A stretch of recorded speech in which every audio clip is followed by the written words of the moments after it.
The new Predator Helios 500 has arrived, and it delivers on every level. Within its neon-hued chassis, the beast stirs with an overclockable 11th Gen Intel Core i9 processor, NVIDIA GeForce RTX 3080, up to 64 GB of 3200 DDR4 RAM, and heaps of high-speed NVMe PCIe M.2 storage. But high-end hardware needs the same extreme cooling to support it, which is why we've added our 5th Gen AeroBlade 3D fan technology, Vortex Flow optimization, and the CPU cooling Predator Power Gem. All these, in addition to strategically placed intakes, exhausts, and heat pipes, deliver some of the most advanced, powerful cooling in a modern gaming laptop. For the display, you can pick from FHD at 360Hz, QHD at 165, or a special 4K model that blows all others out of the water. This Ultra HD panel from AUO is a mini LED that delivers levels of contrast that blur the line between reality and game through 512 backlight zones, display HDR 1000 certification, and a rapid 120Hz refresh rate with 3 millisecond response time. The keyboard also includes a distinct feature, the latest Magforce and racing keys using our unique MagTech switches. These custom-engineered WASD keys work much like a gamepad's analog joystick, so you have minute control over movement, and making it so you no longer need to alternate between a gamepad and keyboard and mouse in some games.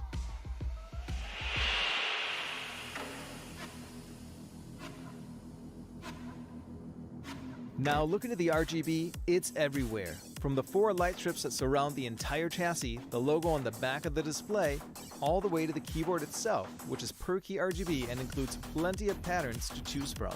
You can also spice things up with some of the unique interactive modes, audio and mimic. With the audio-focused patterns, lighting will react to whatever you're listening to, whether it's a game, movie, you name it, whereas mimic works much like its name implies. In essence, it reproduces the colors from the lower half of the display via the light bars and keyboard RGB, making it so you can get fully immersed in your game sessions. The new Predator Helios 500 continues to reign supreme, so all that's left is to make it yours. Thank you for watching, and from all of us here at Predator, good game.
Who are you?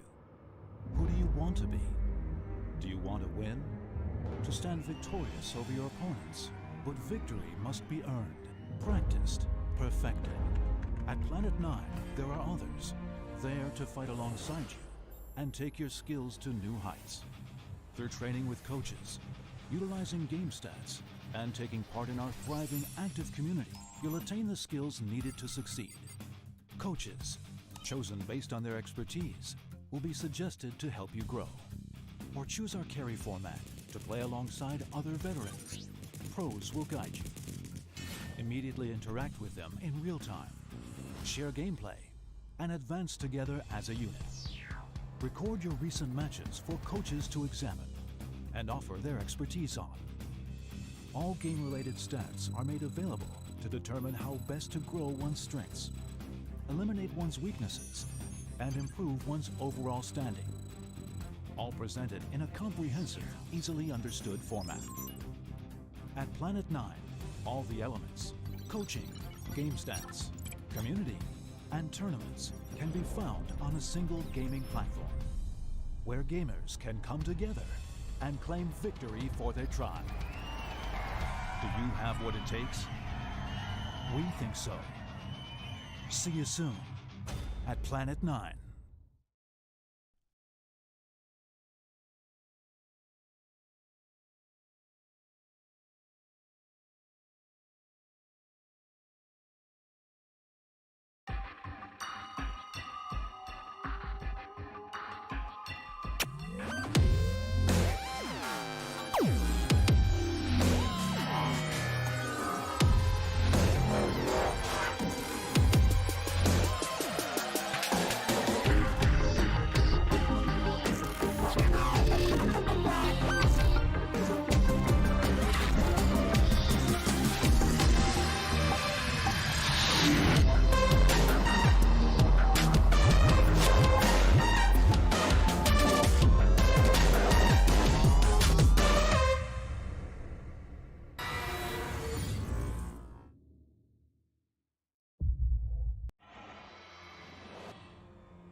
The new Predator Helios 500 has arrived, and it delivers on every level.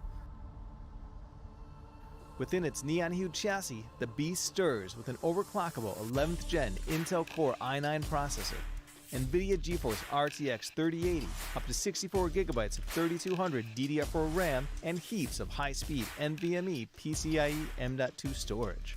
But high-end hardware needs the same extreme cooling to support it, which is why we've added our 5th Gen AeroBlade 3D fan technology, Vortex Flow optimization, and the CPU cooling Predator Power Gem.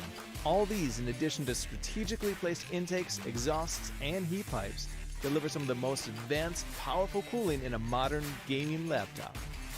For the display, you can pick from FHD at 360Hz, QHD at 165, or a special 4K model that blows all others out of the water. This Ultra HD panel from AUO is a mini LED that delivers levels of contrast that blur the line between reality and game through 512 backlight zones, display HDR 1000 certification, and a rapid 120Hz refresh rate with 3 millisecond response time. The keyboard also includes a distinct feature, the latest MagForce and racing keys using our unique MagTech switches. These custom-engineered WASD keys work much like a gamepad's analog joystick, so you have minute control over movement, and making it so you no longer need to alternate between a gamepad and keyboard and mouse in some games.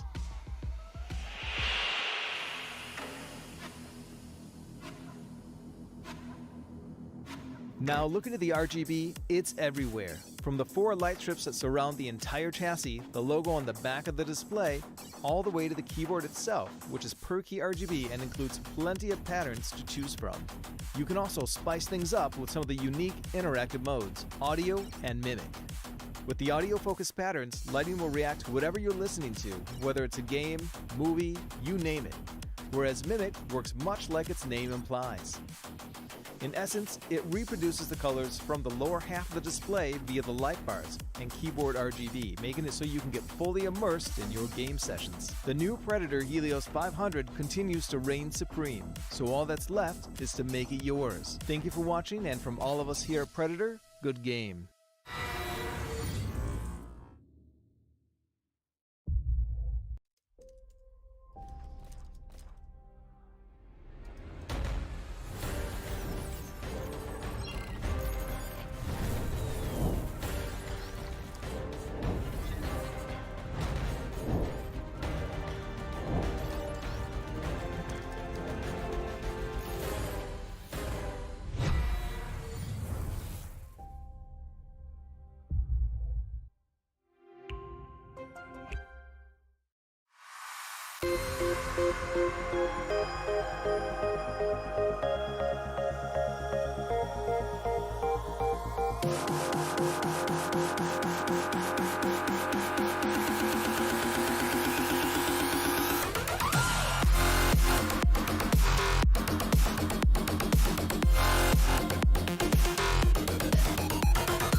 Who are you? Who do you want to be? Do you want to win? To stand victorious over your opponents? But victory must be earned, practiced, perfected. At Planet 9, there are others, there to fight alongside you and take your skills to new heights. Through training with coaches, utilizing game stats, and taking part in our thriving active community, you'll attain the skills needed to succeed. Coaches, chosen based on their expertise, will be suggested to help you grow. Or choose our carry format to play alongside other veterans. Pros will guide you. Immediately interact with them in real time. Share gameplay and advance together as a unit. Record your recent matches for coaches to examine and offer their expertise on.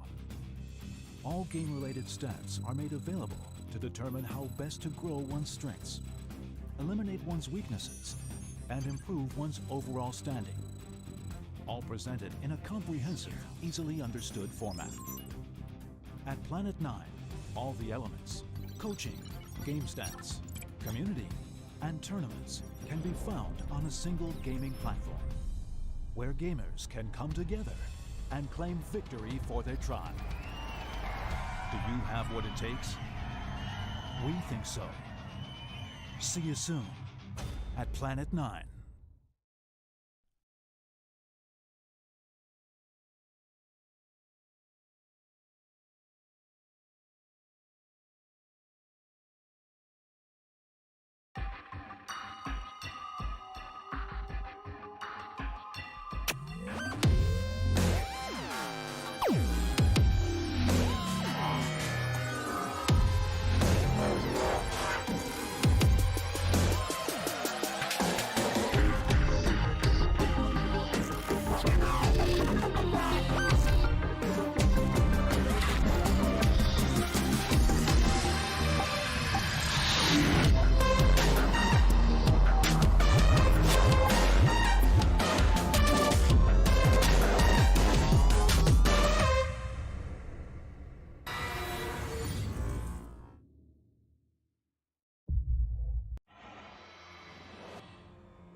The new Predator Helios 500 has arrived, and it delivers on every level. Within its neon-hued chassis, the beast stirs with an overclockable 11th Gen Intel Core i9 processor, NVIDIA GeForce RTX 3080, up to 64 GB of 3200 DDR4 RAM, and heaps of high-speed NVMe PCIe M.2 storage. But high-end hardware needs the same extreme cooling to support it. which is why we've added our 5th gen Aeroblade 3D fan technology, Vortex Flow optimization, and the CPU cooling Predator Power Gem.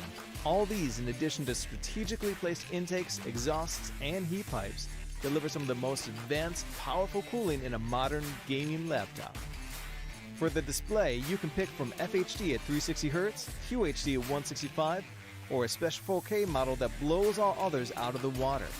This Ultra HD panel from AUO is a mini LED that delivers levels of contrast that blur the line between reality and game through 512 backlight zones, display HDR 1000 certification, and a rapid 120Hz refresh rate with 3 millisecond response time.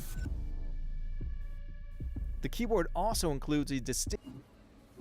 Welcome to APAC Predator League 2022, day number 2. Join us in the battlefield and through the gunfights as we slowly discover our victor. Who is worthy of the Predator Shield? Yan ang tanong natin for today. Of course, this Predator League 2022 Philippine coverage is brought to you by Predator Gaming, Intel, and Planet 9. My name is Donut, your host, and with me, your casters, Dad Femina and Sneaky Frog. Syempre, kahit maulan kanina, mainit pa rin ang labanan natin. So, kailangan natin, syempre, Dad Femina, anong pwedeng mangyari today? Kasi kahapon, di ba, napakainit ng labanan natin.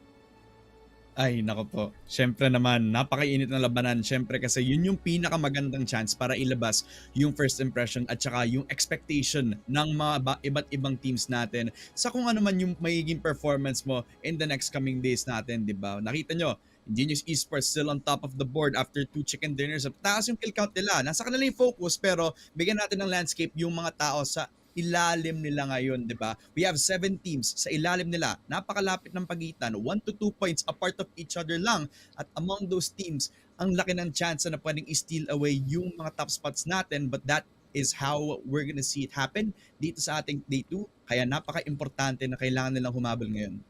Yung yung match number 1 natin to 3 na nakita natin kahapon, parang nakikita naman natin na very close to each other yung mga scoreline. Pero pagdating natin sa Miramar, doon na nag-shine yung ibang mga teams. Kaya din nagkalapit na rin yung top 2 to top 6 natin in the leaderboard or in terms of the ranking. Ngayon naman, kahapon we ended the day with hopes na yung ibang mga teams na hindi nakapag-show ng kanilang ang king galing, basically, is ngayon na ang time nila to shine. So, Sneaky Frog, since I think we mentioned a couple of teams yesterday na pwedeng mag-shine, right? Pero do you think they're able to take down at least the leader, Genius Esports, finishing strong with 72 points? Yeah, definitely. I mean, feeling ko talaga yung Genius Esports yung target ngayon eh. Sa mga ibang teams, Genius Esports is definitely gonna be the one that is gonna be the first or at least attempt ng mga ibang teams to try and contest kung ano mang drops that they are gonna have dito sa ating Miramar especially. This is the map to go for the full-on punish talaga sa mga teams. Kita nyo naman nangyari sa RJ kahapon every time that they landed with AAP. So they are gonna look to do the same dito naman with Genius Esports. And hopefully they can do some damage dito sa GE kasi gusto ko talagang maging malapit yung competition natin dito sa Japan. Definitely. Lalapit yan. Pero looking at it, siguro it will make a mark pagdating sa mga round number 3, match number 7 natin or 8 pagdating nga today para lang din mahabol yung points. Kasi hindi lang din naman yung placement rank ang kailangan natin i-focus on. It's also the kill count na very important for these teams to achieve. And the reason why they want to achieve this is because if you get the number 1 placement, you have the chance to get the prize of $75,000 US. And that's big, ha? And in Philippine peso, that's almost 4 million pesos. For second place naman, you have 30K USD. And for placement number 3, it's gonna be 15 Kiao USD. Napakalaki ng prize pool on the line. So, syempre, Genius Esport, day 1 pa lang yan, inching closer and closer dun sa prize pool. Pero, syempre, there are 2 more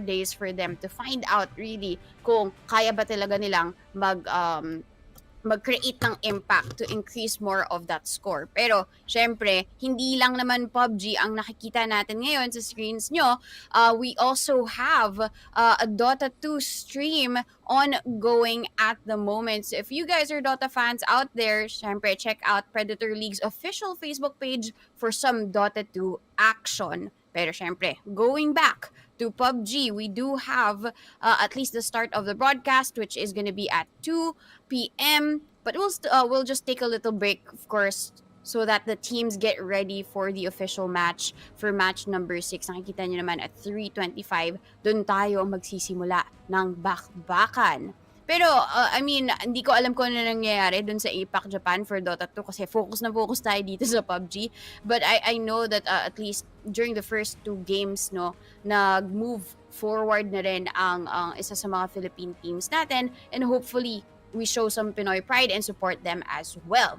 Here in PUBG naman, we do have support for our Filipino pride, which is Archangel Predator. They finished a little bit strong. Nag-start sila very well when it comes to round number 1 to 3, constant 6th place. Pero dahil nga nagpakita ng ang kagalingan din ng ibang mga teams, top 8 na lang din sila ngayon. So in terms of the support, Dad Femina, that we can show Archangel Predator, what can you share pa ba about the team's successes yesterday and how can they better for today?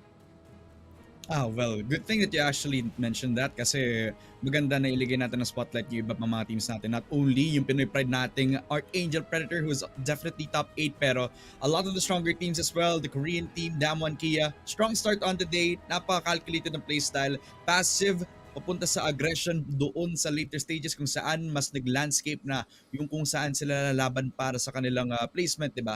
Yung attack all around, nagpakita din ng high risk, high reward plays na malaki yung reward dahil nakukuha nila yung potential na makuha yung manok. It's just a matter of yung late game positioning siguro and how they tend to use these on fights kasi minsan may lumalabas din ng bad habits that Damwon Kia and Genius Esports take full advantage of on the day. Ang new generation esports malapit na. Nag-edge out sa mga endgame pero nagiging malas na lang when it comes to circle positioning. That's one of the things that happened in one of the endgames na nakita natin from the matches yesterday. And I feel like if they could have that circle RNG in their favor pagdating sa mga endgame fights natin, then possibly that chicken dinner, amoy na amoy nila sa horizon. Definitely. And I think, na-mention din natin yesterday, no? I think it was Sneaky Frog's thoughts na pagdating din sa playstyle, parang Damwon Gaming can adapt. In terms of these fast type of plays, they do succeed a lot. And that's similar to how AAP used to do it before. It's just that, syempre, yun nga, sinabi mo, Dad Femina, na if also your opponents play the same way, then they have that insight and they can actually figure out how to counter you. Sneaky Frog then, in terms of the similar playstyles to AAP, which teams kaya would you say na pwedeng head-to-head dito ng AAP? Siguro pwede Marco Gaming, no? Kasi parang halos pareho yung playstyle nila with AAP, which is, kill heavy, less concerned about yung placement nyo into the zone itself. Rather, you would just rack up enough points para mapantayan nyo man lang kung ano yung placement or to compensate for the lack of placement points na makukuha nyo dito sa ating game. So I think if AAP, I wouldn't say na they should play less like Barco Gaming. I think gustong kong gawin dito ng AAP is at least improve yung kanilang timings when it comes to rotating from phase 4 hanggang pinaka last circle natin. Kasi yun na lang talaga yung problema ng AAP, to be honest. I mean, they can really fight. They can really poke from very, very far away. They can play both styles, no problem. Pero yung rotation na lang talaga. Kasi palagi natin nakikita yung AAP mid-transition. As we did yesterday, despite wiping out almost all of Damwon dun sa kanilang unang Miramar game. And yeah, I mean, they just got wiped as soon as they tried to rotate. Papasok na dito sa may phase warehouse natin. And yeah, it looked good for a second kaso yun lang. Di sila napalaan ng napakaswerteng circle. Yun nga, sabi nga nila, di ba, parang pag naglaro ka talaga ng PUBG, dapat maglaro ka na parang Diyos. All-knowing, dapat alam mo lahat na nangyayari around your environment. You also have to be able to be so powerful. Dapat all-powerful ka rin dito dahil nga hindi mo alam whether you get flanked or there would be a team fight behind you. Then, syempre, you have to give it all you've got. We've seen those signs, diba, from AAP with all of the gunfights. And even when it came to the long-range fights that Nan was able to do, especially I think that was round number 3 na nakita natin yung nangyari. But I hope that all comes together kasi parang may time in the mapa na all-knowing sila. And another round, medyo all-powerful sila. But I hope in one round, we see that all coming together for the team of AAP so that we can also show support and they increase their chances to take home that prize pool of 75k USD. Pero syempre, mangyayari yun lahat once we start our matches. This is just an intro to what will happen for today. Again, magkakaroon lang tayo ng short break, but before that, we would like to thank our sponsors for making this Philippine coverage possible. Predator Gaming, Intel, and Planet 9. Huwag kayong aalis. Kami magbabalik with match number 6.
The new Predator Helios 500 has arrived and it delivers on every level.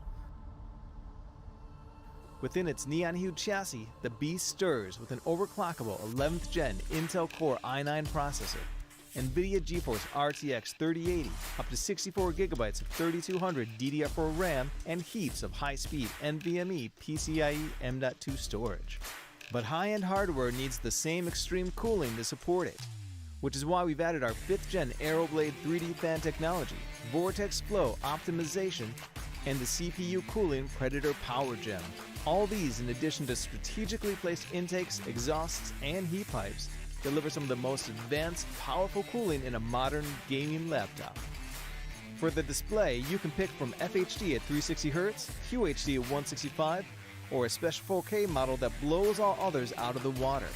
This Ultra HD panel from AUO is a mini LED that delivers levels of contrast that blur the line between reality and game through 512 backlight zones, display HDR 1000 certification, and a rapid 120Hz refresh rate with 3 millisecond response time. The keyboard also includes a distinct feature, the latest MagForce and racing keys using our unique MagTech switches. These custom-engineered WASD keys work much like a gamepad's analog joystick, so you have minute control over movement and making it so you no longer need to alternate between a gamepad and keyboard and mouse in some games.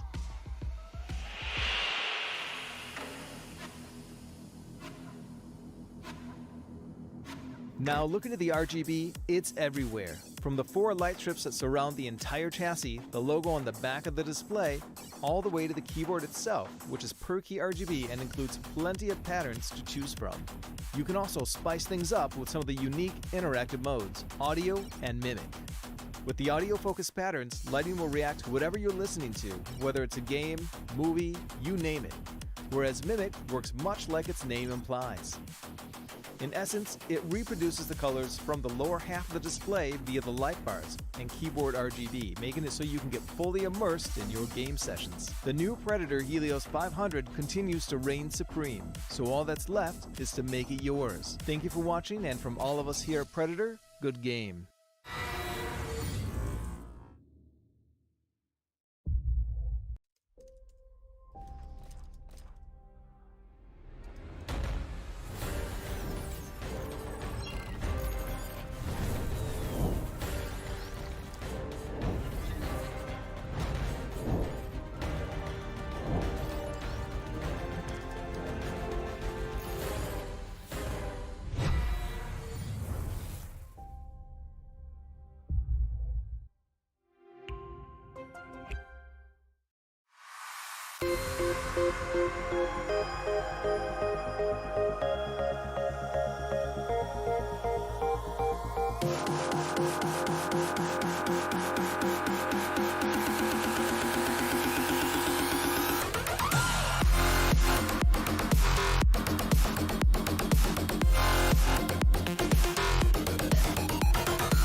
Who are you?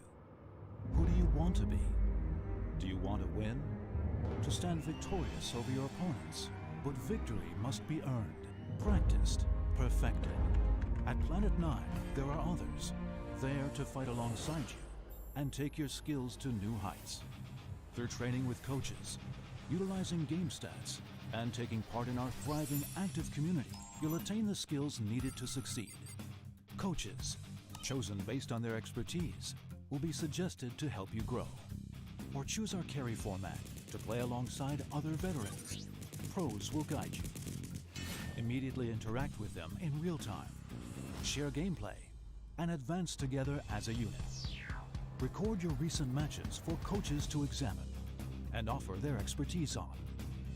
All game-related stats are made available to determine how best to grow one's strengths, eliminate one's weaknesses, and improve one's overall standing. All presented in a comprehensive, easily understood format. At Planet 9, all the elements, coaching, game stats, community, and tournaments can be found on a single gaming platform, where gamers can come together and claim victory for their tribe. Do you have what it takes? We think so. See you soon at Planet 9.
The new Predator Helios 500 has arrived and it delivers on every level. Within its neon-hued chassis, the beast stirs with an overclockable 11th gen Intel Core i9 processor, NVIDIA GeForce RTX 3080, up to 64 gigabytes of 3200 DDR4 RAM, and heaps of high-speed NVMe PCIe M.2 storage.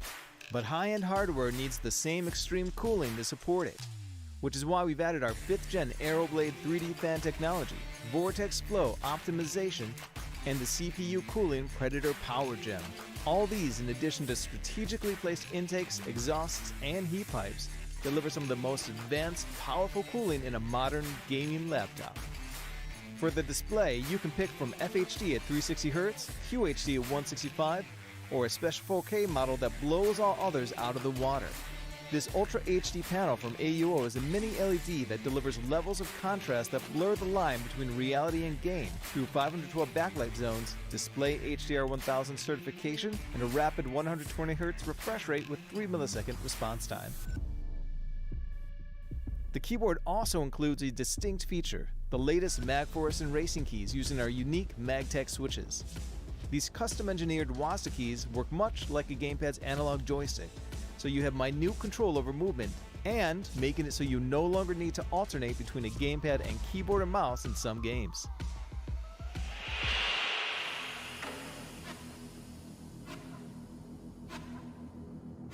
Now looking at the RGB, it's everywhere. From the 4 light strips that surround the entire chassis, the logo on the back of the display, all the way to the keyboard itself, which is per key RGB and includes plenty of patterns to choose from. You can also spice things up with some of the unique interactive modes, audio and mimic. With the audio-focused patterns, lighting will react to whatever you're listening to, whether it's a game, movie, you name it. Whereas mimic works much like its name implies. In essence, it reproduces the colors from the lower half of the display via the light bars and keyboard RGB, making it so you can get fully immersed in your game sessions. The new Predator Helios 500 continues to reign supreme, so all that's left is to make it yours. Thank you for watching, and from all of us here at Predator, good game.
Who are you?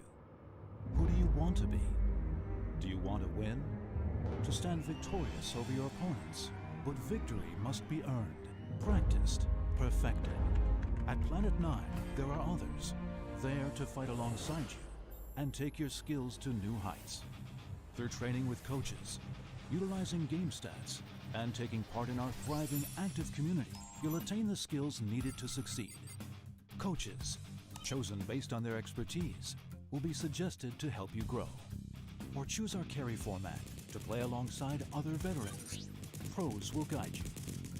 Immediately interact with them in real time. Share gameplay and advance together as a unit. Record your recent matches for coaches to examine and offer their expertise on. All game-related stats are made available to determine how best to grow one's strengths, eliminate one's weaknesses, and improve one's overall standing. All presented in a comprehensive, easily understood format. At Planet 9, all the elements, coaching, game stats, community, and tournaments can be found on a single gaming platform, where gamers can come together and claim victory for their tribe. Do you have what it takes? We think so. See you soon at Planet 9.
Kami nagbabalik dito sa Predator League 2022. Ito ang Philippine coverage of PUBG Battlegrounds and we are here in day number 2. With me are your casters, Sneaky Frog and Dad Femina. And kanina, sinabi na namin kung ano yung mga expectations namin for day number 2 coming from what happened from day number 1. And match 6 is gonna be here. The map is gonna be Miramar. So marami pa tayong makikitang mga open engagement, not much cover to see. But as we're looking at the total ranking, some of you might be confused as to why Damwon Kia is the leader for today. So kanina lang nagkaroon ng quick fixes, and one match for day number 1 had to be revoked, and they had to redo everything. So that's why the stream started earlier. But now Damwon Kia is at the very top of their game with 61 points because match number 1, when we had a rerun, they won the chicken dinner. So ngayon, parang uno reverse card. Kung si Genius Esports twice sila nakakuha for day number 1, si Damwon naman for today. So ngayon, we said a little bit about the rankings because of how it reflected, diba, when we ended Genius Esports at the very top. Ngayon, Genius Esports second, Attack All Around third. Dad Femina, what can you say about this now, given the new changes? Alam mo, sa totoo lang, we can forget about the rankings for a little bit and just celebrate. Number 4 ngayon ng AAP! Let's go!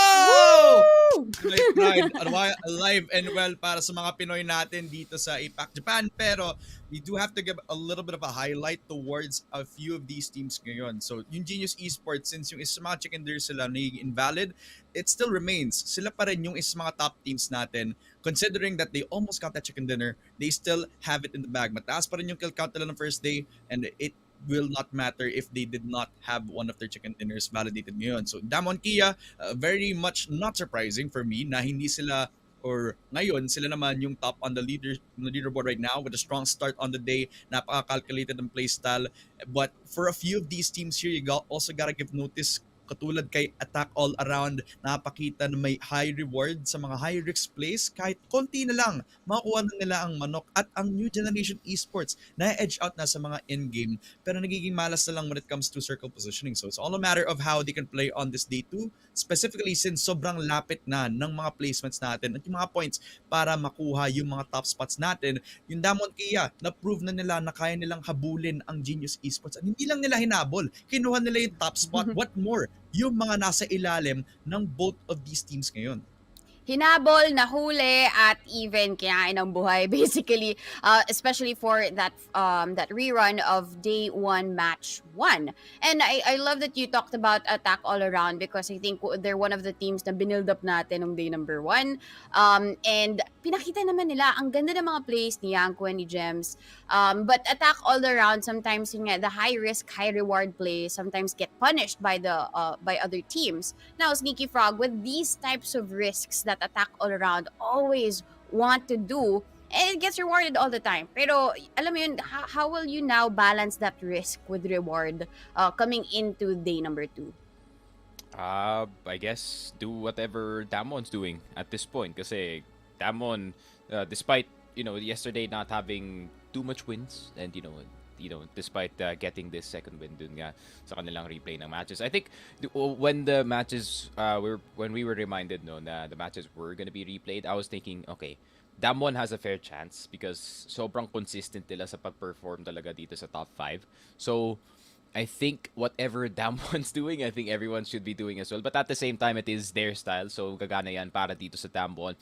But para dito sa mga ibang teams siguro, I think they should, yung mga bottom teams, at least try to switch it up a bit, man. Kasi yung mga ibang teams, especially dito na sa bottom, which is Rascal Jester, of course, and ang V3F, it's not really working out yung ginagawa nila as of the moment, which napansin ko dito sa V3F, they like to rotate late dito nga sa ating zone, and I have no idea. They just get in their cars and get into a really bad place dito sa zone itself. They go for the late rotation, pero wala na silang plano right after. So I think para naman sa mga ibang teams natin dito is try to think about what the late game can really serve para sa team nyo. Kasi pagdating talaga sa the phase 4 and 5, that is where the guns really start, or the bullets rather, really start flying, and yun talaga, hanapan talaga ng kills dito sa mga late game natin. Well, syempre, gusto nating makita yan. Will it be applied? All of their learnings from yesterday, a lot of teams now contending for that top spot because now Genius Esports, hindi na malayo yung lead nila, Damwon Gaming. They said, damn, they won the first match of day number 1. Now, what's gonna happen in day number 2? Makikita natin ngayon because we're gonna go into Miramar and the casters will tell the story. Okay. Napakalinis ng transition ni Donut doon sa pun niya, not gonna lie. I really saw that a mile away. Napaka-clean. Damn one. Okay. Very clean, very nicely put dito para sa ating host ngayon. Pero para sa mga teams natin, ito ang magiging first match for our day. Ito ang ating magiging setup ngayon, di ba? Damwon Kia sila ngayon nasa top ng leaderboard, so eyes on them ngayon. Target on their back, same could be said para sa Genius Esports. But for everybody else, top 3 below, they all have a huge shot at taking away yung top spot na yon, at baka dito sa ating first map kukunin nila yung kampiyon. And I'm already noticing some changes, no? Pati actually dito sa Damwon who really love to go for this Georgia Pole and yung south of Chemistry drop. Instead, they're just gonna go for the Severny and dito sa may shooting range area natin. And, oh my god, that circle, I think... I saw that circle before. I think this might end around the bunker side. So, that could be worrying para sa mga ibang teams natin dito. But I think they're just thankful na hindi Sosnovka yung, natin, yung circle natin dito. Yung mga teams ba natin or ikaw yung thankful? Yun yung first question. I would say the teams, man. I'm okay with the Sosnovka circle, to be honest. I'm just worried about yung mga teams na who really like to play that late rotate. Eh, napapunish talaga yung mga late rotate, tol. Kasi, you know, kailangan mo muna dumaan ng bridge. Or, you go for the boat, which is already hard enough at first. Kasi yung mga ibang teams rin, makakuha sila ng mga barko dito. Pero, nakita mo naman kahapon, di ba, Chris? Nakita mo naman yung mga teams dun sa barko, nahirapan pa rin silang pumasok dito sa loob ng island natin. Meron nag-gatekeep dito sa gilid. So everyone is still expecting na that could be a possibility pag ganun nga yung circle dun sa Sosnovka. But now, we are smack dab in the middle of the island. So we are all good. Hindi lang yung mga nasa gilid yung nag-gatekeep sa kanila. Minsan hinahabol pa rin sila with another boat tailing behind them. Kaya you're not safe at all corners talaga when it comes to the map of Erangel, which is the more old school maps dito sa PUBG esports as a whole. Ang dami mga teams na nakapag-play dito. Now, for everybody who's on the leaderboard right here, I'm looking at teams dito na nasa below the top 8 corner. Specifically, yung Marco Gaming. They were one of the teams that are kind of rising to the occasion. No? They have potential to always reach that late game. And they also even won one of the chicken dinners, I believe, nung time na yon. Pero I feel like there's something lacking about Marco Gaming and how they're able to maintain themselves papunta doon sa may endgame natin. Pero yung V3 Fox, man, they just need to keep this ball rolling tuloy. Sobrang slow lagi ng mga start nila, mas lalo na doon sa ating mga naging first match natin. So they really need to keep something going, especially when you're competing against aggressive teams like Makan Semeru, like teams like SDV, who are always looking for an opportunity na mahanap ka bago makapasok sa circle. I think I kind of understand, no? Kasi nakita naman natin kahapon yung nangyari between Damwon and itong Marco Gaming and itong NGE and CJ. Of course, siya na lang yung natira dun sa AAP and that situation, and he almost took down Damwon by himself. Siyempre, si Boss CJ yan, and he's really just that good at the game. But I really do understand na sinabi mo na, you know, sometimes yung decision making dito ng Marco Gaming is questionable, especially considering yung nakita natin kahapon na they went for the very, very late fight against NGE. Pero sila yung may bahay dito. Sila yung may cover. Sila yung may mas magandang position. Pero gusto yata nilang i-reduce yung numbers dito ng NGE. Pero yun lang, nahulog yung napakadaming members para sa side nila, giving itong Damwon a big advantage dito sa kabilang side. But, good news para sa kanila, no? That match, sila pa rin yung first place in terms of the points. But just by 1 point, pare. And that's what it takes for you to like take a win over everything, no? Dito sa Erangel at Miramar. Sometimes RNG is in your place, but how will you play around that RNG? Yun din talaga yung kailangang i-focus ng mga teams dito. But speaking of all-out aggression, let's look at what GNL is doing. Already dealing a bit of damage papunta dun sa GE, rotating on forward papunta sa house kung saan nandoon si Hammer sa taas ng mga members ng Genius Esports. Nandun yung nades at saka yung smoke, pero yung damage hindi magiging enough pa rin. Hinahabol pa yung mga players dito sa loob ng Genius Esports at baka sila pa nga yung matatrap dito sa loob ng bahay, mga kaibigan ng GE. Lumalaban ang GNL na wala si Hammer na knockdown dahil sa overly aggression ng mga players ng GNL ngayon, putting their hand too deep into the cookie jar na punish tuloy itong si Hammer at siya yung naging first blood papunta sa GE. Sobrang surprising, pero honestly, with the biggest target on their backs, mukhang yung mga teams ready may deal yung vengeance katulad ng nangyari kahapon. Pero pare, yung GNL yung nag-push dito sa GE. Actually, GE was in the building this entire time and GNL just rolled up to try and get some control dito sa loob ng circle natin. But instead, sila pa nga yung nawalan ng isa dito. But GE is gonna trade one as well, no? Parang 1-for-1 lang yung nakita natin dito. And quite unfortunate for both of the teams kasi it doesn't really progress them para dito sa later circle, no? Both losing one member is not the best news, especially considering yung nawala pa dito sa Genius is si Simon T. That player that won them that one game. That was a tough one, pare. I mean, Simon T, without his clutch, that would have been a big loss para dito sa GE. But still, I think itong si Utah Zes, definitely capable players para sa kanilang team. Without them, the man would not be set up for success in this one. Pero Makan Semeru, naghahanap na naman. There's so many people really trying to go for GE right now. Merong GNL, meron Makan Semeru, one of the higher kill teams dito kahapon. And ngayon, they're trying to see if they can get the elimination dito sa GE, pare. But I think there's gonna be a new target, no? This is gonna be Damon Kia. Pero Damon, ginagawa yata nila, okay, we're gonna go back to our classic, no? Which is rotate late, pero not too late, of course. Parang binaster na yata ng Damon, no? Yung ganun na type ng play talaga, yung saktong rotate lang. Kung sino yung nasa harap natin, lalabanan lang natin dito. And yeah, just take position in the zone very, very late. Tamang reactive lang para less risk. Nandun pa rin yung reward kung saan nandun pa rin sila sa later stages. Parang most of the time hindi sila nakaka-catch on cam, 'di ba? Kasi may sila mag-hide, wait for the perfect time to strike at doon na lang sila maglalabas ng risk kung kailan mas kailangan nilang gawin yun talaga. But for a lot of other teams, diba? Let's take a look at RJ at kung saan sila nag-progress from match 1, diba? Kanina, or kahapon actually, sila yung sa mga nagsaset ng plays every single time there was an opportunity for them.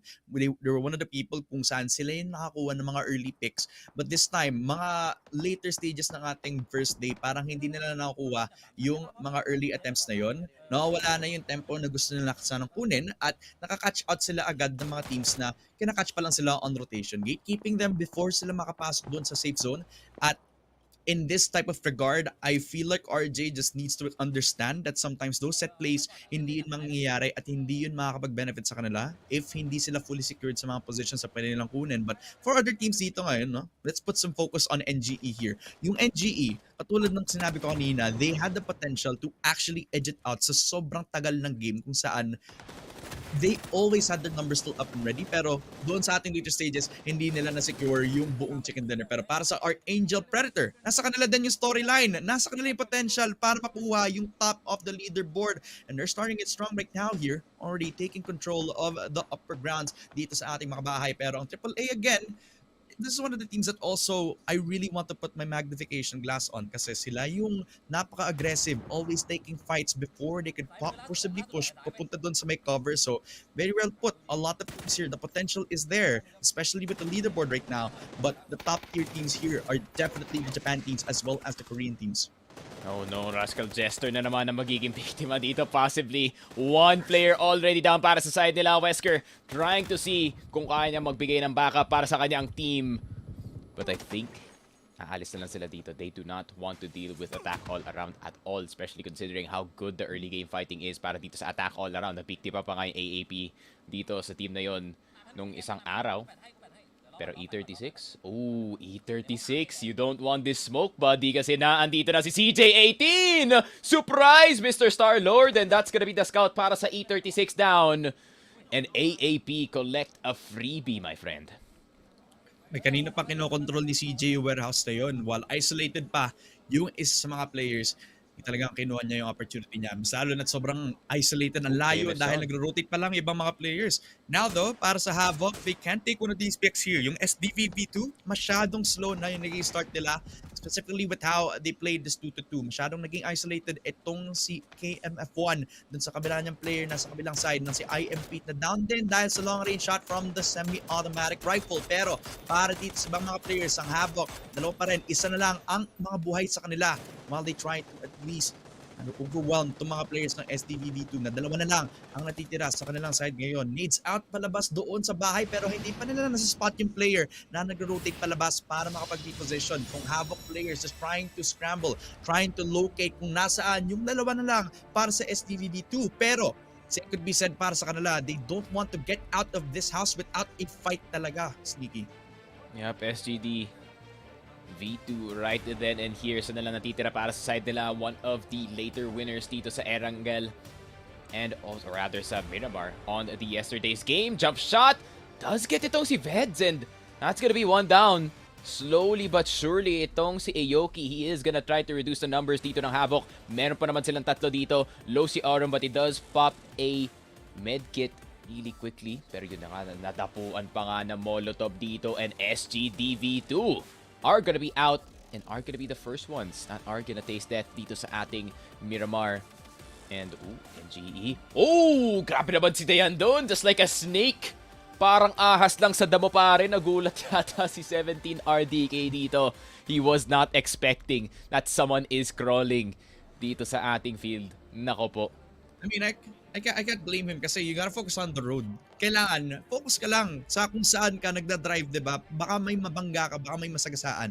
Pero, yung hindi niya na-expect, may isang tao na nakapag-prone na nakakuha ng advantage pick sa kanila. So, with also yung aggression na nilabas ng Havoc para ma-choke out yung dalawang players dahil doon sa 2-2 split. Pero hold on, Marco Gaming, nakahanap ng patay dito kay Mad Dog as well as another. Na-control na agad ng MCG yung positioning ng AAP. Naharap nila yung mga players ng Pinoy team at kailangan nilang tumakbo. Wala sa kanila yung high ground, wala sa kanila yung perfect opportunity para makapag-regain ng composure. Pero in the hands of the almighty AAA, nahanap nila ang si Crazy Bobby M para man lang makapag-trade para sa AAP. Naku po, napaka-pinch sila doon sa position nila. They need to at least bring back one of these players here para makapag-regain ulit ng numbers dito. Pero naku po, Dayuan Zhong already down for the count dahil doon kay Gems. And it's another knockdown papunta dito sa mga players ng MCG. So they need to back up bago man lang makapag-push itong attack all around. Sayang to para sa MCG. Ang ganda na lang simula dito sa away nila dito sa Archangel Predator, pero hindi nila in-expect na magagaling ang attack all around dito sa may bundok natin. And attack all around, just capitalizing, just pot-shotting from miles away. Meron silang Mini 14, meron silang 4x, 8x scope. And free points na to para sa attack all around, and they need those free points, man. Like, ilang araw na sila or ilang game na silang second place. They want to get that first. Pero medyo mahirap yan para sa side nila. The tracking! Galing dito kay CJ habang nagda-drive pa yung mga ibang players dito. Evil Patrick trying to finish the rest of MCG. Nako, yung ganti ng ape galing sa Archangel Predator para dito kay Mad Dog. Nakakuha pa nga sila ng isa dito. Nako, kung destiny is not on their side, sige, revenge na lang para sa kanilang fallen brother dito. Kung nawala yung sa mga players si Mad Dog para sa AAP, bawian na lang nila yung isa mga players ng MCG. Bago pa sila makapag-rotate ng mas mabilis, nahanap sila ng perfect timing galing dito sa AAP. Kaya yung long range taps ulit, something that you cannot underestimate para sa AAP. Yes, nakakatch sila off of the rotations, pero speaking of rotations, dun din sila nakakapagkuha ng picks ngayon. So everybody else just scrambling papunta doon sa loob ng circle dahil doon sa timing na nalabas ng ating phase 3 circle, mga kaibigan. Ang New Generation Esports also trying to pick as much as good as possible, pero on the hands of one of these players doon sa VR, makahanap sila ng perfect opportunity. Mahanap si Dayan, ang NGE na choke out yung Mori sa loob ng bahay. Lumakain sila lahat ng nades, pero ang NGE lumalaban hanggang sa mamatay si Young B at si Dayan. VR eliminating New Generation Esports. And kailangan na nila i-res agad ang lahat ng kanilang teammates kasi nasa likod na nila ang Havoc as of the moment. And naku po, RJ looking for that third party. Isa na lang buhay para dito sa VR, but they're gonna try to see if they can get the res as fast as possible. Damon Kia getting some early position dito sa loob ng zone natin. But tignan mo naman, Makan Semeru looking for the punish. Hindi pa na-res yung isa. The spray is gonna go down. That's gonna be Mal Kendricks out of the question. Naku po, kakares pa lang dito ng VR. But they are getting taken down by a 2-man squad galing sa Makan Semeru. Grabe naman, kakaibang tapang from this squad. Going for a squad with still almost 4 alive galing sa side nila. Trick gonna have to pop a medkit in this situation. Kailangan hindi ka magpa-expose dito sa may bintana. I don't think going outside is the best choice. I don't think alam nila na Rascal Jester is gonna try to move in dito sa likod. But at the same time, Shooterong could also rotate back. Great position galing dito kay How How, pero napapugta siya galing dito sa B3F. But VR, they're gonna try to get the spray. Oh, good shots! Galing dito kay APAC. Trick is down. Sira ang kanyang helmet, pare. Ay, sira ang helmet at sira yung numbers para dito sa MCS ngayon, mga kaibigan. Nag-iisa na lang ang buhay pa rin at hindi pa knockdown si How How. Try ihabol ang mga players ng VR, pero ilan ba ang kalaban niya? Isa na lang, 1v1. Nako, lumabas na sa smoke itong si APAC at mukhang close range gunfight. CQC na lang para makapag-try na i-finalize yung frag. 1 HP pero may time siya para gamitin yung first aid kit. Pero pagkalabas ng window, nag-aabulan ng VR tsaka Makan Semeru. How tinatry na lang i-rotate palabas dito sa bahay using the sound cues para man lang i-bait itong si VR. Pero headshot papunta kay How. Wala na ang Makan Semeru, eliminated as number 14. Well played. Galing dito kay APAC. Nagstay lang sa loob dito ng bahay habang pinupush siya ng Makan Semeru. Grabe naman yun. Makan Semeru, sila pa yung unang sumuntok dito pero sila yung na-knockout. Pero GNL, naku po, GE, kayo pa nga yung naging target sa situation na to. Medkit muna ang kailangan ipasok dito ni Zest sa kanyang katawan para at least meron siyang onting fight up against dito sa GNL. Pero onti-onti na sila nauubos dito. Pero napakadami players down na para sa side nila. Shotgun para dito kay Zest. Aabot pa yung range? I think so. 1 HP na lang dito si Roy. Jump shot. Nakikita na ba sa likod ng... Oh, nasa likod. Oh, no! What? No! How did that work para kay Roy? That should have been a win para dito kay Zest. Para he missed with the shotgun. Nako po, that was the perfect situation para sa pump action. Pero yun lang, GNL, they eliminate the second place team. Genius Esports are out of the question dito sa first game natin on air, Angel. Kung kailan nilabas niya, tinapos yung animation ng first aid kit, doon lumaban yung first shot niya.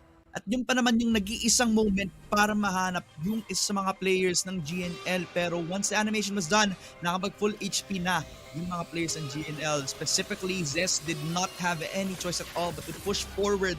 At unfortunately, para kay Zest, nawala siya tuloy ng timing dito. So well played para sa GNL. They still keep their lives alive and well dito sa ating match. At lumalaban pa rin sila lalo na hindi tuloy. I mean, they're still alive and well. They're still kicking. Talagang kontrolado na yung laban, yung GE.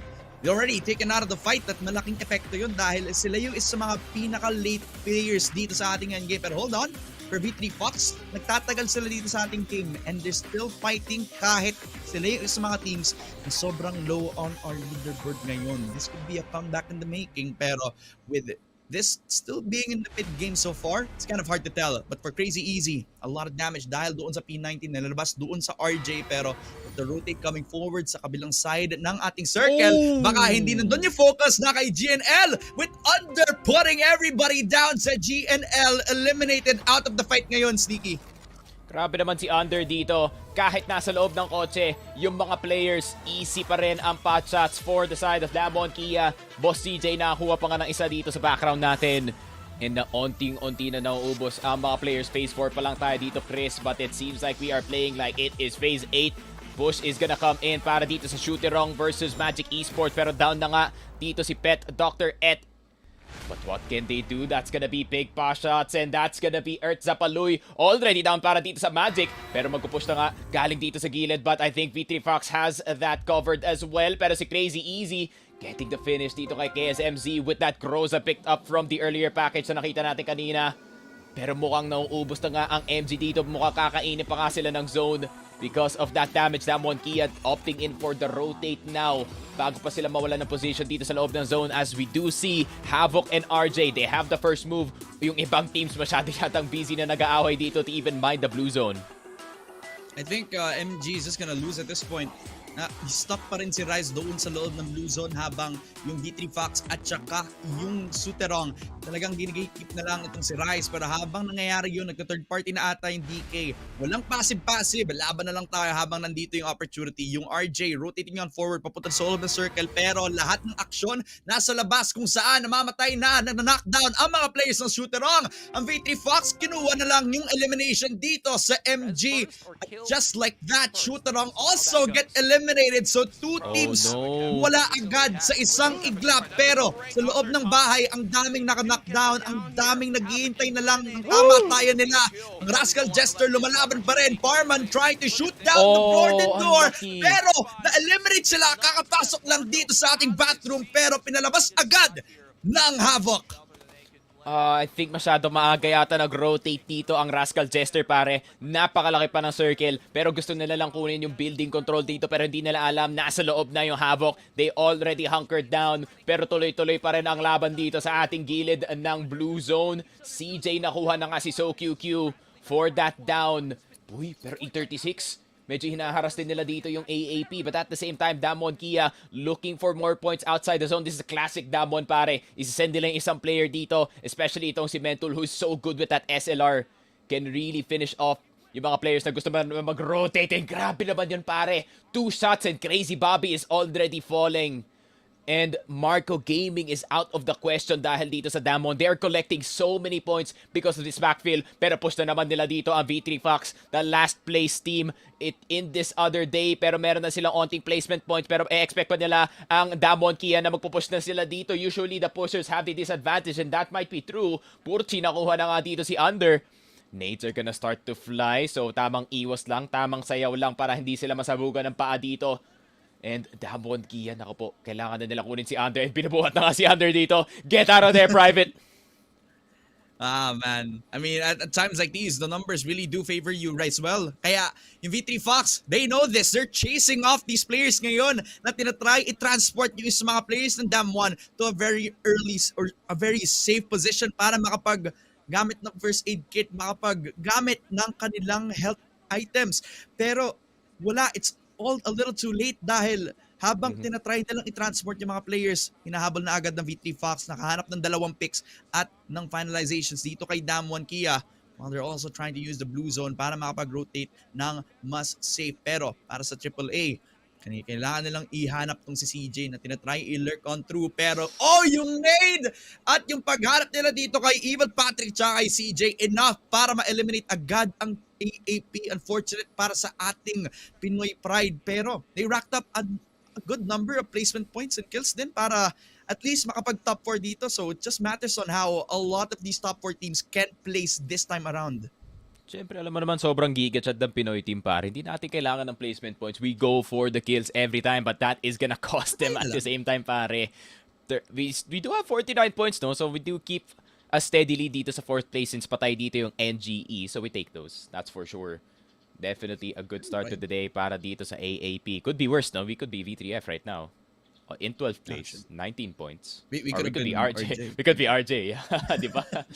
Could have been way worse, that's for sure.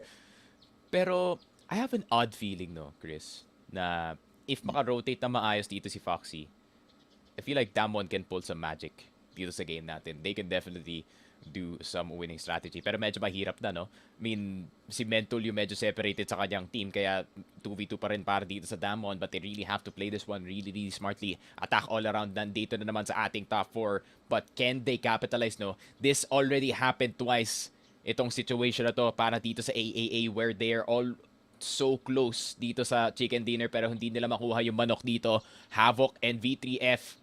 V3F, how did they end up here? Ngayon ko na napansin, buhay na buhay pa pala yung V3F.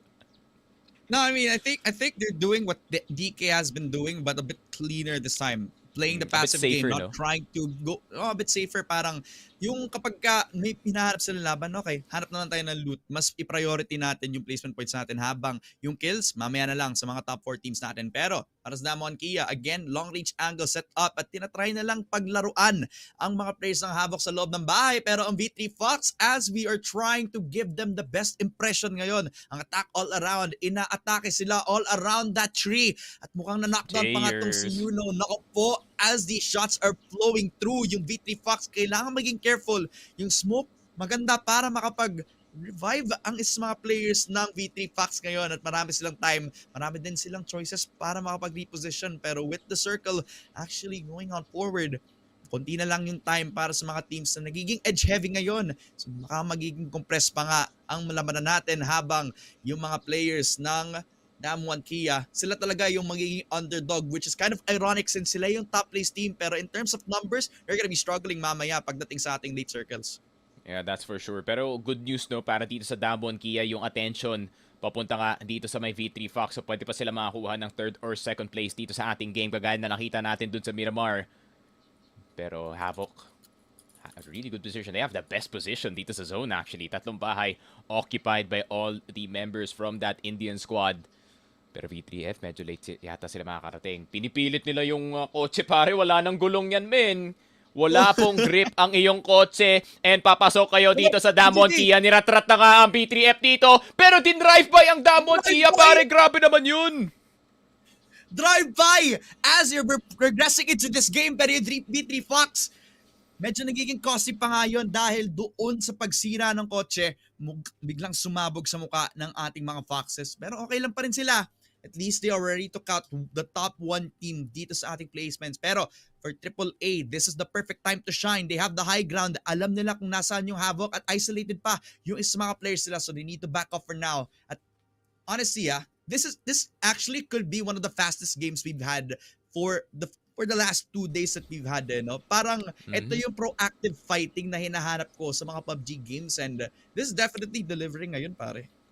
Yeah, I mean, attack all around once again in the top 3, no? Just showing how consistent they are sa pag-rotate papasok ng ating zone, playing that backfield perfectly. Ang problema na lang dito ng AAA is how are they gonna take the building control galing dito sa Havoc, and that's how are they gonna do it. They're just gonna straight up fight. Itong Havoc for control, for the best position in the zone, pero XL Kiza, and oh my god, XL Kiza doing a great job, and they're just wiping out the rest of the members here of Havoc. Havoc sila yung may pinakamagandang position dito sa ating circle, pare.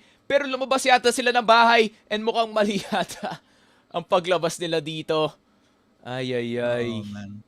Nagsimula yan kay Hades, man. Siya yung isa sa mga naging isolated. Lumabas ng bahay. Nasa kanila ang cover sana, pero mukhang ibibigay nila agad yung buhay nila papunta sa AAA, giving them more kill points and making it harder for them to climb up the ranking, especially now that VT Fox already entering the battlefield. Kaso si Imak, masyado siyang isolated sa mga players niya. Si Perchi as well, down for the count, knocked out as well as died. Dahil dito sa AAA, sobrang aggressive nagpa-push. Si Aurum as well, helping out yung pagpatay ng VT Fox. Nasa loob ng bahay, ang mga players ng Havoc trying to reposition themselves, group habang ang daming lumalaban sa kanila. AAA already compressing them sa loob ng bahay, pero eventually that Molly will finalize the frag papunta dito sa Havoc at nag-iisa na lang ang lalaban para sa AAA. Ito na ata yung shot para sa attack all around. We've been doubting them all day long.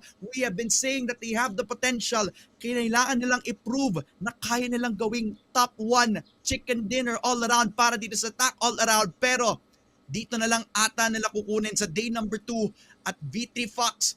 Si Goni 1 na lang ang kanilang nag-iisang obstacle. At mukhang yung shots na hindi magpa-fire dito kay AAA. It's 1 versus 4, Sneaky. Inubos na nga ng AAA ang mga down na members dito ng V3F, and si Goni na lang natitira, and AAA, they're just gonna push in. They know na may malaking disadvantage itong si Goni pagdating sa numbers, and itong si James gutom na sa pagkapanalo para sa kanyang team, and nakita na nga ang paa dito ni Goni. Sinunog na nga ang B3F, libreng cremation, thanks for AAA, and ayun na nga, attack all around, 4 top 3 finishes, 4 times is the charm, and they finally get a win. Yeah, ang ganda ng pagkakuha ng attack all around. Yesterday pa sila nag-try ng buong might para ipakita ang kanilang fight. Pero napakita din nila finally dito for match number 6. And dun nga natin madadoubt yung performance ng ibang mga teams because they already had the better positions. The first dibs pagdating dun sa zone, in terms of the middle of the circle, komportable na dun si Havoc and ang Rascal Jester, I mean. Yun. Tapos, 'di ba, nawala pa rin yung control just because of one small mistake. Napakita, nalaman kung saan sila nalalagay yung impormasyon, yung napaka-important na yun na impormasyon na bigay sa AAA. That's why they had to rotate. They used the car to just fight for their life as well. Kasi if you saw the zone, they were at the very edge, but they had to really just move forward. And instead of just pushing forward, they went all around. Kaya nga siguro, attack all around ang kanilang team name. And I think yun yung magandang napakita dito ng AAA. And all throughout, the energy from them is so high as well because from the very beginning that they were taking on these fights, consistent in terms of the kills. Tapos yun nga, yung performance ni Lucia basically is what really made them get that win. And even si Jayers, diba? Yung all the time when it comes to his scoped weapons, it hits. He knows how to actually play it safe. Kasi may time doon na naka-scope na siya. Kita na niya lahat pero hindi niya pinamigay yung position niya. So I think that's the biggest difference of Havoc versus AAA in terms of creating their own zone. Even if AAA didn't have that advantage, yung information game was something that they just really didn't want to give away.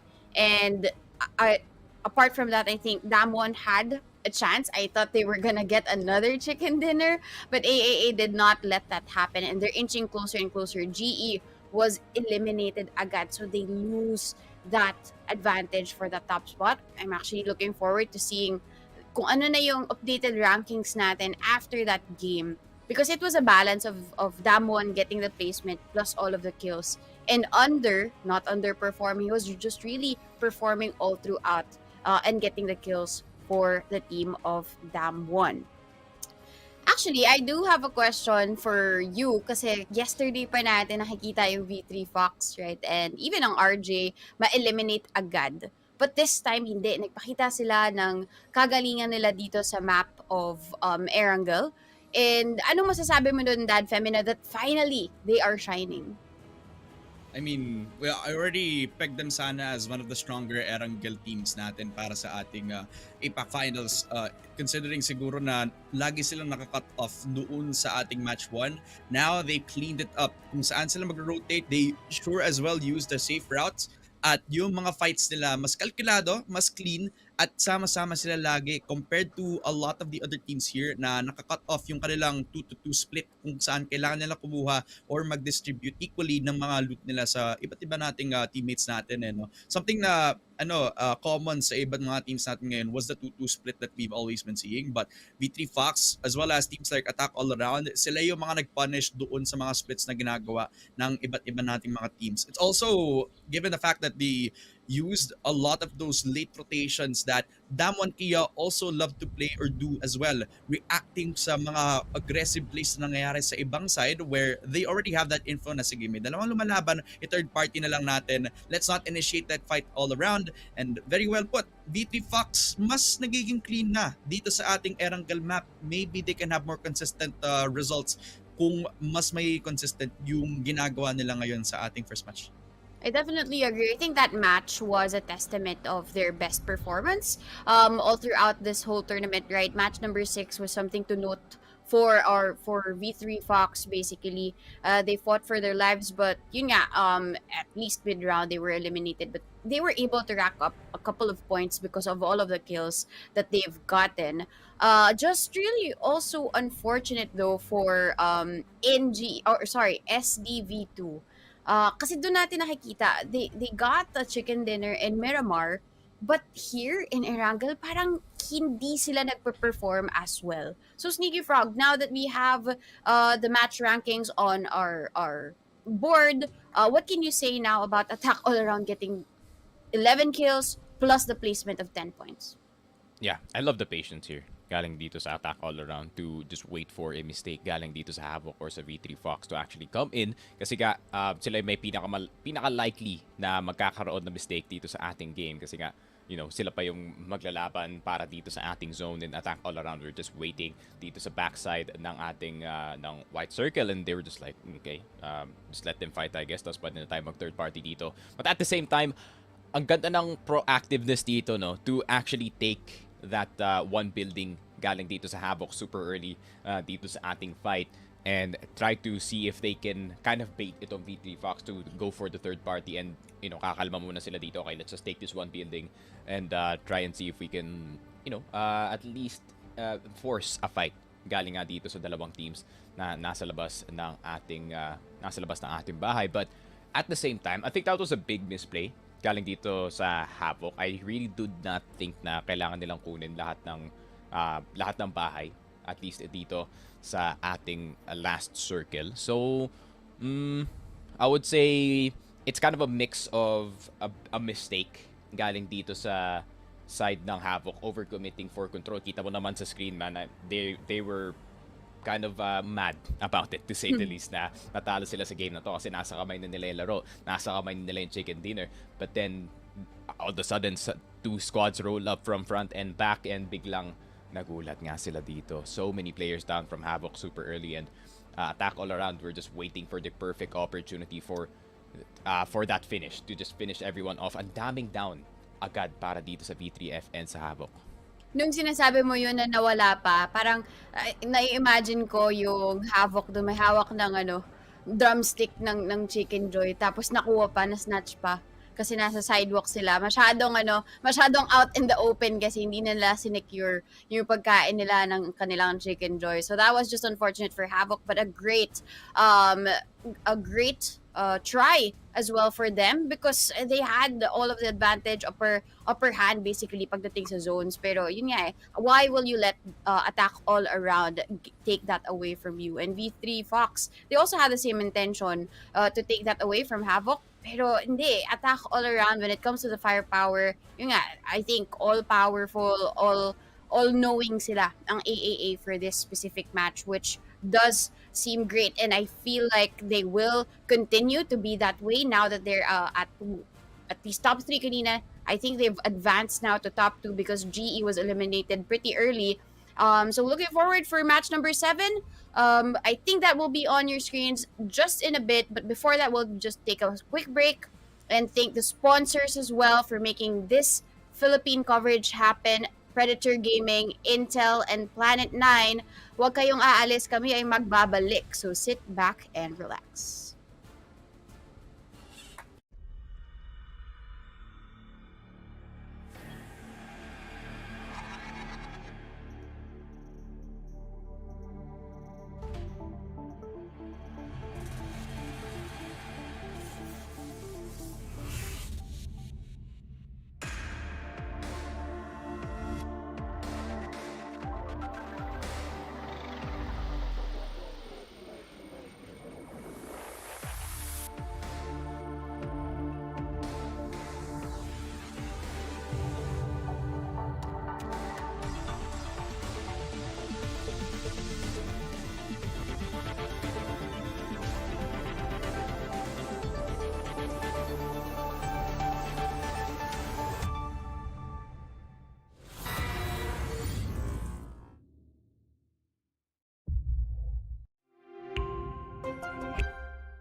The new Predator Helios 500 has arrived and it delivers on every level. Within its neon-hued chassis, the beast stirs with an overclockable 11th gen Intel Core i9 processor, NVIDIA GeForce RTX 3080, up to 64GB of 3200 DDR4 RAM, and heaps of high-speed NVMe PCIe M.2 storage. But high-end hardware needs the same extreme cooling to support it. which is why we've added our 5th gen Aeroblade 3D fan technology, Vortex Flow optimization, and the CPU cooling Predator Power Gem. All these, in addition to strategically placed intakes, exhausts, and heat pipes, deliver some of the most advanced, powerful cooling in a modern gaming laptop. For the display, you can pick from FHD at 360Hz, QHD at 165, or a special 4K model that blows all others out of the water. This Ultra HD panel from AUO is a mini LED that delivers levels of contrast that blur the line between reality and game through 512 backlight zones, display HDR 1000 certification, and a rapid 120Hz refresh rate with 3 millisecond response time. The keyboard also includes a distinct feature, the latest MagForce and racing keys using our unique MagTech switches. These custom-engineered WASD keys work much like a gamepad's analog joystick, so you have minute control over movement, and making it so you no longer need to alternate between a gamepad and keyboard and mouse in some games.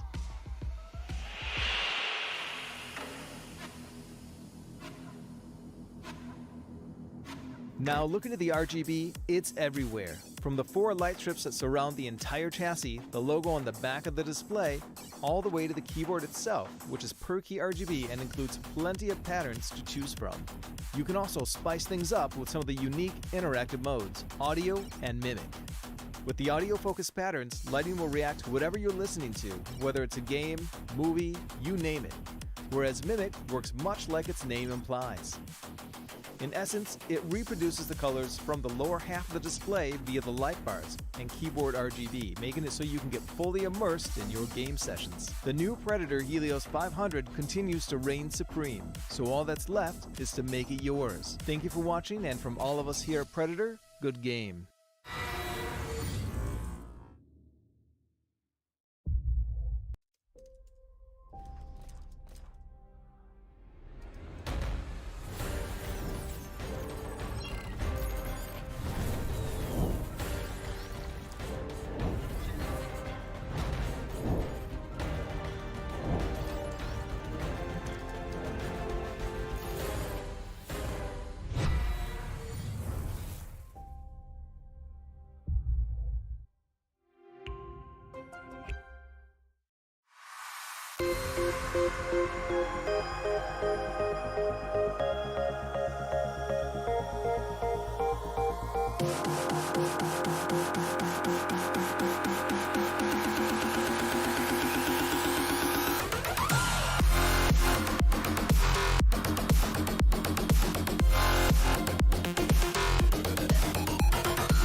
Who are you? Who do you want to be? Do you want to win? To stand victorious over your opponents? But victory must be earned, practiced, perfected. At Planet 9, there are others, there to fight alongside you and take your skills to new heights. Through training with coaches, utilizing game stats, and taking part in our thriving active community, you'll attain the skills needed to succeed. Coaches, chosen based on their expertise, will be suggested to help you grow. Or choose our carry format to play alongside other veterans. Pros will guide you. Immediately interact with them in real time. Share gameplay and advance together as a unit. Record your recent matches for coaches to examine and offer their expertise on. All game-related stats are made available to determine how best to grow one's strengths, eliminate one's weaknesses, and improve one's overall standing. All presented in a comprehensive, easily understood format. At Planet 9, all the elements, coaching, game stats, community, and tournaments can be found on a single gaming platform, where gamers can come together and claim victory for their tribe. Do you have what it takes? We think so. See you soon at Planet 9.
The new Predator Helios 500 has arrived and it delivers on every level.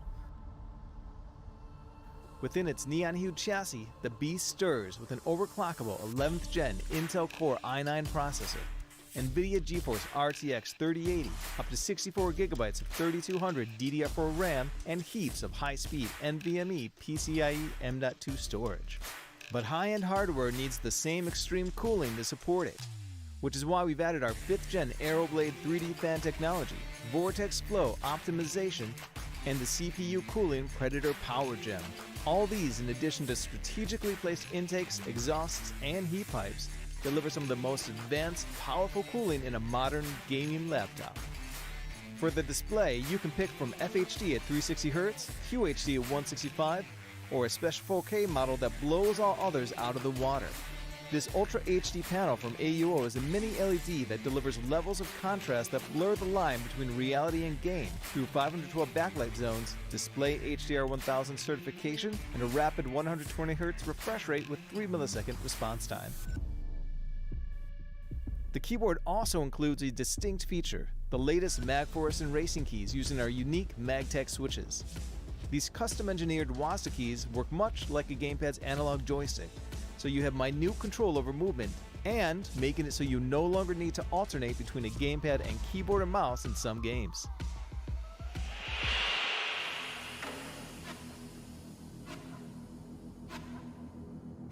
Now looking at the RGB, it's everywhere. From the 4 light strips that surround the entire chassis, the logo on the back of the display, all the way to the keyboard itself, which is per key RGB and includes plenty of patterns to choose from. You can also spice things up with some of the unique interactive modes, audio and mimic. With the audio-focused patterns, lighting will react to whatever you're listening to, whether it's a game, movie, you name it. Whereas mimic works much like its name implies. In essence, it reproduces the colors from the lower half of the display via the light bars and keyboard RGB, making it so you can get fully immersed in your game sessions. The new Predator Helios 500 continues to reign supreme, so all that's left is to make it yours. Thank you for watching, and from all of us here at Predator, good game.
Who are you? Who do you want to be? Do you want to win? To stand victorious over your opponents? But victory must be earned, practiced, perfected. At Planet 9, there are others, there to fight alongside you and take your skills to new heights. Through training with coaches, utilizing game stats, and taking part in our thriving active community, you'll attain the skills needed to succeed. Coaches, chosen based on their expertise, will be suggested to help you grow. Or choose our carry format to play alongside other veterans. Pros will guide you. Immediately interact with them in real time. Share gameplay and advance together as a unit. Record your recent matches for coaches to examine and offer their expertise on.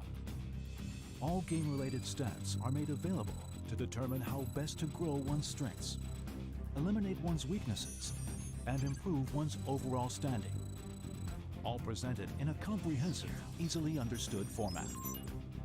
At Planet 9, all the elements, coaching, game stats, community, and tournaments can be found on a single gaming platform, where gamers can come together and claim victory for their tribe. Do you have what it takes? We think so. See you soon at Planet 9.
The new Predator Helios 500 has arrived and it delivers on every level. Within its neon-hued chassis, the beast stirs with an overclockable 11th gen Intel Core i9 processor, NVIDIA GeForce RTX 3080, up to 64 gigabytes of 3200 DDR4 RAM, and heaps of high-speed NVMe PCIe M.2 storage. But high-end hardware needs the same extreme cooling to support it, which is why we've added our 5th gen Aeroblade 3D fan technology, Vortex Flow optimization, and the CPU cooling Predator Power Gem. All these, in addition to strategically placed intakes, exhausts, and heat pipes, deliver some of the most advanced, powerful cooling in a modern gaming laptop. For the display, you can pick from FHD at 360Hz, QHD at 165, or a special 4K model that blows all others out of the water. This Ultra HD panel from AUO is a mini LED that delivers levels of contrast that blur the line between reality and game through 512 backlight zones, display HDR 1000 certification, and a rapid 120Hz refresh rate with 3 millisecond response time. The keyboard also includes a distinct feature, the latest Magforce and racing keys using our unique MagTech switches. These custom-engineered WASD keys work much like a gamepad's analog joystick, so you have minute control over movement, and making it so you no longer need to alternate between a gamepad and keyboard and mouse in some games.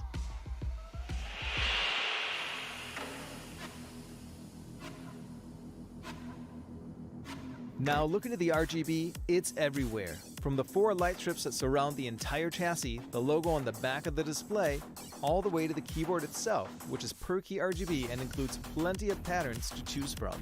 You can also spice things up with some of the unique interactive modes, audio and mimic.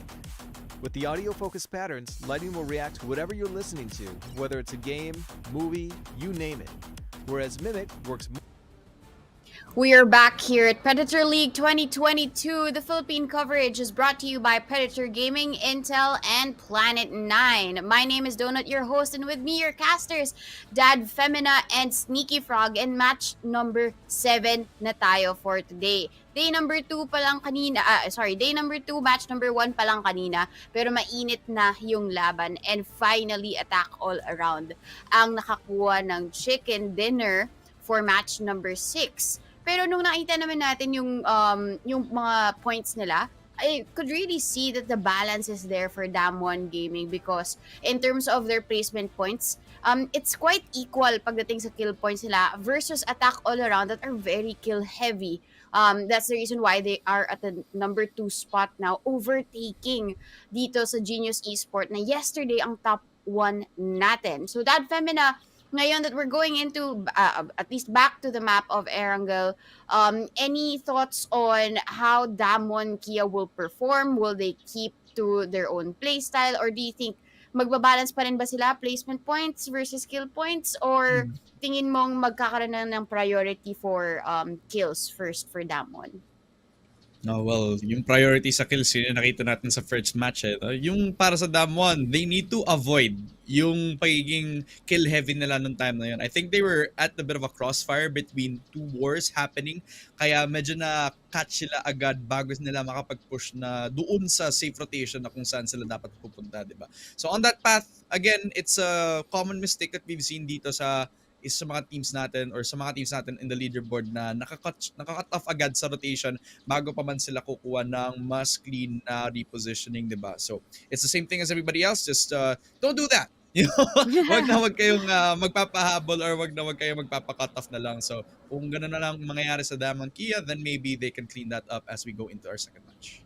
But what about GNL na kill heavy naman sila? They have 30 points in terms of the kills, but only 5 in terms of the placement. Sneaky Frog, do you think they should be prioritizing the placements na rin moving forward? Because we only have at least 9 remaining games for them to at least rack up the points. I am thinking, man. In my opinion, para sa akin, like, I think GNL should really not slow down their pace that they have right now. I mean, I know that they had a horrible play. I think naman horrible, no? I think horrible is a harsh word. They had like old Sneaky Frog almost came out, pero yun nga, I think they had an okay placement no dito sa ating last game. It's just that they had that one unfortunate fight up against itong GE. They just really could not start it well. dito sa ating game. Siguro, para na lang sa kanila is cleaner execution sa lang siguro pagdating sa kanilang mga fights. They need to be the ones getting that first kill first bago nga makakapitalize yung kalaban dito sa kanilang openness dito sa ating area since they're the ones going for the push every time. So, para naman sa GNL, I think picking better decisions dito sa kanilang fight would really benefit them for the long run dito sa ating mga games. Yeah, in terms of decision making, they really have to show that, right? Even if they do get all of the kills for each of the rounds, pero still, them surviving is gonna be key for them to get more of these points. But we'll see because match number 2 for day number 2 is gonna be starting. It's gonna be Erangel again, and that Femina and Sneaky Frog will be your casters. Alright, well, pangalawang match na natin dito at nakapag-drop na ang ating mga teams, ang ating mga kapunan. Pero yung V3 Fox, another team that I want to highlight dito sa discussion natin, yung kung kailan sila naging passive, now it's at the right moment, at the right time. The way they take fights, the way they try to cut off these people, one of the things that has influenced in first match and one of the things that has bolstered them up dito sa ating leaderboard. But Shooterong, again, back to their ways of being a little bit more proactive, sometimes also being one of the teams na nakaka-catch off dahil sa mistakes na ginagawa nila. So they need to keep an eye on that. Yeah, so Damon still in the lead, dito sa leaderboard natin despite AAA getting that placement win dito sa ating last game and getting so many points off of that. And we do see kind of the same stuff from the other teams. DK landing in the Severny side and E36 refusing to let go dito sa Georgia pool natin. That could either be really good or really bad para sa side nila. They are gonna get a lot of loot but they are gonna run into another team. I think NGE landed right next to them dito sa may hospital side natin. And VR is gonna go into the car and out of danger from Zarky into another area kasi naandito nga ang Shooterong players natin dito. And yeah, just a bit of rotation. A bit of a quiet start dito sa ating game. No one really going for the fight. I'm just waiting for, yung camera to pan to RJ somehow, some way fighting itong AAP for some reason. Pero I think AAP is looking for the possible hospital rotation pero maganda naman yung zone para sa side nila. I think they might want to move up north and try to see if they can challenge itong NGE so they can have this entire north side of the map to themselves. Nasa center din yung ating AAP squad in the middle of the circle. The RNG definitely favoring them pero in some way, parang may disadvantage din sa kanila kasi it'll be limiting the ground that they need to cover. Kukunti na lang yung mga pwede nilang makuha for the later loots natin para makapaglaban. Pero para dito sa mga players ng MG, just waiting and looking towards the scout dito sa ating mga warehouse area. Marco Gaming also trying to consider kung ano yung mga pwede nilang kunin ng position. Si SoQQ yung nag-iisang scout nila dito. Is also trying to see kung ano yung loot na pwede nilang kunin dito. So again, mga kaibigan, yung pinakamalaking target na sa attack all around ulit. Same could be said as well for Damon Kia who has definitely the biggest points ngayon in terms of our leaderboards, but the way that attack all around has handled yung first match natin, they have the same amount of aggression but they added brains more into the operation. Now, already taking control of all of the angles, not really hesitating this time around katulad sa first match kung saan nandun yung hesitation kaya yung GE at saka yung DK yung nagka-come out on top sa mga 1v1 sila. And this time, maybe even taking it a bit too far, an over-aggressive push papunta dito kay AAP actually could do well para sa AAA ngayon. Oh, pero AAA trying to go for the drive-by. Pero Evil Patrick, grabe naman yung rat-rat niya dito sa may kotse. And Mad Dog, makukuha niya pa nga si James. And mukha yung nanalo dito sa ating last game. Labanan ng AA, parang baterya. And it seems like it is gonna be battery towards the side of AAA as of the moment. Nan climbing on the roof. Ako po, napakagandang spot para dito sa AAP. 2 down agad para dito sa AAA. And the nades are gonna start to fly para it. No one's really getting natawag dito. No one's really going too far para dito sa Archangel. No? I really like the patience na hindi sila nag-overextend. Instead, itong si CJ gonna try to go for a cheeky wrap around and nakita siya ng ulo dito. He has info. Pull out the Mini 14 and shoot it twice, my friend. Tara kanina nakita natin yung Archangel Predator parang perfect timing sa pag-cut Oh. off ng AAA habang nagro-rotate pa lang man sila pero si Evil Patrick naku po nahanap si Escalisia na siya pa naman yung isa mga star players pagdating sa mga later stages kanina dun sa first match natin. So already cutting them off one by one. Sige, ang 2 off na lang ang natitira para sa ating AAA squad. Ako po, nahanap si Mad Dog pero in the end, AAA are knocked down by AAP. At sa mga trade natin mga kaibigan, at least na-cut off nila yung bawat miyembro pero they are gonna be coming out on top sa exchange natin. The better double A dito sa ating 1v1. Man, I mean, the aggressiveness from the AAP coming off of their own identity nga no? That's something that we already expected them to be. Yung isa sa mga pinaka-proactive teams natin dito and maybe taking a bit too far on a few cases, simply put, nag-iisa lang naman yung kanilang casualty. But all said and done, rewarded pa rin sila with already eliminating one of the squads dito and one of the top squads to see the most. Problema nga lang, si Mad Dog nawala pa nga sa situation na yun. I don't think that was necessary galing nga sa kanya dito to actually peek the window habang nag-a-assault na nga ng bahay itong Archangel. But at least they do get 4 points on the board, no? Para dito sa AAP, that means it is gonna bolster yung rank.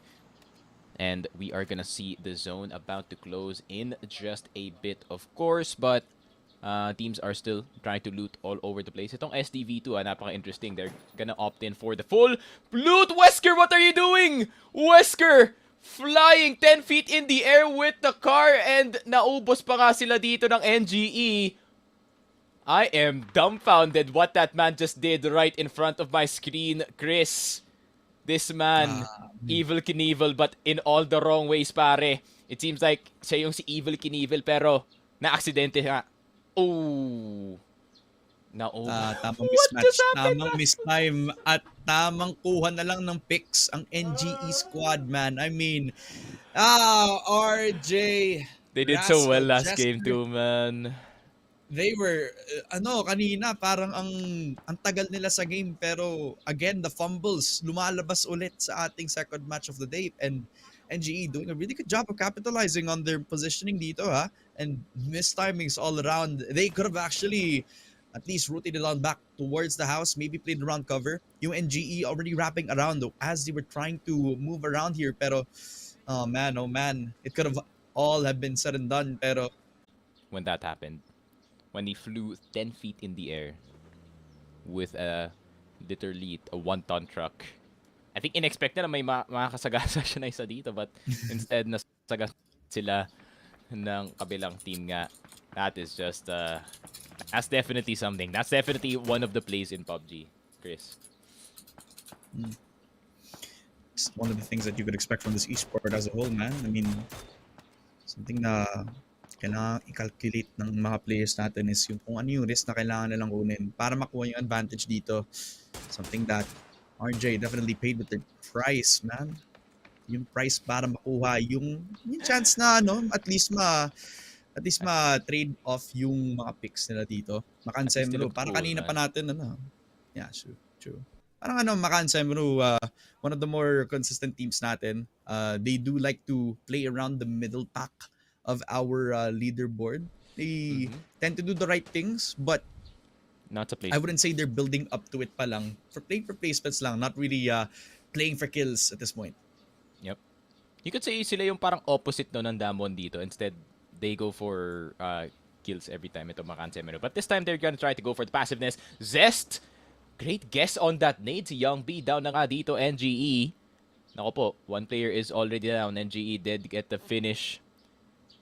And where is the rest of the squad? I think ginagawa dito ng GE, they're gonna go one person ahead and tinatawag na nga yata ang backup dito pero tignan mo naman, Van Light does not want to do or does not want anything to do with that fight at all kaya tamang drive na lang pabalik dito sa mga bahay natin with that 3-stack on that car.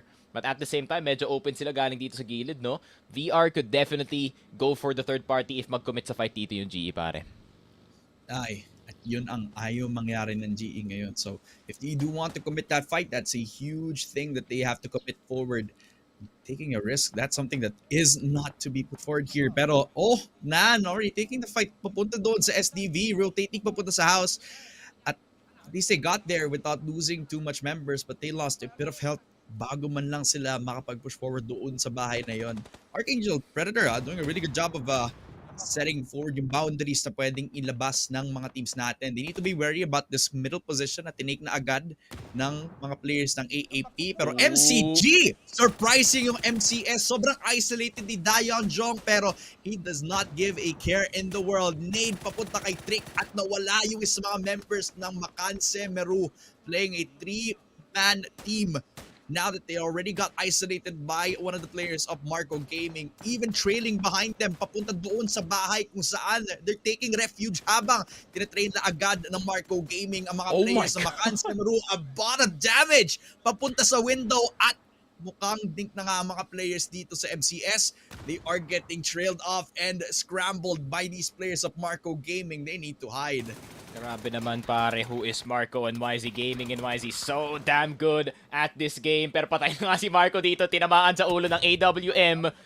MCG still doing damage dito sa MCS pare. They're trying to go for the full finish before they can get the revive in. Tamang underhand lang dito sa grenade, and they're gonna try to find the last member. Pero nakalabas na pala yung isa, men. He is gonna try to sneak away from the squad.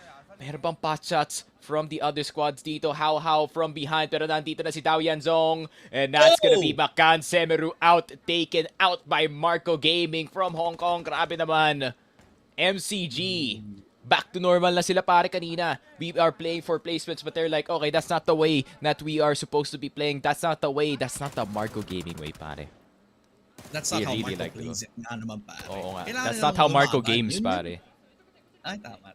Kung Marco Gaming, dapat gaming aggressively. Pero para dito sa ating SGD squad, ang laban nila pambawi dahil doon sa lackluster nilang start. Dahil yung mga players nila already cut off nung first match pa lang. Pero dito sa ating second match, mukhang mas mahirap ang sitwasyon. Only 2 down para sa mga players ng SDD. Kailangan nilang i-recall yung mga players nila dito para makapag revive. Uy, nasagasaan! Nasagasaan si Pero Marco! nasagasaan ulit na naman! Nasagasaan si Marco! Naku po! Yung MCG players na knockdown Maybe a yung bit mga too players dito. bloodthirsty. Kaya kailangan nilang ibalik dito si Marco, man. If Marco is not gaming, he is getting run down, man. No, Marco! Siya pa naman yung best Marco pare. To siya pa yung nasagasaan dito. Nako po. SDV2 though, they're getting pelted from all over the place. Where is attack all around in this? Mukhang attack all around yun ang nangyayari dito sa SDV. Pero B3F pala ang nakikita natin on this high ground. Mini 14 SLR, M41S. Ang nakikita natin being sprayed all over the side of this mountain. But we are gonna take a look at our circle. GNL. Sakto sa gitna dito si Hammer. He's just trying to scout ahead. I think they're trying to take advantage, no? Yung meron pang medyo mountainous na area sa kanilang harap dito. Malapit sa may Pochinki side. Oh, what a nade! What a nade! These nades, man! Grabe talaga. These nades are doing in work. Magic is trying to get this finish dito kay SoQQ. Marco Gaming has a decision to make. Iiwan ba nila ang kanilang teammate or are they gonna go for the fight? But meanwhile, a fight is going on the other side. Magic Esports is gonna take down SoQQ eventually, pero Genius fighting another entire fight dito sa kabilang side. Enter Force is gonna enter towards their building or their collection of buildings, pero si Yuta na ang galing dito sa gilid. GE, grabe ang ganda na salo dito pre. Galing dito sa side ng Genius Esports. Si Sylvia na aksidente pa nga dito. They're good shooters, malakas sila lumaban pero hindi sila magaling mag-drive. Okay lang naman kasi mang-navigate lang para mas malapit sila makapag-reposition. Pero speaking of positioning, yung shooterong nakapag-reposition sa likod ng GE habang naghihintay ng perfect opportunity na mabait yung mga players ng E36, maibalik back to life ang mga players ng E36 natin ngayon, ladies and gentlemen. Pero ang shooterong, naku po, minamoli na lang ang GE pero trying to use as much utility as possible para man lang malimit yung movement ng ating shooterong players dito. Simon T already finding the kills dito kay E36 and falling down left and right. Iisa na lang para sa E36 squad. Ang Japanese team na to mukhang limping na lang pagpunta dito sa ating mga later stages of this phase 3 position. Pero Genius Esports doing a really good job of trying to limit yung entries ng ating mga players on the other side of this house. Pero back to the normal game we go. Shooterong trying to limit the movements of GE using as many smokes as possible though para ma-depend yung position nila. Hindi sila makalabas dito so they just need to buy a bit more time bago sila makapag-reposition out of this house and into the Waterworks we go. GE has a decision to make dito sa situation na to. Ilalaban ba nila dito sa Shooterong ang Gusto ba nila magkaroon ng kills or are they gonna go for the placement? I think magpa-back off na lang yung GE malapit dito sa may chopsticks area natin. Pero si CJ, habang nga andito sa background, AAP starting to collect some of the members dito ng Havoc squad. Naku po, they get the kills as well. Havoc's eliminated. Jesus, kakapan pa lang natin dito sa AAP pare and patay na agad lahat ng Havoc squad dito. They work quick. And I was wondering, no, where is AAP in all this madness? Yung pala, they are fighting another squad on the other side of the map or on the other side of the circle. Pero classic Damon Kian na naman nakikita natin dito. Just backfilling dito sa ating circle. SGT trying to go for the spray, missing his entire clip. Pete, you need to hit these, my friend, kasi sa pag nag-miss ka, yung Damon magka-capitalize talaga na wala pa nga siya ng bala dito. Nade, galing sa Damon. No, spray's gonna go through. How does Mental win that, pare? Grabe talaga yung Damon. Kakaiba ang kanilang aim dito and they get another one. SGT! Nasa kanila na yung position, Chris. Pero hindi nila matamaan itong Damon Kia. Parang Matrix, kumbaga, nakikita natin dito. Pero si Mr. Flank trying to go for the flank. Nakakuha siya ng dalawa dito. He is here to save the day para sa kanyang team. Pero Mental is gonna get the second one. Mr. Flank is down. Where is the last member? Where is the last member in this entire time, pare? What is happening? Aoki, what can you do? Masyadong malayo. Finish na lang ba yung gagawin mo dito? Parang yung ginawa kay Mad Dog kanina. Aoki trying to go for the spray pero napakadaming mintis na naman nakikita natin dito and nakakita pa nga sila ng ahas dito sa damo. And Damwon Gia off of a mechanical nightmare galing dito sa side ng SGD. They capitalize on it somehow. I mean, I feel like that's again the 2-2 split na pinapunish ng mga teams like Damon Kia. They found the opportunity at maganda sa kanila yung position dahil ginagamit nila yung vehicles na makapag-chase dito sa kung sino man yung isolated. Si IMP na wala agad yung timing. Ito, E36 naman, sila yung magiging proactive. Nag-iisa lang, si Sylphia lang ang natitira para sa E36 na sa kanya yung hope. Kaya hinarap na lang niya yung opportunity.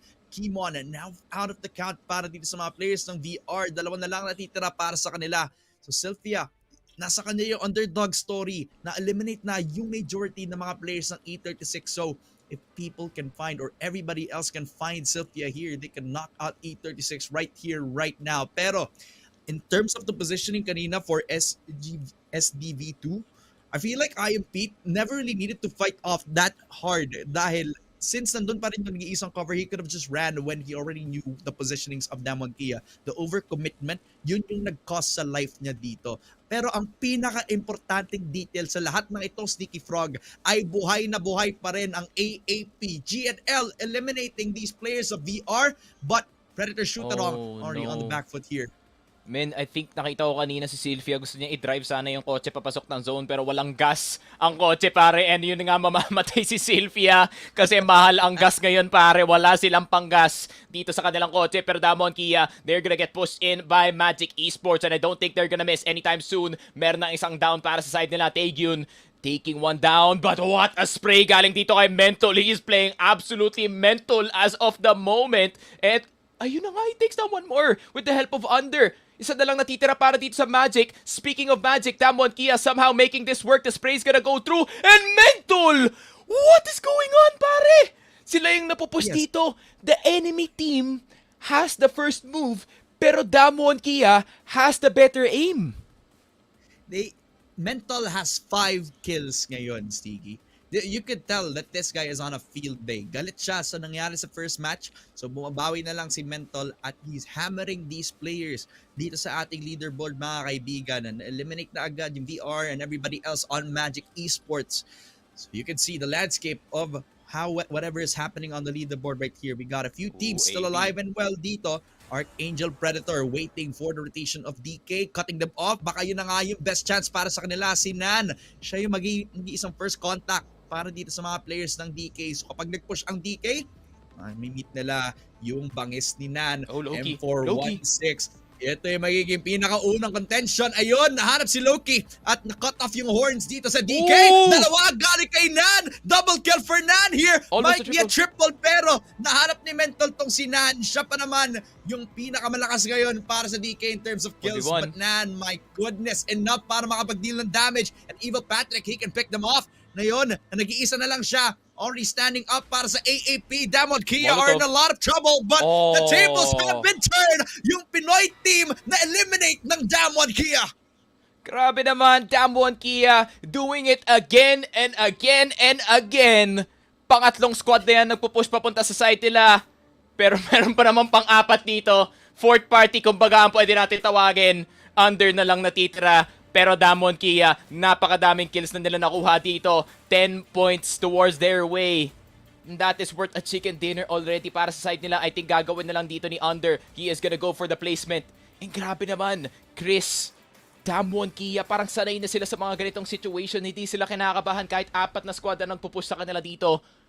The Korean scene really knows how to show up sa mga ganitong situation. Pare, 15 squads alive na lang. Meanwhile, tingin tayo dito sa new generation. Glory's getting itong si Van. What is going on, man? APAC PUBG is just a pleasure to watch kasi away lang kung away. Sige. Suntukan Up ako, until the suntukan. very end. Hanap Suntukan lang ng ako, away. suntukan. Kung saan. Yun yung gusto ko sa APAC, man. This region is just full of fights. And speaking of fights, new generation esports are looking to find a pick here. Shooterong already finding themselves dead out of the water dahil dito sa pick na kinuha ng new generation esports. And the underdog in the story right here. Siya yung top 1 ngayon pero nag-iisa na lang siya para sa Damwon Kia thanks to the oppression na nilabas ng Archangel Predator as well as the nades put out by NGE right after they got picked off. So, well played para sa AAP tsaka sa NGE. Picking off a lot of the picks dito kay Damwon Kia. Pero they need to take control of the situation itself. Nag-iisa na lang yung mga players ng Damwon Kia tsaka NGE. While everybody else, yung mga underdogs na sinasabi natin, yung V3 Fox improving as the night or the day progresses. Yung GNL na are on the brink of getting themselves greatness. Yung pinakauna nilang chicken dinner dito sa ating event, mga kaibigan.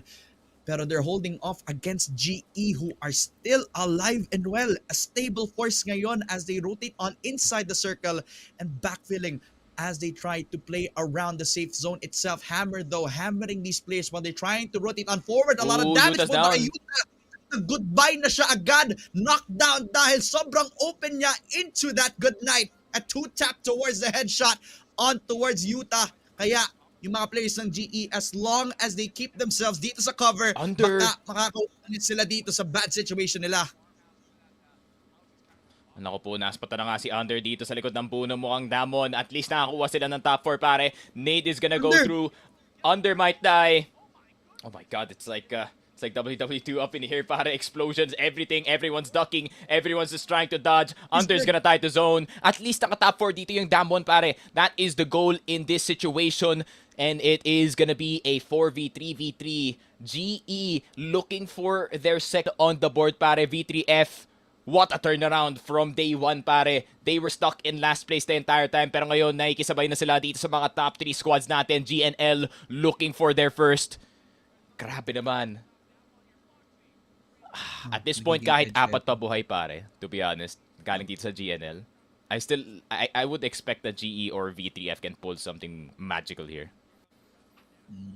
Stable force nga naman ngayon, yung GNL ngayon. Nag-start yung D2 kung saan we had doubts para sa kanila pero they're starting off big. One of the top 6 teams ngayon, mga kaibigan ng GNL. And off the back of this, you can actually improve as the day progresses, mga kaibigan. V3 Fox as well, no? Tumatagal, lumalabas na rin ang bangis sa kanilang paglaban dito. Sa mga pagiging passive, mukhang lumalabas na rin yung brains sa operation ng Foxes ngayon, mga kaibigan. Pero para dito sa GNL, alaman na nila yung positioning ng ating GE players. Mukhang contesting towards that house. Kung saan yung V3 Fox, meron din silang outside scout. Kung saan nandito si Imhack, nasa kanya yung control. Kung saan ika-cut off nila yung pag-push nitong GE. If ever that they want to get that cover itself. Pero Zest, mukhang na-spot nitong si Imhack who tries to actually deal damage to him. Moving on forward doon sa 3 pero at this standpoint, no, parang ang stable ng positioning ng ating GE compared to the high ground that GE has been having themselves forward no? Yung GNL, kailangan na lang hintayin kung sino yung magpupush sa kanila. Most possibly, baka yung GE yung maghintay bago man lang mag-push doon papunta sa GNL Esports, but that is all in the matter of time, pare. Titignan natin kung nasa yung final circle. And yun na nga, pasok ang GE V3F kind of outside the zone. And this play looks familiar, Chris. This play looks familiar galing dito sa side ng Genius Esports kasi nga ginawa nila to nung Miramar game nila. They are gonna try to see if they can get some pot shots sa V3F. I think kind of overcommit a bit, no? Malay mo, GNL, they're gonna bite the bait and try to see if they can get the third party going. Pero yun pala, GE with the better position within the circle. They can go for the win. They can go for the kills. Pero GNL, the patience is real para sa side nila. Hindi sila umaalis sa kanilang bahay. Parang silang introvert dito. Grabe. But still, everyone's pretty healthy, pare.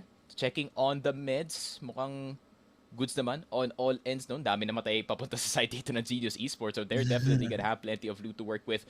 But is anyone gonna go for the drop? I think the drop is right behind dito sa GNL. And ako po, if you can get an Ohm, level 3, definitely that could work out in your favor. But I think GNL... bigay nila kay Roy pare. But I think they're just trying to take the safe route at least. Look at how open yung drop actually is. So I don't think it's a good idea para dito sa GNL. No, mahirap. Lalo na yung high ground position ng Genius. It's playing around if V3 Fox can actually take that fight though. Or sa GNL actually. Pero speaking of V3 Fox, I think they're aware of the positioning that GE have taken themselves up. So all a matter of waiting for the push itself, no? For GNL, it's the push towards the loot box. Ito naman sa V3 Fox is waiting for the push for GE to actually find the push doon sa GNL, waiting for the loot box. It's a domino effect na hinihintay na lang mag-fall into place for either of these teams. And on the other end of things, baka V3 Fox pa nga yung kukuha ng advantage dito if ever that happens, no? But, man, basta wag lang maging greedy yung ating GNL players. They already got the best position possible. All the cover that they need.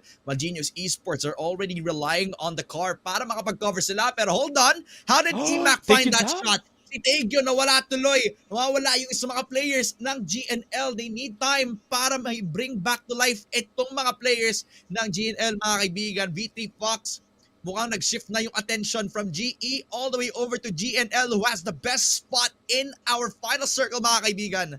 Oh, but the circle is about to close. We are about to enter phase 8 in this game. And it just keeps on getting smaller. Pero tignan mo, Chris. Tignan mo yung circle, pare. The house is no longer gonna be a factor. So that could be GE with the better position in this one. And they got the down earlier. That means some of their helmets, some of their armor is gonna be broken para sa side nila. And para naman sa GE, they have the best position out of everyone dito naman sa zone. Grabe talaga yung swerte nila. They have a 5-leaf clover in all of their pockets. Yuta acting as a extra set of eyes para sa kanyang team. And para naman sa V3F, doing exactly the same. So no one is gonna get caught off guard at all. Tamang page up, page down lang ang mga patay natin na members dito. From both squads. And GNL, they're gonna start to move, pare. I mean, this is such a good position initially galing sa side nila pero nawala yung bahay dito sa ating zone and maybe they're gonna be the ones vulnerable out in the open. Tamang smoke wall lang, push papunta dito sa may B3F and GNL. Kayo yung may advantage so kailangan nyo i-push out ang B3F dito and you need to hit the shots, pare. Pero tignan mo yung Genius. Naandito lang sila sa gilid. They are gonna wait for the smokes to run out and they are gonna go for the harass. They're gonna go for the third party. Pero tignan mo si Roy. Manggagaling dito sa likod. Pero nasa open siya, pare. Kailangan niya maging careful dito na hindi siya mapapot shots or kahit mapapoke galing dito. Side ng GE and nades are gonna start to fly para dito sa side ng GNL and they are gonna start to push itong V3F, Chris. V3F might be in trouble. Goni is down.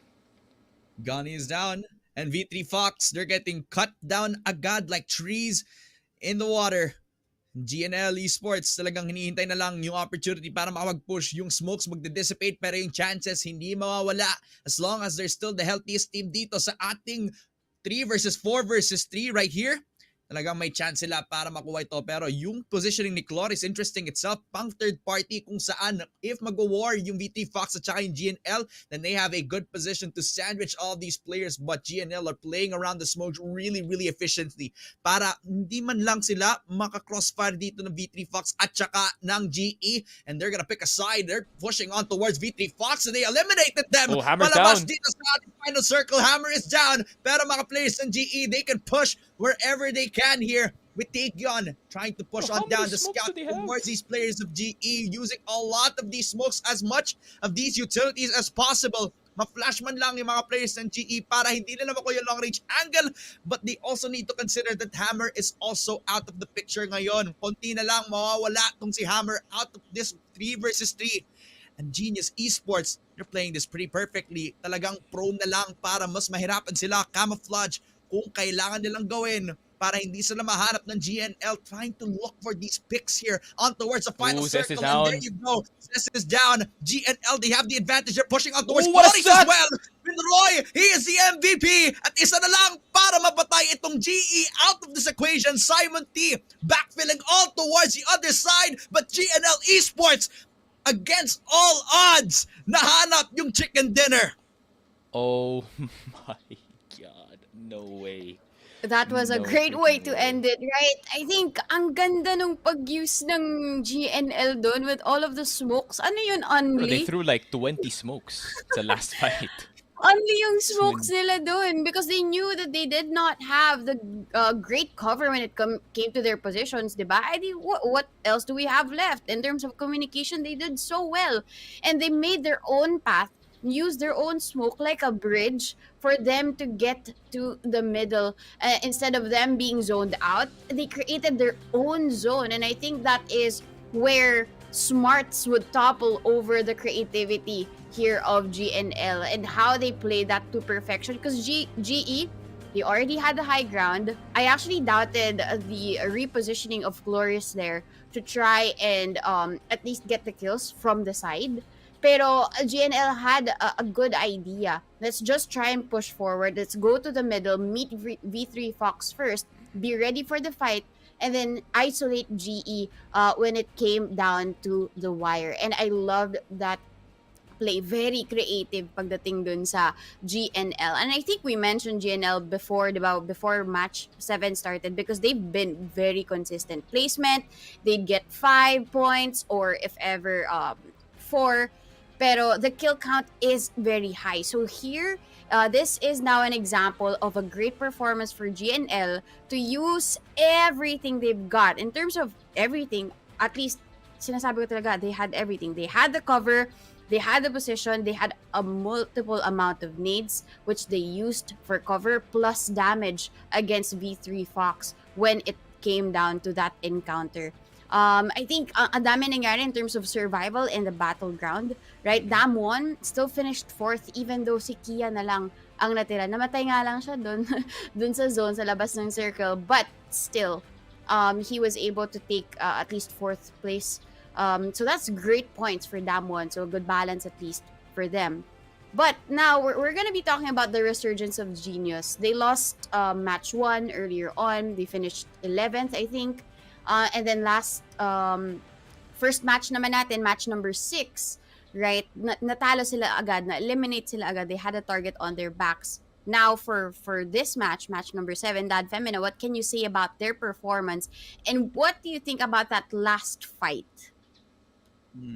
Well, for Genius Esports, I think yung inhibitions nila nung first match natin natanggal dahil yung attention nag-focus doon sa pag-position nila around the circle rather than cutting off whoever is trying to get into the circle. We saw less gatekeeping. We saw more of position power from a few of these teams. Yung GNL, where they had the biggest position. Okay, let's say the RNG definitely was not there for them nung nag-shift outside of the focus doon sa house na yun and into the open area where GE actually had the perfect opportunity to take control of that, no?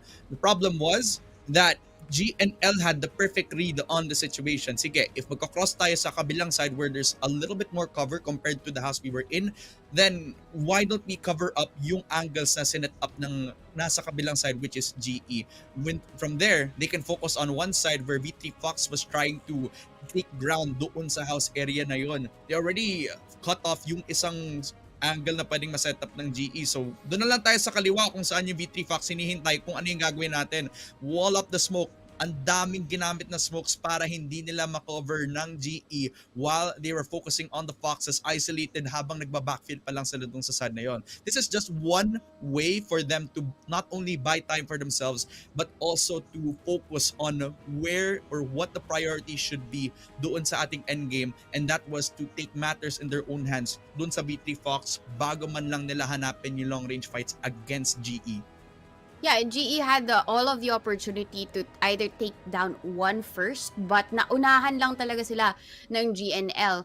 Now, because it was a 4v3 versus 3, and si V3 Fox was still alive and kicking, right? They had all of the tools that they needed, yung resources nila in terms of manpower, firepower. Pero, Sneaky Frog, what do you think were the mistakes done by V3 Fox kaya hindi nila nakuha yung fight na yun against GNL? Yeah, I think they were too scared to act upon yung mga smoke wall at least na ginagawa dito ng GNL para mapunish sila habang nagro-rotate sila, kasi iniisip nila, okay, Genius is gonna try to punish us pag ganun ngayon nangyari dito. They're gonna try to go for the flank and gonna try to go for an alternate angle. But I think, ayun nga, medyo nag-overthink yata sila dun sa situation na yun, kasi guess how many kills VT Fox had the entire game after that one? Yeah, Right definitely. There, 0. Wala silang nakuha kahit ni isa. Para sa akin, like, not gonna lie, looking at the very, very last play, I don't think GE did anything wrong. I mean, a lot of people would say, oh, they could have went for the flank. Oh, they could have try and see if they can aggress first dito sa GNL. But at the same time, that was like para sa kanila, it's a 3v4 and they got hammered down. That's the perfect angle para sa side nila. Cloris had a really good idea of pushing forward. So, meron siyang alternate na angle dito. But I think, at the end of the day, it was just up to the aim at that point. And Roy hit a really insane shot dito kay Cloris across the field. And grabe talaga. We are seeing some next level PUBG right now. Definitely, and I think the 0 now that you said is reflecting here in the match ranking. V3 Fox might have gotten the placement of 5, which is great, but their kills are actually at the 0 count, making them now number 7. They finished 3rd, pero kung wala kang kills, diba, yung balance talagang magtitip off of your favor. And I think what has now naman, what is surprising for me for the match ranking is also Damon Kia still Jesus, at 11. number 2, even if Kia na lang yung natitira dun sa top 4 nila. Si Damon Kia isa na lang natitira sa kanila nun. So isipin mo, 11 kills for them, and they get 15 points at least now.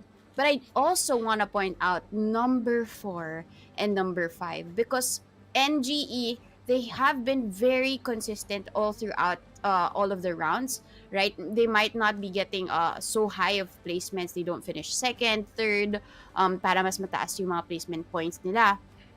Pero the kill count for them is high. And both of AAP plus NGE, they get 9 kills each, which now gives them a favorable position in terms of the total rankings now in the leaderboard.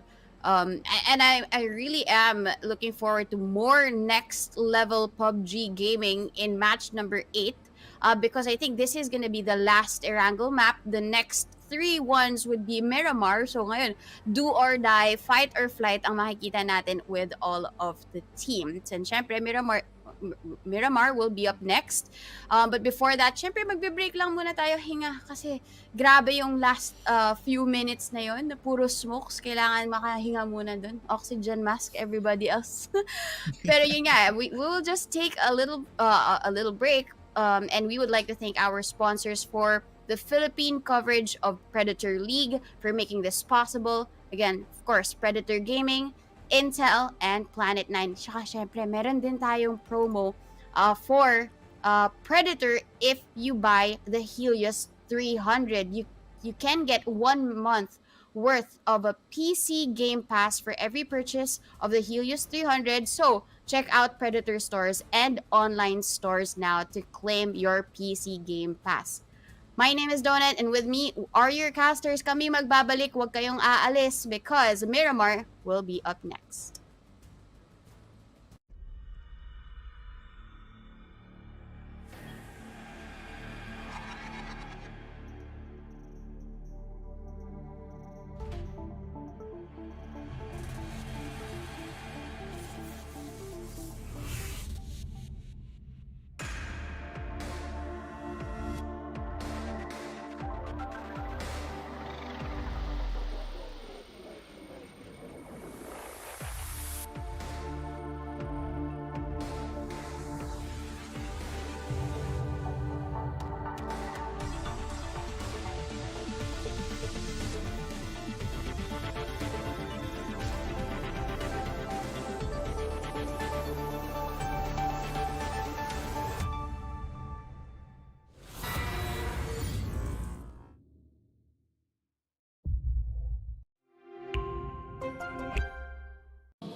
The new Predator Helios 500 has arrived and it delivers on every level.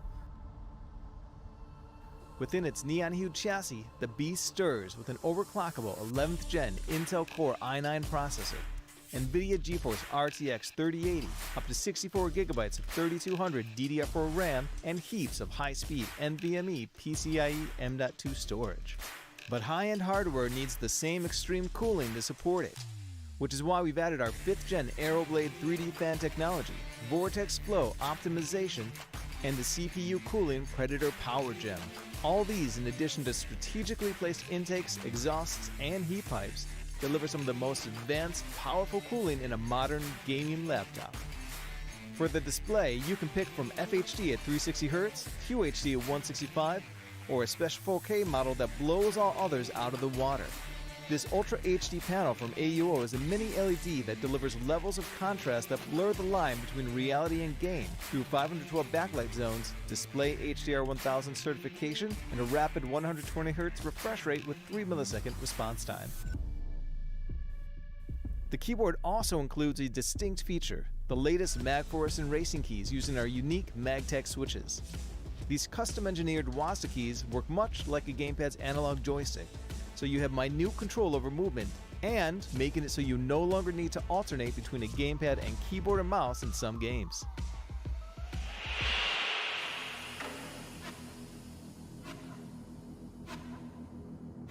Now looking at the RGB, it's everywhere. From the 4 light strips that surround the entire chassis, the logo on the back of the display, all the way to the keyboard itself, which is per key RGB and includes plenty of patterns to choose from. You can also spice things up with some of the unique interactive modes, audio and mimic.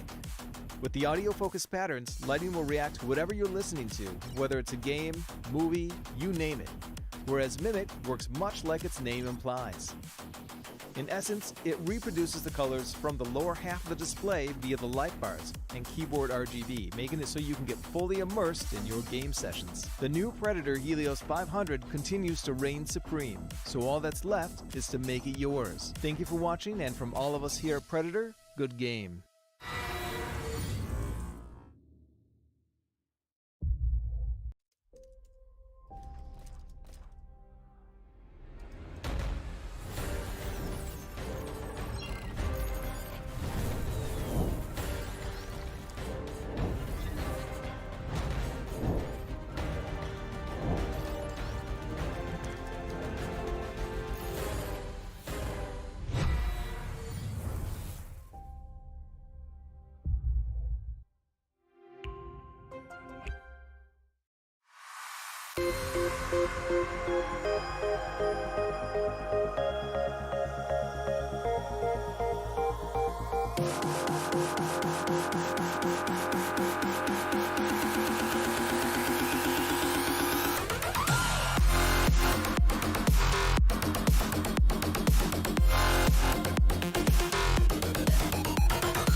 Who are you? Who do you want to be? Do you want to win? To stand victorious over your opponents? But victory must be earned, practiced, perfected.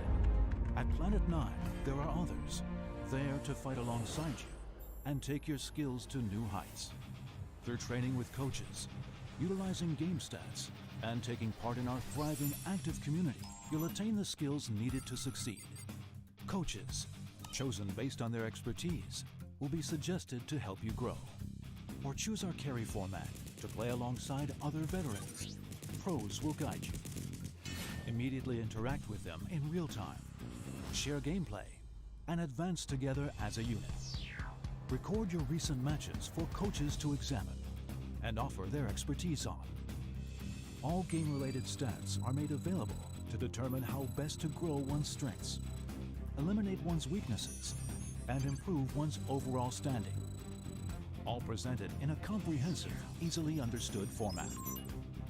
At Planet 9, all the elements, coaching, game stats, community, and tournaments can be found on a single gaming platform, where gamers can come together and claim victory for their tribe. Do you have what it takes? We think so. See you soon at Planet 9.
The new Predator Helios 500 has arrived and it delivers on every level.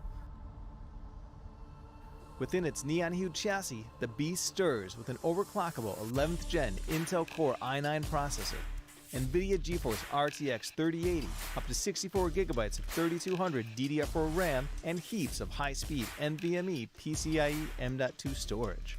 But high-end hardware needs the same extreme cooling to support it, which is why we've added our 5th gen Aeroblade 3D fan technology, Vortex Flow optimization, and the CPU cooling Predator Power Gem. All these, in addition to strategically placed intakes, exhausts, and heat pipes, deliver some of the most advanced, powerful cooling in a modern gaming laptop. For the display, you can pick from FHD at 360Hz, QHD at 165, or a special 4K model that blows all others out of the water. This Ultra HD panel from AUO is a mini LED that delivers levels of contrast that blur the line between reality and game through 512 backlight zones, display HDR 1000 certification, and a rapid 120Hz refresh rate with 3 millisecond response time. The keyboard also includes a distinct feature, the latest MagForce and racing keys using our unique MagTech switches. These custom-engineered WASD keys work much like a gamepad's analog joystick, so you have minute control over movement, and making it so you no longer need to alternate between a gamepad and keyboard and mouse in some games.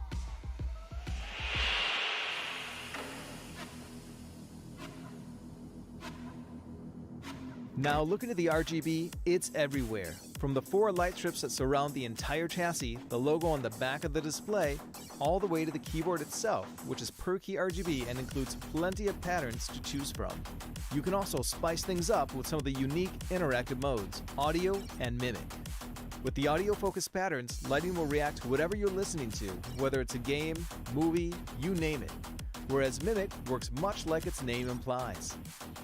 In essence, it reproduces the colors from the lower half of the display via the light bars and keyboard RGB, making it so you can get fully immersed in your game sessions. The new Predator Helios 500 continues to reign supreme, so all that's left is to make it yours. Thank you for watching, and from all of us here at Predator, good game.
We're back here at APAC Predator League 2022 PUBG Battlegrounds. My name is Donut, and with me are your casters, Dad Femina and Sneaky Frog. And ngayon, match number 8 na tayo, and Miramar na. A change of scenery, although hindi siya ganun kagandahan, right? But it could be that mas maganda ang mga labanan natin dito for PUBG, especially for the teams, right, who really take advantage of all of the verticality of the hills of Miramar. Maraming mga chance dito for the teams, right? Yung mga nasa middle and nasa bottom, ito na yung chance nila to shine and ensure that they take advantage of what the map has to offer for them. And at this point now, I'm really proud to see here Archangel Predator, right, having that swift balance of kills. At the same time, even if the placement that they didn't really get that much high of a placement in our recent map of Erangel, but still, bumabawi naman sila dito sa kill count nila. That's why we are at the 4th place. But we do not really want to discount the rest of the teams then who are very high up above, like Damwon, Kia, Genius Esport, who did take home a map of Miramar as well. and Attack All Around, who did great in terms of placements in Erangel. Ngayon, GNL Esports, nakita natin sila kung paano sila gumalaw sa Erangel, the use of all of the smokes para makagawa sila ng pathway to victory. But now, coming now into the map of Miramar because of all of the verticalities, which teams do you think will come out on top here in Miramar, Dad Femina? I think Genius Esports can use high ground more than anyone else. They proved that nung match 1 or yung nung day 1 pa lang natin where we first showcased yung kung paano sila maglaro ng Miramar laging it's either one of the one of the two members dito sa Damwon Kia switching around kung sino yung gustong kumuha ng high ground position. But the constant thing is that they're always looking to get that high ground while everybody else is taking control of the house below it lang talaga. Either from rotation or from trapping these people kung kailan nila kukunin yung house, nandun pala yung mga tao ng Damwon Kia. That is how they can play that dito sa ating Miramar, and that's been the constant thing that they have been playing. That's why they have one of the chicken dinners in the bag. But again, nagka-catch up na kasi yung mga top teams natin, kaya I feel like they already read kung paano laruin ng Genius Esports yung up and down strategy nila, but I still have high expectations for Genius Esports. I feel like even though the glass is getting thinner, they can still break through it talaga now that we're heading into like the middle stage of the event itself. Yeah, I think even when it comes down to taking advantage of all of the hills, right? That high ground and using all of these long range weapons, I feel like we also have to give it to Attack All Around and as well as SGD pagdating sa use nila ng mga weapons na yun. I think we've seen them use that and get a lot of the kills, especially I think si Jayers, diba?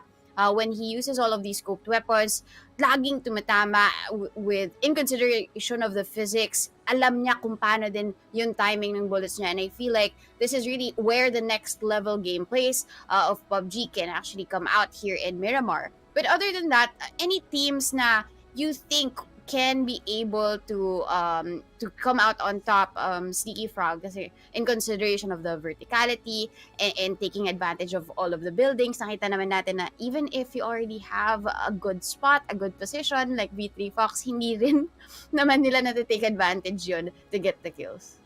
All right, I know the last time that Attack All Around was on this map, they messed up a really good situation para sa side nila. But I think since we are on day 2 no, and we have learned from prior mistakes galing dito sa ating first day, I think Attack All Around can definitely fight their way through dito sa Miramar, especially since yun nga, they can get a really good position at first. It's just a matter of execution, no? And it seems like today their execution is actually really, really nice. As long as hindi sila mahanap ng early dito sa ating game, they're gonna be a-okay. But another team that I would like to see, or who I think that are gonna do well dito sa ating mapa is Damwon. Surprisingly, the team that really likes to backfill is really, really good at Miramar. But at the same time, yung form nila, papasok dito sa day 2, is just on another level. Nakita naman natin kanina, mental literally took out.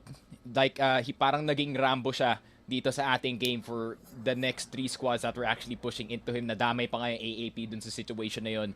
So, I think Damwon Kia, with the way that they're playing right now, definitely they can keep first place if the situation is correct para sa side nila. Yeah, and I feel like also since it would really depend where the circle is gonna be, and in terms of yung saktuhan mo, yung swertihan mo na lang din, which building you can go, which type of cover you can get into so that you can actually get the loots. Alam naman natin na very unlucky dito si Rascal Jester pagdating sa mga looting phase. I think 1 minute pa lang, we already had a man down for RJ, and they get eliminated early on. So to avoid this from happening again, pero hindi ko naman sinasabi mangyayari siya ulit. Kasi maganda naman din yung naging performance ng RJ and V3 Fox, right, in Erangel. But here in Miramar, what do you think now can RJ do para hindi sila ma-caught with their pants down, literally? Nagsusuot pa lang ng I already know the answer. Don't Sige, drop, go. don't drop near AAP. Yun yung advice ko sa kanila. I swear, they dropped twice sa AAP, pare. Both times sa Miramar, and both times they literally just got destroyed dun sa early game. Just drop somewhere else, RJ. Ang laki ng mapa natin, ang laki ng Miramar, guys. guys, ang laki ng Miramar. There's other spots to actually loot in this very very huge desert map. Just pick another spot. Kasi para sa akin, no, I think RJ is actually playing really well today. I think they're transitioning, yung transition nila from phase 2 up until dito sa my phase 5 natin is actually really really well played on their end. It's just that yung kanilang early game fighting here is really really weak. So what's the logic of dropping near a team that has one of the best, if not the best, early game fighting dito sa ating entire server? So yung advice ko lang talaga dito sa RJ, just drop somewhere else, man. Yeah, and I Yeah. think ito nga din yung kagandahan 'di ba ng other teams, right? I think RJ, they learn from their lesson. Kanina medyo malayo na sila from the rest, right? Hindi naman din the most advantageous loot yung priority nila ngayon because nga they get punished for this. But that Femina, any other thoughts pa do you think, at least not just RJ, grabe naman, hindi man natin binubuli yung RJ dito, but other teams to avoid the early annihilation from the other teams, what can be done? Avoid AAP. Yun talaga eh. Kasi AAP, definitely, Sticky Frog definitely put an emphasis on the best thing that we can put forward here. AAP is very early aggression, man. I mean, if you calculate how many times AAP has encountered somebody early, either through an isolation or either cutting off rotation, then they have always gained the upper hand in a lot of those things. Kaya if ever na makahanap sila ng way para either avoid or to win a gunfight against AAP, then I feel like the early game for you will be safer compared to when you're not meeting AAP. But sometimes not meeting trying to plan yourself not to meet somebody, medyo mahirap yun, especially in a battle royale. So how will you adapt against AAP? Just simply split them apart. Kung saan sila nagto 2-2 split, maybe that is like the best way for them to find the win or find the gain against AAP.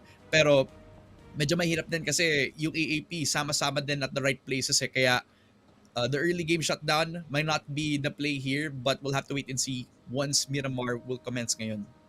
Actually, ayun nga, I think AAP and AAA, hindi naman sobrang similar nung playstyle nila. Pero when there is a fight, they will actually move forward. Which now brings me to another question, because we haven't really seen a lot of Magic from Magic Esport, right? Medyo tahimik sila, especially match 4 until now. So do you think Magic Esport and the rest, like new generation, will they now be able to bring forward that type of aggression then against other teams?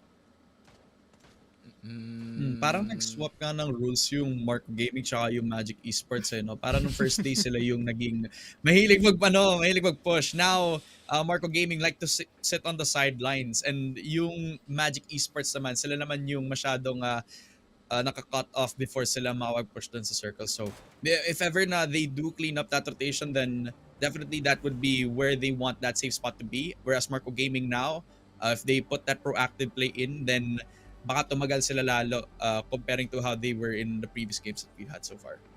Yeah, I think yun nga eh, at least Magic Esport was the one who won the Predator League qualifier in Thailand, and Attack All Around was just second, diba, in terms of the overall placement. But this time, parang AAA sila yung nagsishine. And I feel like it's because of the different types of playstyles that are exposed to them within a map, right? They might not be ready for Dam1 Gaming's patience plays, or the very explosive types of the likes of Genius Esports. And yun nga, if you were in an arena, right, in a battleground wherein there is a mix of playstyles, parang hindi pa siya nakukuha ng Magic Esport. At least we saw signs of life from them, diba? Marco Gaming, sasabihin ko sana Marco Gaming. So yung Magic Esports, parang they're very quiet now. And do you think they will now break the silence here in Miramar? Because they did so well yesterday. I think they can, not gonna lie. I think their style is definitely fitting dito sa ating mapa, and especially with the amount of fights that they took dun sa prior Miramar game natin, we can definitely do some damage, or they can definitely do some damage in the game itself. And I would say basta lang hindi sila makatch sa isang unlucky na situation, kasi naalala ko sa Miramar, they tried to sandwich one team, and then sila yung naging lettuce dun sa sandwich bigla. Tapos sila na yung na-sandwich. So, as long as hindi sila makatch sa ganun na situation and they have the perfect scenario every time they try to go for kills, then pwede yan. Yeah, and sabi mo nga naman, 'di ba? If lettuce ka, luray ka na after being squeezed into the sandwich. You have to be beefy, you have to be meaty pagdating dito sa mga sandwich place. And if ever to be the sesame seed sprinkle on top, 'di ba? Yung buns mo, it has to be toasted. You have to be ready for everything else that will come your way here in the map of Miramar. And I feel like we're also ready to be getting into match number 8. Now, casters, I give you the floor to tell the story of what will happen here. Damn. I want the sandwich now. Not gonna lie. All this food talk. Nagutom ako, pre. Yeah. I mean, the sandwich All the would stock of, really like- be good right now. I mean, Donut actually encapsulated the whole thing perfectly. As long as like, a combination of timing, adaptability, plus now that you're playing in a different environment that you played in the previous map, then Miramar could be anybody's sandwich. You just have to bite into it. True. It's right in front of you, man. There's the opportunity. You just have to capitalize on it, to say the least. And as we do see the drops, interesting. We have changed up so many drops in this one. And this is not the usual for most of the teams. I think they're adjusting very, very slowly dito sa ating game. E36 though, still going for the contested drops in this area especially. Either ilalaban nila yung GE dito in this early game, which is not really their forte, or they're just gonna go for some of the esports cars here and they're gonna drive all the way up to La Cobrilleria. And that could be a good scenario for them, but we are looking at the phase 1 circle, and it seems like Damwon is smack dab in the middle of everything, so they can navigate themselves dito sa may El Pozo and start looting that and maybe just stay there the entire time, but I don't think Damwon's gonna do that. They are gonna look for the kills to secure itong first place on their own. Parang shift na din to ng playstyle ng DK natin eh. No? Compared to like the passive playstyle that they saw, parang ginamit lang nila yun para ma-download yung data for everybody and all their tendencies dito sa ating second date. Ina-apply na nila. Not even needing to go for the early loots ngayon, they can go for the kills itself. But the biggest target on their backs here, yung nanalo sa ating last game, itong JNL Esports, they did really well into adapting into when they want to take the fights, how they want to get out of very bad situations. Katulad ng kanina, trying to use that smoke wall para man lang makapag-dodge away from the long-range setup na ginawa ng GE Esports, or taking them the wins, as well as the chicken dinner itself. So, para dito sa GNL, just keep that consistency going.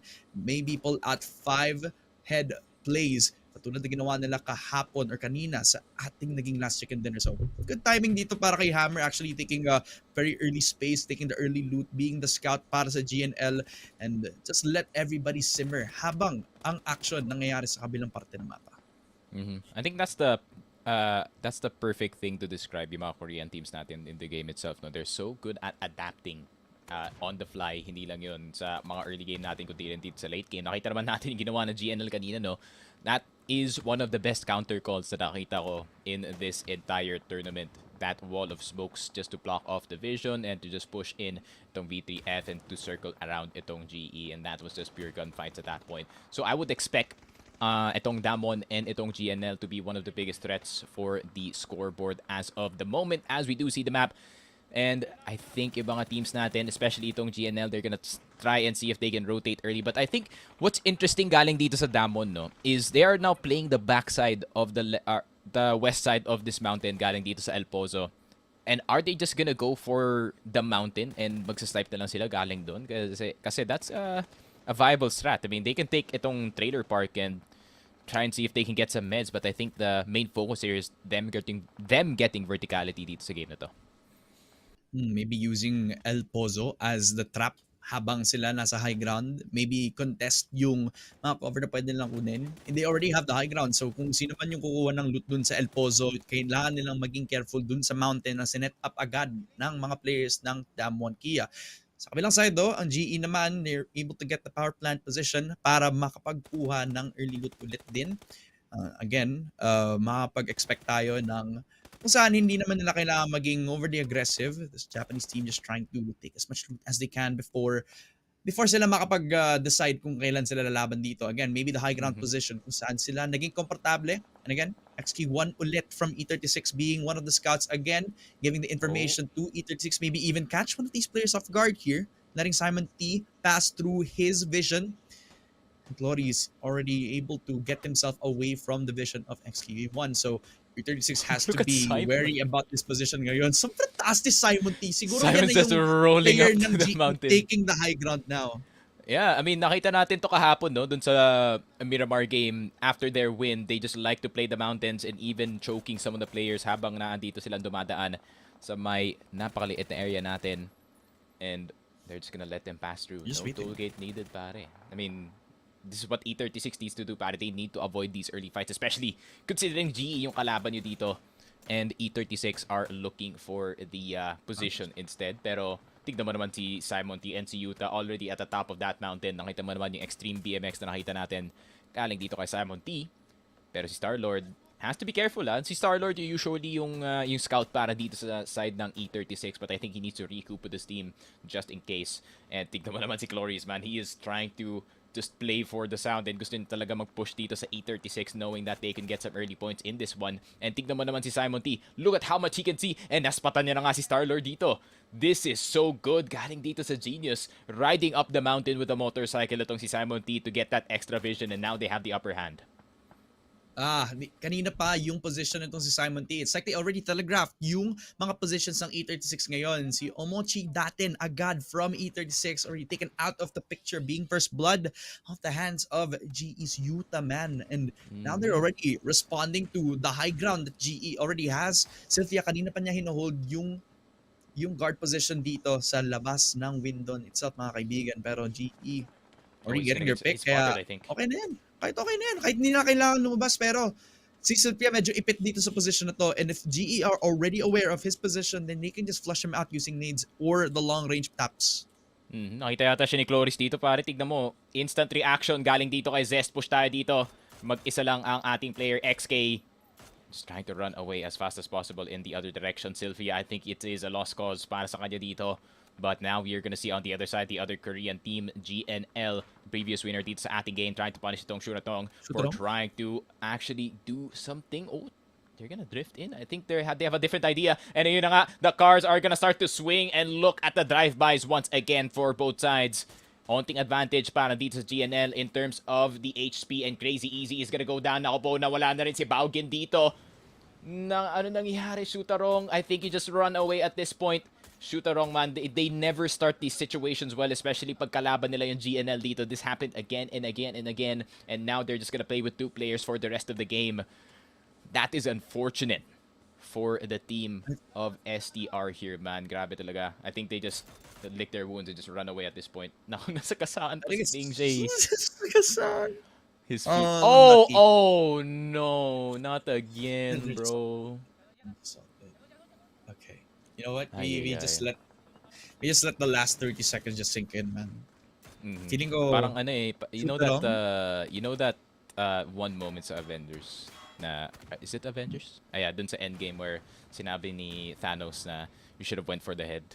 Yeah, they didn't go for the head, pare. Instead, they went for the run and they unfortunately failed. You could say the same as well, no, dito sa E36 na si Sylvia kanina pa pinapanood yung GE dito.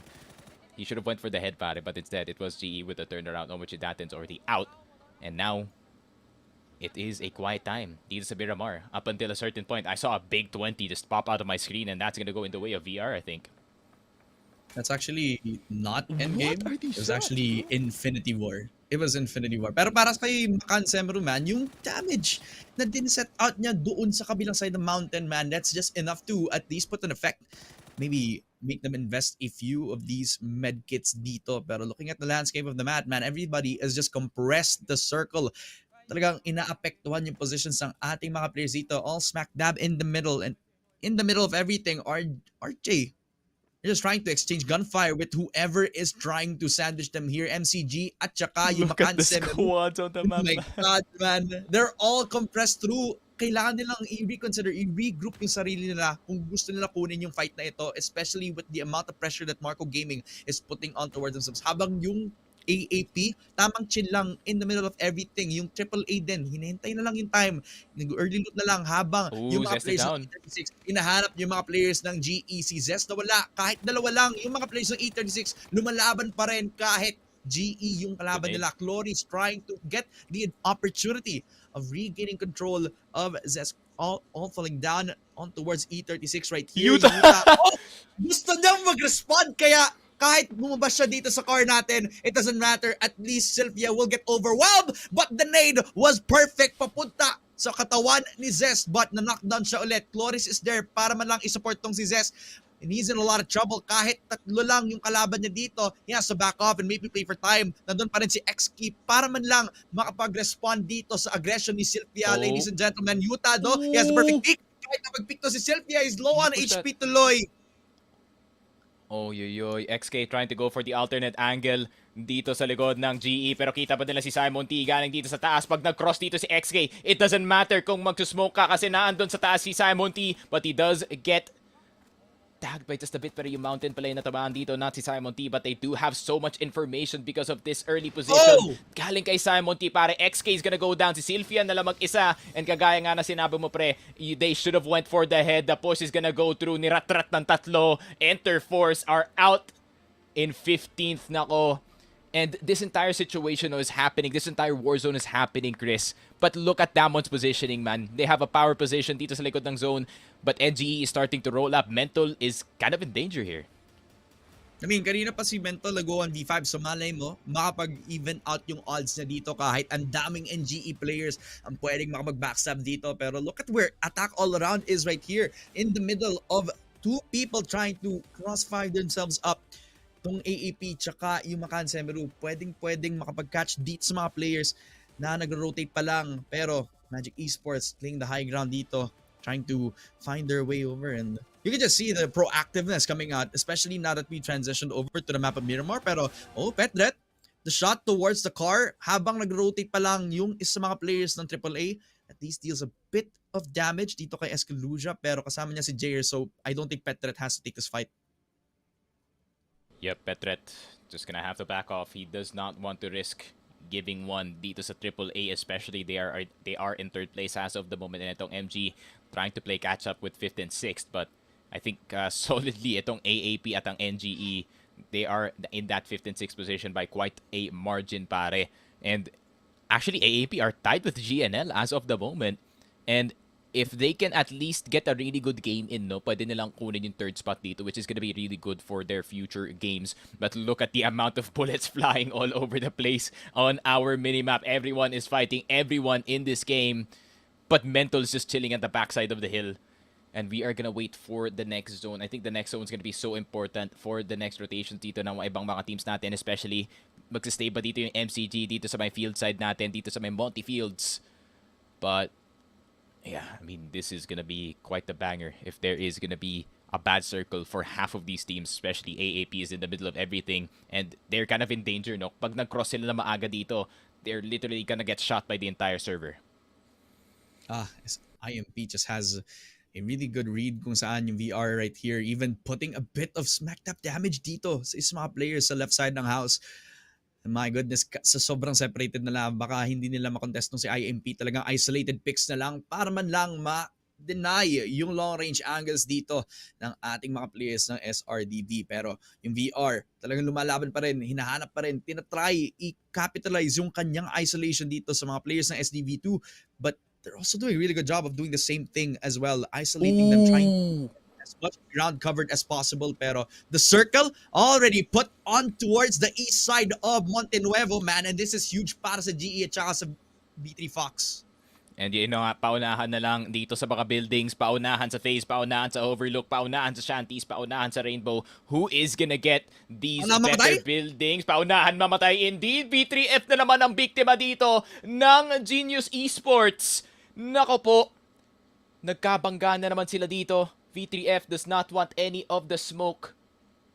And Ina nga, DK. You already know, man. Nakita nila yung circle dito. And alright, boys, we need to roll out. We need to get out of this zone immediately. Pero tignan mo, ang SGDV2, they're trying to at least capitalize, trying to nade out itong first place team natin. But I don't think they should go for the fights. I think they should just go for the rotation. And it's a really good strategy yung ginagawa dito ng Damwon, no? Yung dalawang players nasa backside of the hill, I guess you can count Mental as like 2 people kasi this guy is literally cracked out of his mind.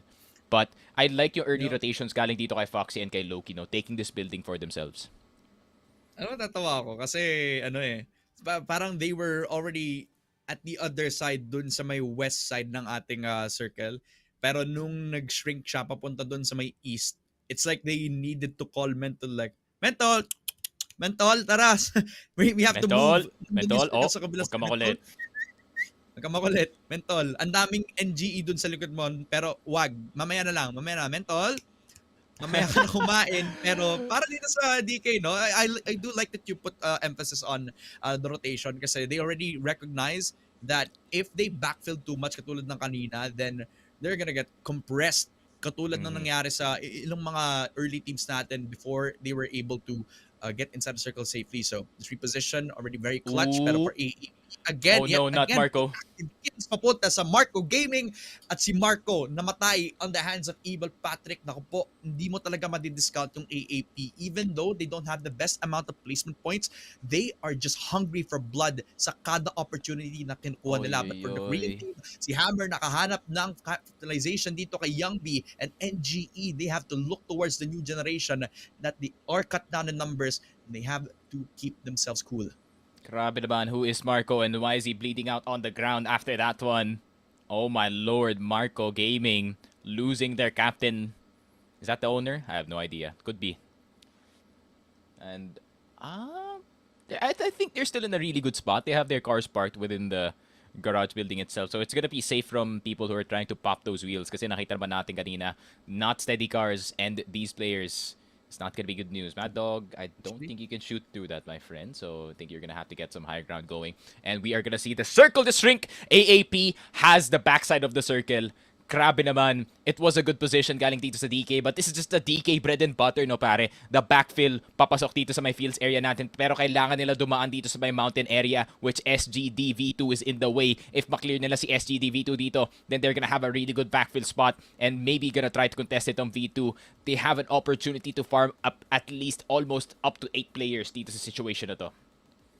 Wait, so if they actually just wait it out, then Damwon Kia are in a lot of trouble. Nandun pa rin yung high ground position. So Damwon Kia, it's either they run away or they just force a fight. Si KMF1 mawawala dahil si Under already under him. And on top of everything dito sa mga players ng Damwon Kia, it's now gonna be their own advantage. Nakuha nila yung mga players ng SDBT2. And Damwon Kia, they're on the chase. They're finding all of these picks kahit nasa kanila yung low ground. Si Kia, talagang hinahanap yung mga players sa SBB2 pero si Foxy, they're whiffing the shots. They're trying to chase down these players ng SBB2 pero na-finalize sila yung dalawang picks and eventually nasa kanila yung high ground and SDBB2, they have to run away.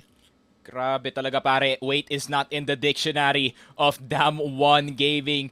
Grabe naman yun. Straight up just going for the fight for control dito sa may top side ng ating mountain. But the phase is gonna start. New generation is out dahil dito kay GNL. And GNL looking for more points on the board so they can at least secure itong third place up against AAA.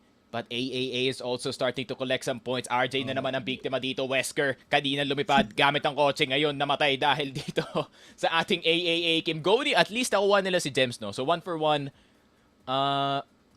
I think para dito sa RJ, ilan na lang natitira para sa side nila. I think that is only 2, so they should run the other direction. Tama.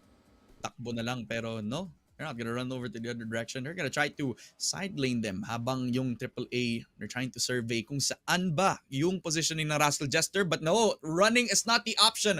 The only defense we have is offense. Push na lang papunta dito sa arms ng AAA while Yanko to off. He's gonna try to at least cut off this push out from AAA. Pero what the RJ shot? already losing out on the fight. At least na knockdown yung isa mga players. Nitong si Yanko to off. But Kim Goni, He's the only one alive para sa Rascal Jester, but the pressure is on talaga para sa kanya. AAA are just mauling every single Oh, exit big route. flash. Pwede na lang kunin dito. And now they're running in. Kim Goni. Oh no. Oh Mhm. dear. Rascal Jester. Not like this. AAA yet again. Knocking RJ down into the lower stages of the leaderboard, my friend. Grabe naman that entire situation. Nag-aantay na lang ang Marco Gaming dito sa labas. Trying to go for the punish. MCS starting to collect some of these kills dito ng VR. And that's actually gonna benefit itong Damwon since VR is now starting to move forward. Marco Gaming trying to go for the punish dito sa loob ng ating compound. Napakadaming kotse sa loob. But I do not think they're gonna use that anytime soon. Tamang smoke up lang dito sa may compound area natin. And they're gonna be roomies for a bit up until they're gonna be forced with control. SGTV2 finally taken down. Foxy even getting the last laugh dito sa ating game. And VT Fox is out as well. Jesus, man. These teams are falling like flies all across the map. Pero Damwon, isa na lang natitira para sa side nila. And they're gonna get pushed in. That's the they're first out! place team out. Nako po. The fellow Korean team says goodbye to Damwon dito. GNL takes them out. Pero Mad Dog, he wants to get more kills dito sa VR APAC. Already gonna go down, but can he get the finish? Grabe naman, in a blink of an eye, 8 teams na lang tayo dito. Parang puno lang yung leaderboard kanina, tapos biglang ang daming na-fade na names natin. Yung Damwon Kia being the biggest name that we have ngayon, already finally taken out of the picture dahil sa aggression ng GNL, but they're not running for the hills. Ooh, They're nice actually sound. just trying to regroup habang yung AAP, they're falling down one by one dahil lang VR already finding themselves cover inside the house. Molly, para man lang Stick the madelay yung res. pagpunta ng AAP. Big Pero may Molly. Molly din ng mga players ng EAP. A big Molly para ma-catch out tong si Kimon, and eventually VR Universal 4 Rivals are eliminated as the number 8 team dito sa ating leaderboard. While MCG, they're also holding down the line habang yung mga players Ooh, AA is out. Hey, but na-eliminate single na din nade. dahil dito sa nade of Soko Q. What is that nade from Marco Gaming? Grabe naman yun. Buy one, take one with the nade. Instead, it is gonna be nade one, take one with that one. Grabe naman yun, pare. AAP, at least apat pa ang nabuhay sa kanila dito from that earlier skirmish galing dito sa VR. So they're gonna be A-okay, but they need to reach top 4, man. Now this is the danger zone para dito sa AAP, but nasa loob na sila ng circle. They just need to stay where they are. They just need to stay put up until the next circle is gonna come through. And as we do see, the rotations are gonna start to come from the backside. Si SoQQ nangongolekta na rin ng mga ulo dito ng kanyang kalaban. Pero tingnan mo si Tutap, pinasabog dito si Tutap. Magic. Ano pa ito pa mangyari dito, Killua? Pinatay na rin dito ni Nan, pare. Pero tignan mo si Tutap, genius. 10 kills already. Inubos na nga ang Havoc dito. Havoc, dalawa na lang natira para sa side nila. And who are still pretty healthy in this last circle. Nako po, the two teams na merong 4 alive dito, GNL, they're starting to get melted all over the place. Nako po, Magic Esport, they have one chicken dinner in the pocket but they're trying to go for 2 dito. Nade is gonna go through galing kay Earth sa Paluy para mapasabog dito ang AAP. Pero take yun, makukuha na nga ni Mad Dog, revenge for earlier. And Hammer is gonna go down as well. So, grabe tinatagtad na dito ng granada yung GNL. They're in between 2 teams and this sandwich is not delicious para dito sa GNL, pare. Pero meron pang isang fight para dito sa Archangel. CJ nakuha na si Pet. Dr. Et, nako po, is this AAP finally capitalizing, isa na lang buhay para dito sa MG. Nate papasok, dalawa buhay para dito sa MG, pero hinahabol na sila ng Archangel. This is not the angel that you want, this is the angel of death incoming para dito sa AAP. And grabe naman, Magic Esport eliminated and AAP make it to the top 4 with 4 alive still. Tama na ang Magic. Ito, i-debunk na natin yung Magic at yung tricks ng ating Magic Esports na wala tuloy ang mga Koreans dito. Pero, GE still alive and well. Tatlo ang mga kailangan patayin dito sa mga players natin in top 4. Havoc already eliminated. AAP. Tatlo na lang para sa ating sa mga final circles dito. AAP, they're all still very much healthy and well. Yung pag-clean nila sa kanilang rotation at yung pag-hold down, kahit sobrang aggressive Oh, no. pa rin, they're still all together, regrouping every time that they have the contestment. Yun yung isa sa mga nag-clean up tuloy sa Archangel Predator. They're already rewarded with being top 4 ngayon, but they still need to take control of this situation. 4 pa rin ang buhay para sa kanila. Yung GE already playing towards inside that circle. Yung MCG looking to find a way to cut This up is yung so AAP, bad. but they're rotating all towards the other side. AAP, they can just run away. Genius Esports, they can do couldn't do Oh, they're missing. anything para man lang makapag-rotate. So they're whiffing all of their shots. AAP have a good shot of already reaching yung open area dito. They have a lot of their clothes, a lot of their vehicles para makover yung sarili nilang options dito, mga kaibigan. And they want these vehicles to explode, pare, para walang gap dito sa ilalim possibly na pwede mangyari dito. I do not think AAP should go for the fights as of the moment because they have one of the worst spots in this entire circle. They are out in the open, so they are gonna use smokes to their advantage to at least try and dodge some of these bullets. I think the best spot in the zone is actually going in the way of GE, pare. Pag mapull yung circle papunta dito sa may GE, they can definitely just stay where they are and try to poke some of these players before the push can definitely happen. AAP, I mean, I think they're kind of forced to play a bad hand dito sa situation near the last circle. Phase 6 is about to pop in 45 seconds. MCG, they need to make a decision. Are you gonna go for the kills dito sa GE or are you gonna go for the AAP elimination? Pero si CJ, yun na nga, na down yung isang player natin dito ng AAP. This is really bad, man. I mean, the only thing separating ang AAP at ang GE is just the elevation. Yeah. And damn, you could say the same as well for Marco Gaming here. They have the best spot in contention dito against GE at saka AAP, who haven't really gotten any very I'd say consistent cover talaga, no?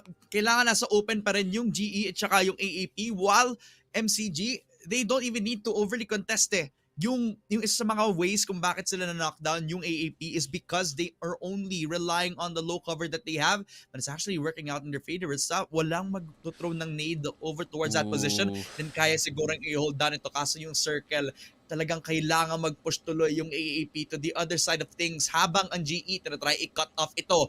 Yung si Dayuan Jong, hinahanap na agad yung mga players ng AAP na knockdown tuloy kahit hindi sila nasa best of situations. Talagang hinihintay na lang yung pag-close ng blue zone bago sila makapag-push. They still have a bit of time to cover this, pero nasira na yung isa sa mga vehicles. Nag-lessen yung cover, nalaki yung chances para masabugan ang mga players ng AAP, so they need to back off. Kahit sobrang dangerous ang situation nito, yung Filipino team, they need to be considered kung saan sila mag-push dito. Dapat hindi na sila nagsusmoke dito, pero I think they're gonna try to go for an early rotation papunta sa position dito ng GE. They're just trying to smoke their sightlines at this point, and maybe they're gonna try to go for the late rotate. Backfill is no longer an option para dito sa AAP, and they are just gonna force themselves in dito sa ating site. Pero yun lang, Evil Patrick is gonna go down dahil dito kay Crazy Bobby. Pot shots are gonna come through, pero sasagasaan na lang ba nila dito ang GE? They're gonna go for the straight up fight up against Archangel Predator. Tamang higalang dito sa may mga kotse. Sumasabog na yung mga kotse! Mga granada lumilipad na papunta dito sa AAP, and mukhang AAP top 3 na lang ang kaya nila makuha dito. Si Nan na lang natitira. AAP, despite a really good start dito sa ating game, mamemelt dito si Nan, pare. 15 kills para dito sa Genius Esports, and now we have a dilemma para dito sa GE. Who is gonna come out on top? Who is gonna get the better circle dito sa Phase 8? Pero Crazy Bobby, I don't think they should move. Marco, why are you moving? What? Meron silang building dito. GE! They have the building! Nako po, is this the Genius Esports mind control? Papunta dito sa Marco Gaming, pare, pinarotate nila dito sa labas. Crazy Bobby is down, but at least they get one. Why are they forcing the fight right now? Maybe this is a genius play. Is it a genius play or a psycho play galing dito sa side ng MCG, pare? Nasa kanila yung control ng cover doon sa may buildings. Ba't pa na kailangan mag-rotate? Why do they need to push papunta doon sa GE? Now they're left into a 2 versus 2 na medyo winnable pa rin para sa GE, pero it's all on the back of how Dayuan Jong can play this nade. Maybe perfect dito kay Cloris. Naku po, nag-miss. GE now have the space. The second nade might come forward, pero it's not enough to actually take control or kill etong si Cloris. So Dayuan Jong playing passively na lang, painkillers, para man lang makapag-regain ng health. Pero Simon T, he is the closest member para man lang mahanap si Dayuan Jong and maybe find a chicken dinner. Pero nag-line up itong mga players sa GE, but it doesn't matter. Si Cloris na knockdown si Dayuan Jong, nag-iisa na lang para sa MCG. Naku po, yung GE mukhang okay na okay yung position nila. Tatlo, buhay pa rin. Pero itong si So Cute na lang, siya na lang yung natitira dito. Siya na lang ang bumalik sa bahay kung saan nandun pa rin yung cover na kailangan niyang gamitin. But everybody else on Marco Gaming throwing it away, throwing everything away. They already had the best position possible for that final circle. Pero now that GE have their all of the cards here. They can now put out the final royal flush dito kay CQQ na parang trap na lang sa loob ng house na ito habang si Simon T at saka si Cloris iniintay na lang yung paglabas dito ni So QQ. So now they're gonna try to trap him down. Yung door sinira na dito para mas madali yung pag-push ng Genius Esports, and it's only a matter of time before So QQ falls dito sa Genius Esports. Pero what is he doing? He just trying to run around, trying to get out of this situation, but they're coming out dead. Genius Esports getting another chicken dinner on their plate. And this is what we were saying kanina, diba? The sandwich play and Genius Esport, pagdating sa mga ganitong bagay, if they have to push, they will push you too hard. And that is what happened to Marco Gaming kanina. So, QQ, ginawa naman niya ang lahat, hindi lang naging enough because of how powerful GE was in terms of number one, the position, and then second was also their will and their wits to actually get another chicken dinner. Actually, ito nga yung pangalawa nila, but their first in Miramar. They showed us na may signs of life naman sila sa Miramar. They got like decent placements in the maps yesterday. But sabi nga nila, kailangan nating bumawi. Now that Damon Gaming is the one on top, we have to redeem that. And pagdating nga sa mga kills, ang dami nilang nakuha. And I think they were the ones who cleaned up AAP. Unfortunate lang kanina for Archangel Predator, they were out in the open. It was a good intention for them, but they were so open and kulang na sila sa mga smokes to have a lot of the cover.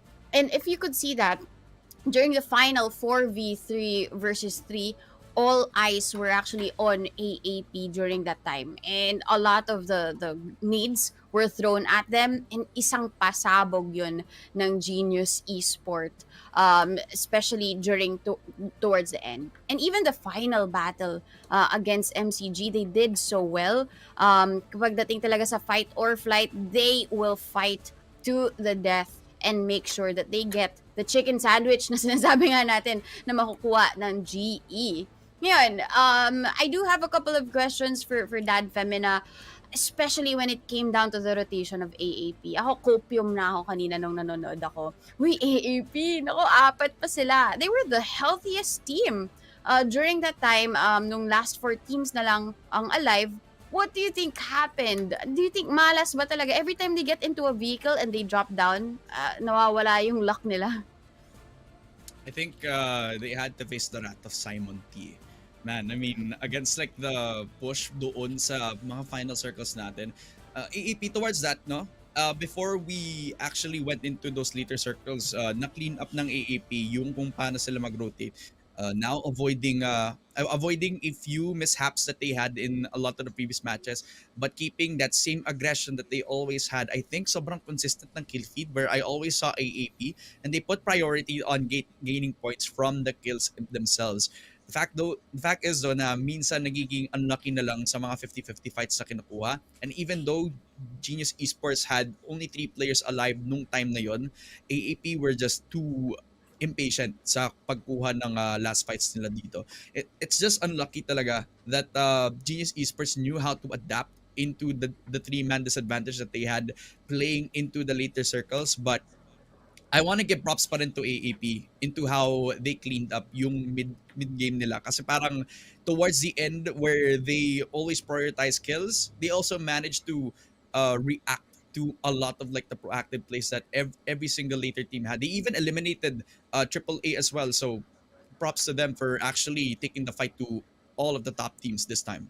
Yun nga, and when it came down to at least the teams to beat, sabi nga naman natin sa Miramar, we mentioned attack all around. I mentioned you guys mentioned Damwon Gaming when it came to their play style. It was just unfortunate for them that they weren't able to at least last longer than we expected. Pero sa mga bets din natin, 'di ba? Did you expect Genius Esport to actually take home that chicken dinner? That's a question for you, Sneaky Frog. Man, that I'm still sorry. Like the question kind of flew over my head because I'm still trying to think about what went through Marco Gaming's brain in that last situation.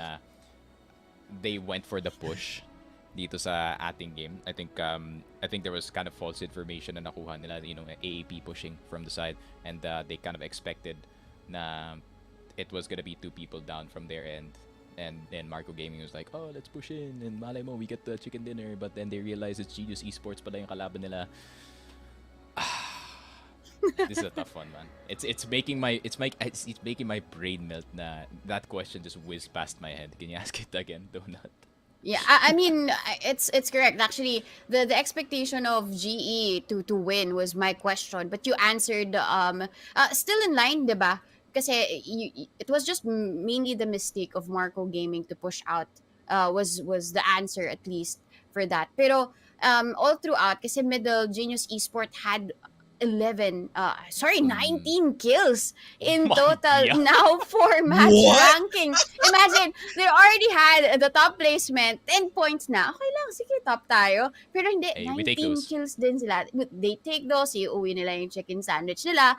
Ngayon, did we expect this from Genius Esport? I think we mentioned na pwedeng mag-perform yung Genius Esport, but not like this. Yeah, I would say we expected it. I wouldn't say we expected it to be this large of a performance galing dito sa Genius. Pero I would expect that they would have a really good Miramar going into this one, kasi considering sila yung may last na chicken dinner dito sa may Miramar natin in match number 4 of yesterday's game. So ayun nga, I think Genius overall displayed that super well. That situation in the game. I mean, they contained yung surprise push galing dito sa side of Marco Gaming, and I think yun nga, Marco Gaming kind of served yung kanilang teammates with false information. They expected nga that 2 people were down in that situation, but Genius was just like, it was all a bait. Porket AAP yung kalaban namin dito, pero pinasabong lang pala namin yung AAP with nades. So, yeah, it was just a tough situation for Marco. But at the same time, I wouldn't say I blamed them for going for that push, pero I would say Genius overall, I mean, they played this overall situation, yung top 3 situation natin really well, actually. So they just kept their calm and made sure na they're gonna get the easy kills. And napansin ko, they were just sticking together, making sure that they were covering in that entire situation that both sides were pushing on their end. I think yung idea dito from Marco Gaming and AAP was to try and see if they can time each other's pushes para pareho nila makuha yung GE dito. Pero ayun nga, a little bit of off timing, to say the least, yung nakita natin. Yeah, a lot of miscalculations and even miscommunication for Marco Gaming towards the latter parts of the round, right? Na it was supposedly theirs, or at least it was an even fight, but we did not see that at all. Genius Esport finished it with a 3 versus 1, and so QQ, he was just trying his best to stay alive. But yun nga, the push and Simon T's basically aggression, hindi mo talaga mapipigilan yan, especially here in the map of Miramar. But match number 8 pa lang yan, our first Miramar map of the day. And we will be seeing 2 more Miramar maps. I would call it Mira maps kasi ang haba ang sabihin, tsaka it's a tongue twister. Mira maps later on for match 9 and 10. But before that, syempre magpapasalamat kami sa sponsors for making the Philippine coverage happen. It's gonna be Predator Gaming. Syempre, every time you buy a Helios 300, you get 1 month's worth of a PC Game Pass. Thank you so much as well to Intel and as well as Planet 9. So kami ay magbabalik. More Miramar action will be on your way right after the short break. Miramaps.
The new Predator Helios 500 has arrived and it delivers on every level. Within its neon-hued chassis, the beast stirs with an overclockable 11th gen Intel Core i9 processor, NVIDIA GeForce RTX 3080, up to 64GB of 3200 DDR4 RAM, and heaps of high-speed NVMe PCIe M.2 storage.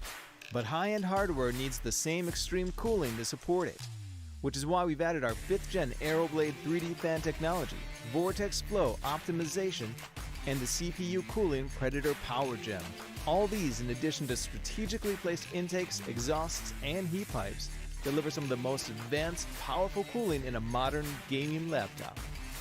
For the display, you can pick from FHD at 360Hz, QHD at 165, or a special 4K model that blows all others out of the water. This Ultra HD panel from AUO is a mini LED that delivers levels of contrast that blur the line between reality and game through 512 backlight zones, display HDR 1000 certification, and a rapid 120Hz refresh rate with 3 millisecond response time. The keyboard also includes a distinct feature, the latest MagForce and racing keys using our unique MagTech switches. These custom-engineered WASD keys work much like a gamepad's analog joystick, so you have minute control over movement, and making it so you no longer need to alternate between a gamepad and keyboard and mouse in some games.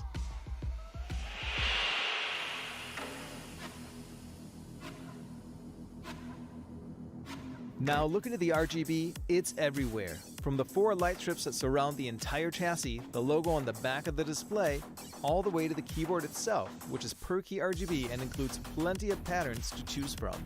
You can also spice things up with some of the unique interactive modes, audio and mimic. With the audio-focused patterns, lighting will react to whatever you're listening to, whether it's a game, movie, you name it. Whereas mimic works much like its name implies.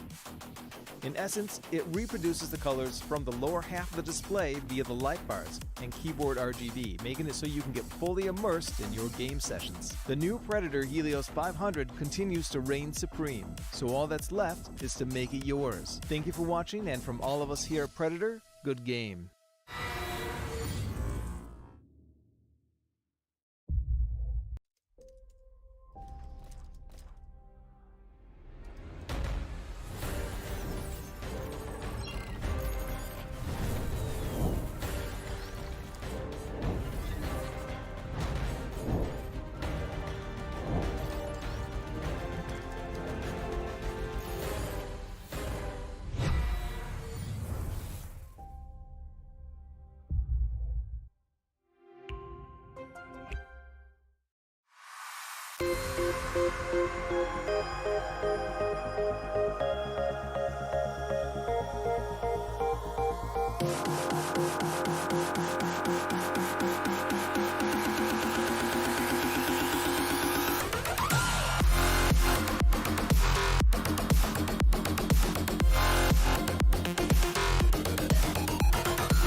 Who are you? Who do you want to be? Do you want to win? To stand victorious over your opponents? But victory must be earned, practiced, perfected. At Planet 9, there are others, there to fight alongside you and take your skills to new heights. Through training with coaches, utilizing game stats, and taking part in our thriving active community, you'll attain the skills needed to succeed. Coaches, chosen based on their expertise, will be suggested to help you grow. Or choose our carry format to play alongside other veterans. Pros will guide you. Immediately interact with them in real time. Share gameplay and advance together as a unit. Record your recent matches for coaches to examine and offer their expertise on. All game-related stats are made available to determine how best to grow one's strengths, eliminate one's weaknesses, and improve one's overall standing. All presented in a comprehensive, easily understood format.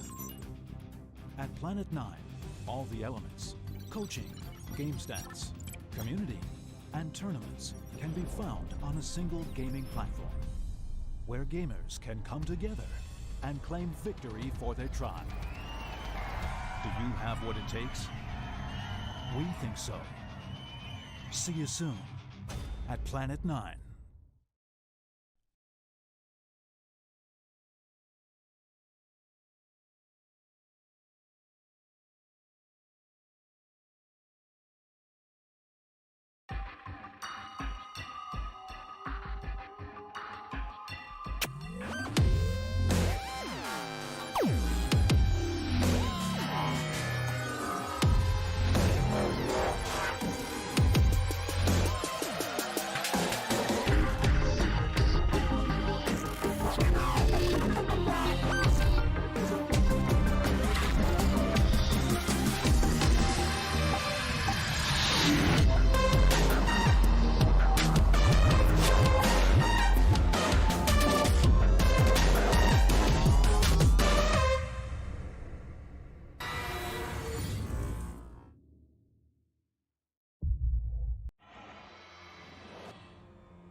Hi guys, welcome back to Predator League 2022. This is the Filipino coverage and I am your host Donut. Kasama ko ang inyong mga casters Dad Femina and Sneaky Frog. Kanina nakita na natin ang first Mira map. Dahil nga, and Genius Esport played so genius pagdating sa mga last straw and the last minute type of gameplay nila. And when it comes down to the pressure, diba, they don't really get affected by it. and at the same time sila naman yung nag-a-apply ng pressure, and that was what happened dito sa Archangel Predator and as well as Marco Gaming towards the latter part na of the round. And as we're looking at the total ranking, we're back at it again the same way that we did yesterday's day with Genius Esport with a total of 96 points already. Ang laki na naman ng lead na kinukuha dito ng Genius Esport, and it's not impossible naman for Damwon or AAA or the other teams to actually habulin tong total score. It's just that nung last match na nakita natin, they got 19 kills and the placement of first. Now that we're looking at another Miramar map, and we saw some mistakes made by the second Damon Gaming and as well as Attack All Around, how do you think they can be at par with how Genius Esports played this so well? What do you think about that, Femina? Alam mo, may napapansin akong pattern Kung sino man yung hindi nakakatch early, yung kabilang Korean team naman, yung magra-rise to the occasion no? It happened when Genius Esports got caught very early. That was the opportunity for Damwon Kia to actually go for a more forward in terms of like the leaderboard, mas maging matagal yung kanilang finish dito sa leaderboard. Whereas now, where Damwon Kia were the ones now being the ones na mas early naman na mawala dito sa ating Miramar map. Yung Genius Esports naman yung kukuha ng reigns, where they're now top 1 dito sa ating leaderboard. Specifically, I'm looking at the very first Korean team that will fall out of the equation dito, kasi kung sino man yung isa pang Korean team, sila naman pala yung magiging top 1. Pero to be serious dito, I feel like now they're putting a lot of focus on Attack All Around, where they have always been looking for each and every single fight. Whereas it's the same kind of style where AAP are also doing, pero mas nakikita mo yung linis ngayon, yung refinement dun sa aggression na nilalabas ng AAP, where aggression, all-out violence is the name of the game for them. If Genius Esports can keep themselves in check and maybe go for the high ground every single time somebody goes for anything all around the map where they're always very near, then palagi natin sila makikita mag-pull out of the race as the ones actually winning out in the end maybe. Yeah, I think dito nga natin nakikita yung big difference in terms of the play style of Genius Esports, Magic Esport, and then as well as Attack All Around pagdating sa Miramar. As compared to what we've seen in the first two matches, diba, of Erangel, parang we don't really see them thrive and even survive long enough for them to get the placement. But this time, grabe yung pag-thrive nila dito sa mapa, kung sana yung pressure, parang mas na-enjoy pa nila yun and na-a-apply nila at the same time. Yung nga, sinabi ko kanina, when pressure is applied, then they take that pressure and throw it back to their enemies. But Sneaky Frog, do you think that you will agree with the difference in terms of playstyle of Genius Esport, or talagang malas lang din yung some of the teams when there would be encounters na naiglang dito ang Genius? Yeah, I would say na since my brain has calmed down now from that earlier situation na nakita natin kanina, yun nga, I think it is kind of a mix of both. No? I think Genius played the situation really well. Yun nga, AAP just forcing themselves onto GE at that point, and I think alam nila na since they were the team that is higher up on the leaderboard, they tried to go for the bigger meal dito sa ating very very last circle. But at the same time, I think that kind of served false information para dito sa Marco Gaming to actually go for the push, and nakala nila napakadami pang down para dito sa Genius Esports. It was a good entry sana, no, since they already got one down galing dito sa side ng GE. But I think the rest of GE played it really well, no. The last two members trying to just cover their teammate and just getting that res so fast, and mukhang itong Marco Gaming, once the flashes started flying, they had nowhere to go dito sa ating game. So I think overall, the on-the-fly calls dito ng GE really saved them. And if we can see the same thing, no, pag umabot sila dito sa ating final circle, I think they can replicate what they did dito sa game na to. Definitely, yung quick thinking talaga ng GE is one to actually be aware of by the other teams, diba? If you already knocked somebody down, it doesn't mean that it is a disadvantage. Hindi ibig sabihin nun pilay na agad yung Genius Esport. Napakabilis ng pag-revive nila sa teammate nila to make sure that the solid four the solid attack is gonna be something that they will use. So ngayon, we're gonna get back to Miramar, and I'm looking forward to see, will Genius continue to be quick-witted, or may mananaig na ba in terms of wits and will dito sa Miramar? Well, let's have we'll have to see, and let's have the casters take it away for us for match number 9. Ooh. And there you go. Finally, something somewhat normal na drops galing dito sa mga team. I can see Damon going for yung medyo comfort zone nila dito, no, yung La Cobreria, and maybe going in towards the north side of the map. And there's so many options, no, para sa side nila to just go for this early loot, and they could actually rotate in towards itong Oasis, and they're gonna have a really great time. But E36 is just gonna opt in for the dito sa may plane crash area natin. That's gonna be Oy! very interesting, no? Oy! Ah, That's ang layo ng circle. where's AAP in this situation? Yun yung layo kayo hinahanap eh. Where's AAP? No, rin Chumasera. Ah, Kung nasaan Chumasera. yung AAP, that's usually where they drop lang din naman. That's where they drop nung una. And this is playing into their tendencies. Lagi silang nag-rotate punta doon sa northern side from the east, from the west heading into the east side of where the circle could be. And since it is all the way over towards that northeast side, the nasa comfort zone lang din sila. Genius Esports, sila yung nanalo on the previous match natin dito sa Miramar, and also the top team dito sa leaderboard natin, mga kaibigan. So, kung sino man yung target dito, mukhang kitang-kita kung sino yung nasa leaderboard ngayon, ladies and gentlemen. But for the Korean team, Damon Kia, lumalaban pa rin, humahabol. Konti na lang, kaya na lang i-edge out yung Genius Esports, but they're getting It's gonna take a bit, man. unlucky. It's gonna take a bit. They're taking a little bit of these unlucky exchanges. Kung saan nagre-reposition sila, there we get caught. Kung sino man yung naka-catch off early, then they're giving away a huge opportunity to whoever is trailing behind them. Medyo minalas din sila sa circle, no? I mean, ang ganda na ng play nila dun sa last game natin, pero nung nakita natin yung circle, yung blue zone, humahalik na sa kanila dito. So, Ano? yeah, I mean, not the best not the best scenario for the Korean squad. But at the same time, let's scratch everything. Dapat ma-flip yung AAA tas AAP. Wala naman pa, pero, you know, technically we are third. Technically we are third, pare. Technically, medyo third tayo. Kasi we're leading in kills. Yung total points, same lang din naman. So why aren't we on top, diba? Why Nasaan aren't yung we RJ? the number 2? Nasaan yung RJ? Oh no! Bakit yung AAA?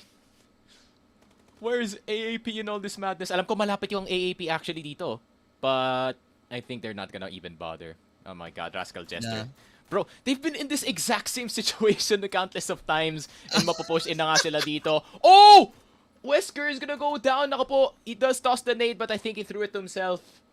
And adrenaline shot is gonna come through. Poor Wesker, man. He can barely even play this game for the past few maps dito na Miramar, even including the games yesterday. And I think they're just gonna run away at this point. Attack all around, securing on third place by just 1 point. But AAP, tignan mo naman, nandun sila, no? You can see them in the horizon. Evil Patrick looking for the pot shots dito kay Vuelo Parman, who is out in the open as of the moment. Jayers is actually kind of vulnerable dito, ha?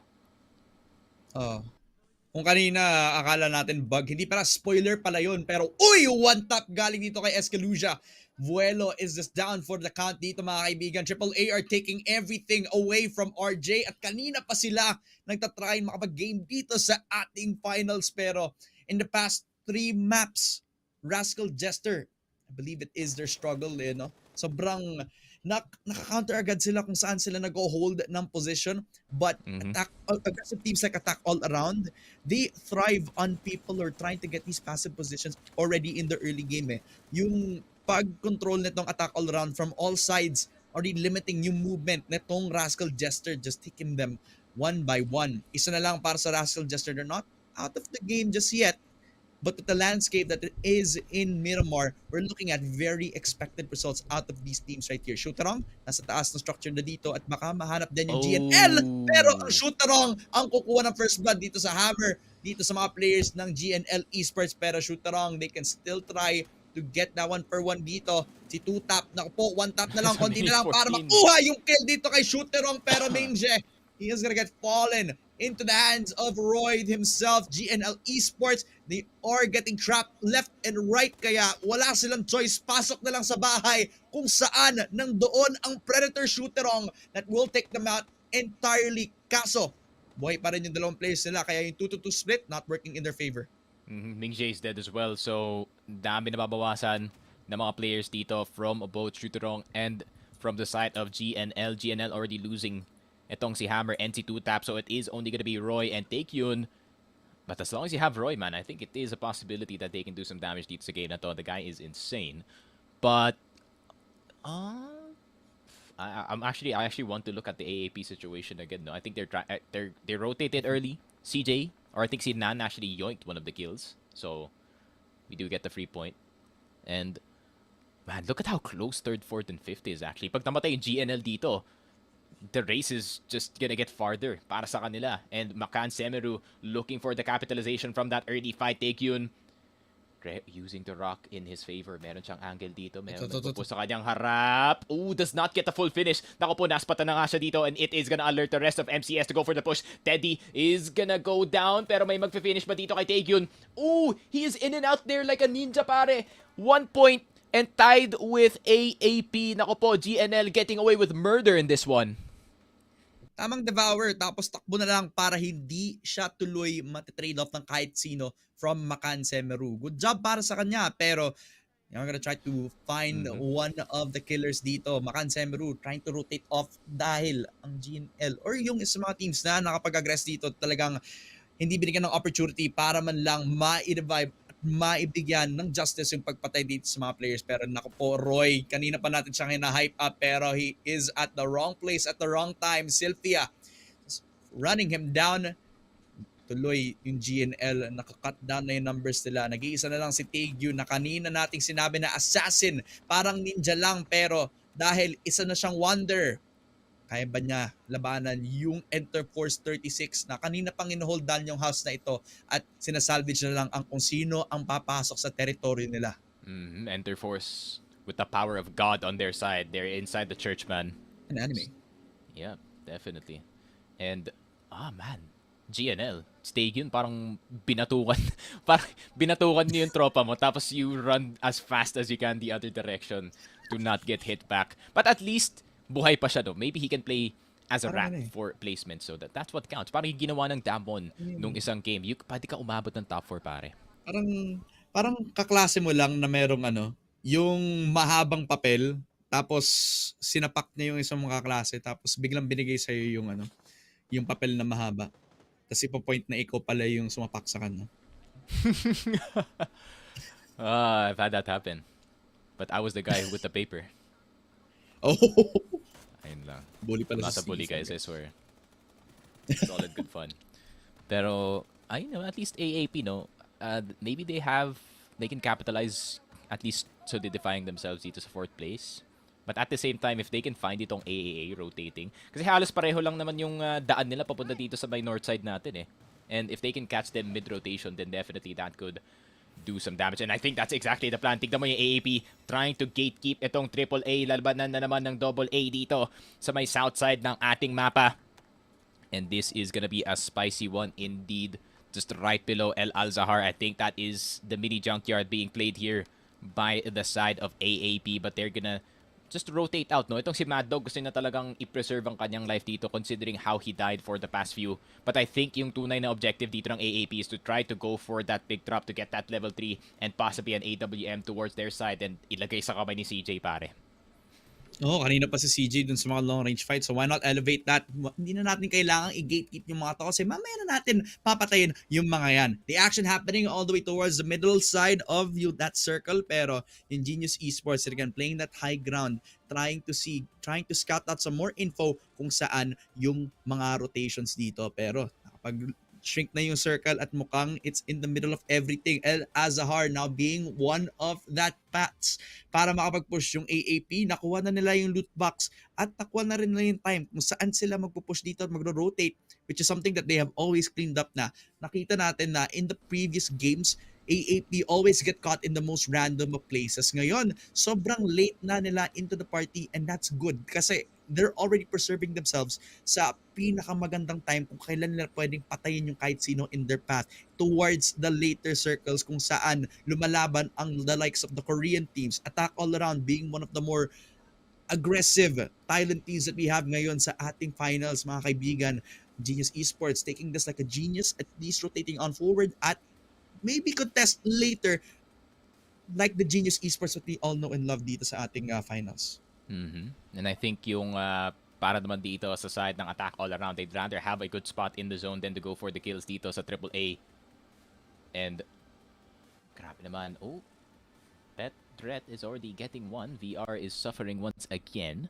And yeah, it's just a few pot shots. I like that enter force. We are seeing more of them trying to get these kills, trying to be more proactive. Kasi yun talaga, dun malakas si Star-Lord, pare. I mean, the VODs that we watched where E36 has been in winning positions, it's always Star-Lord going for the entry para sa kanyang team. But now he has XK with him right next to him. It is a 2-2 split. 2 people occupying the buildings.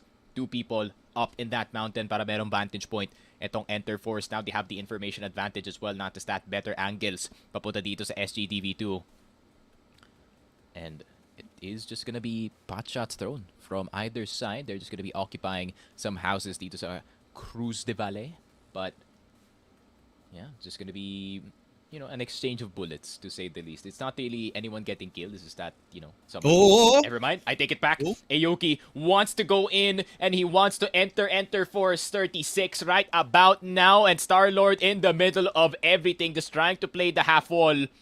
Pero nakita na nga siya dito. Star-Lord is gonna get spotted from the side. IMP is gonna get one. Mr. Flank is gonna try to hide behind cover. XK, really well played. Bobbing in and out of position. Pero yun lang, nasa loob sila ng bahay, pare. Wala silang backup from Omochidaten. And Omochidaten's gonna go down.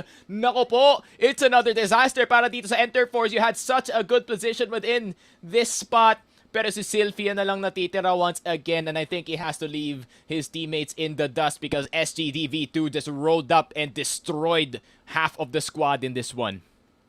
Kanina pa nilang sinasurvey yung area kung saan yung Enter Force 36, hinohold nila yung passive angle na yon dahil doon sa 2-2 split na ginagawa nila. Scout on information lang sana, kaso na-catch off guard, na-catch off timing dahil yung SGDB2 were on the other end of them actually going for the push doon sa may house itself. So taking the picks, taking Star-Lord as well as the 3 people actually from E36, punishing them sa kanilang passive angle at passive position natin dito. They have control over this compound ngayon, which now is in the eyes of Shootarong and everybody else on top of the structure. But Marco Gaming actually taking this very, very seriously across dito kay Nan, who's the only one who can hold down this high ground. Nasaan yung iba pang mga players ng AAP? Sobrang layo pa nila. Si CJ, tinatry ding gumawa ng presensya dito sa mga players na Makan Semeru, pero Nan is just gonna get caught while So QQ, he's the one who takes the fight over to AAP, while Nan, he just falling, knocked down dahil dito sa Marco Gaming, who definitely have taken control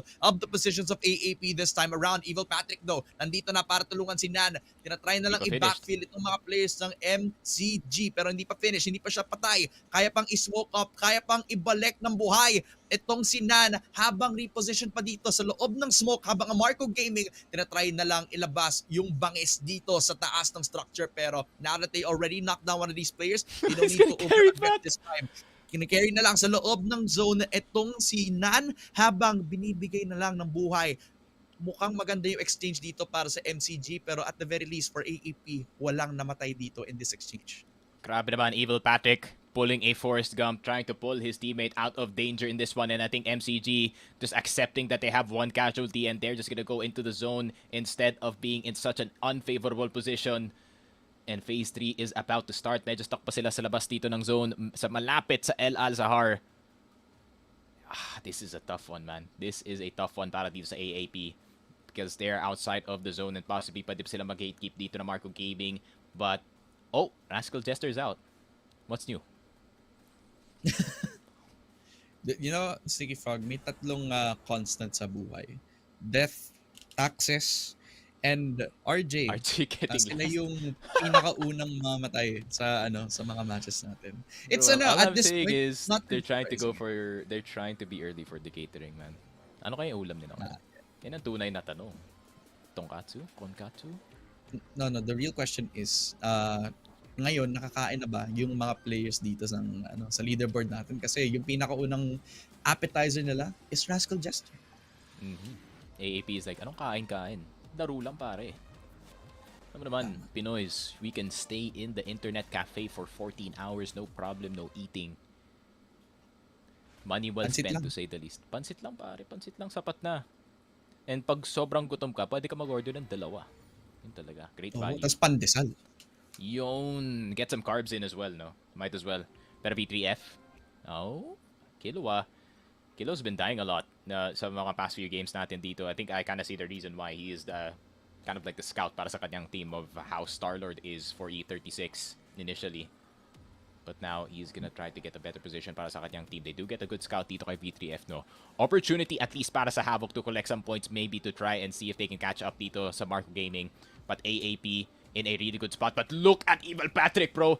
Evil Patrick right next to Danger. The hitman himself, Mr. Mental. And he has to play it very, very carefully. You have to run the other direction, my friend, because that man is not gonna have any mercy once he sees an opponent right in front of him. You are gonna get sprayed down 100-0 in a span of a few seconds. But now the circle is gonna get smaller. Who are gonna catch these power positions out in the open sa south ng ating Cruz Valley? Who is gonna get double barns? Who is gonna get horseshoe? Titignan pa natin, man. Early rotations are gonna start to come in. But DK, doing classic DK things na naman dito, pare.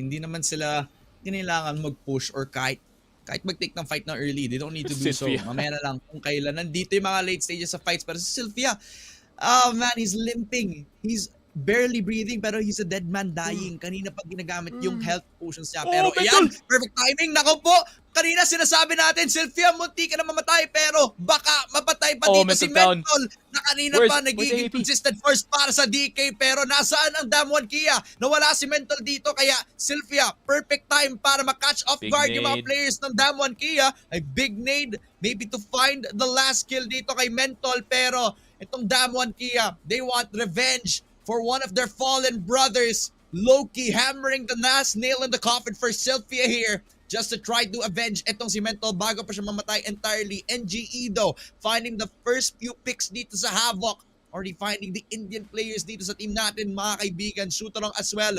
Actually find Loki. This is huge para sa GE even though they weren't Oh no, actually DK is going down.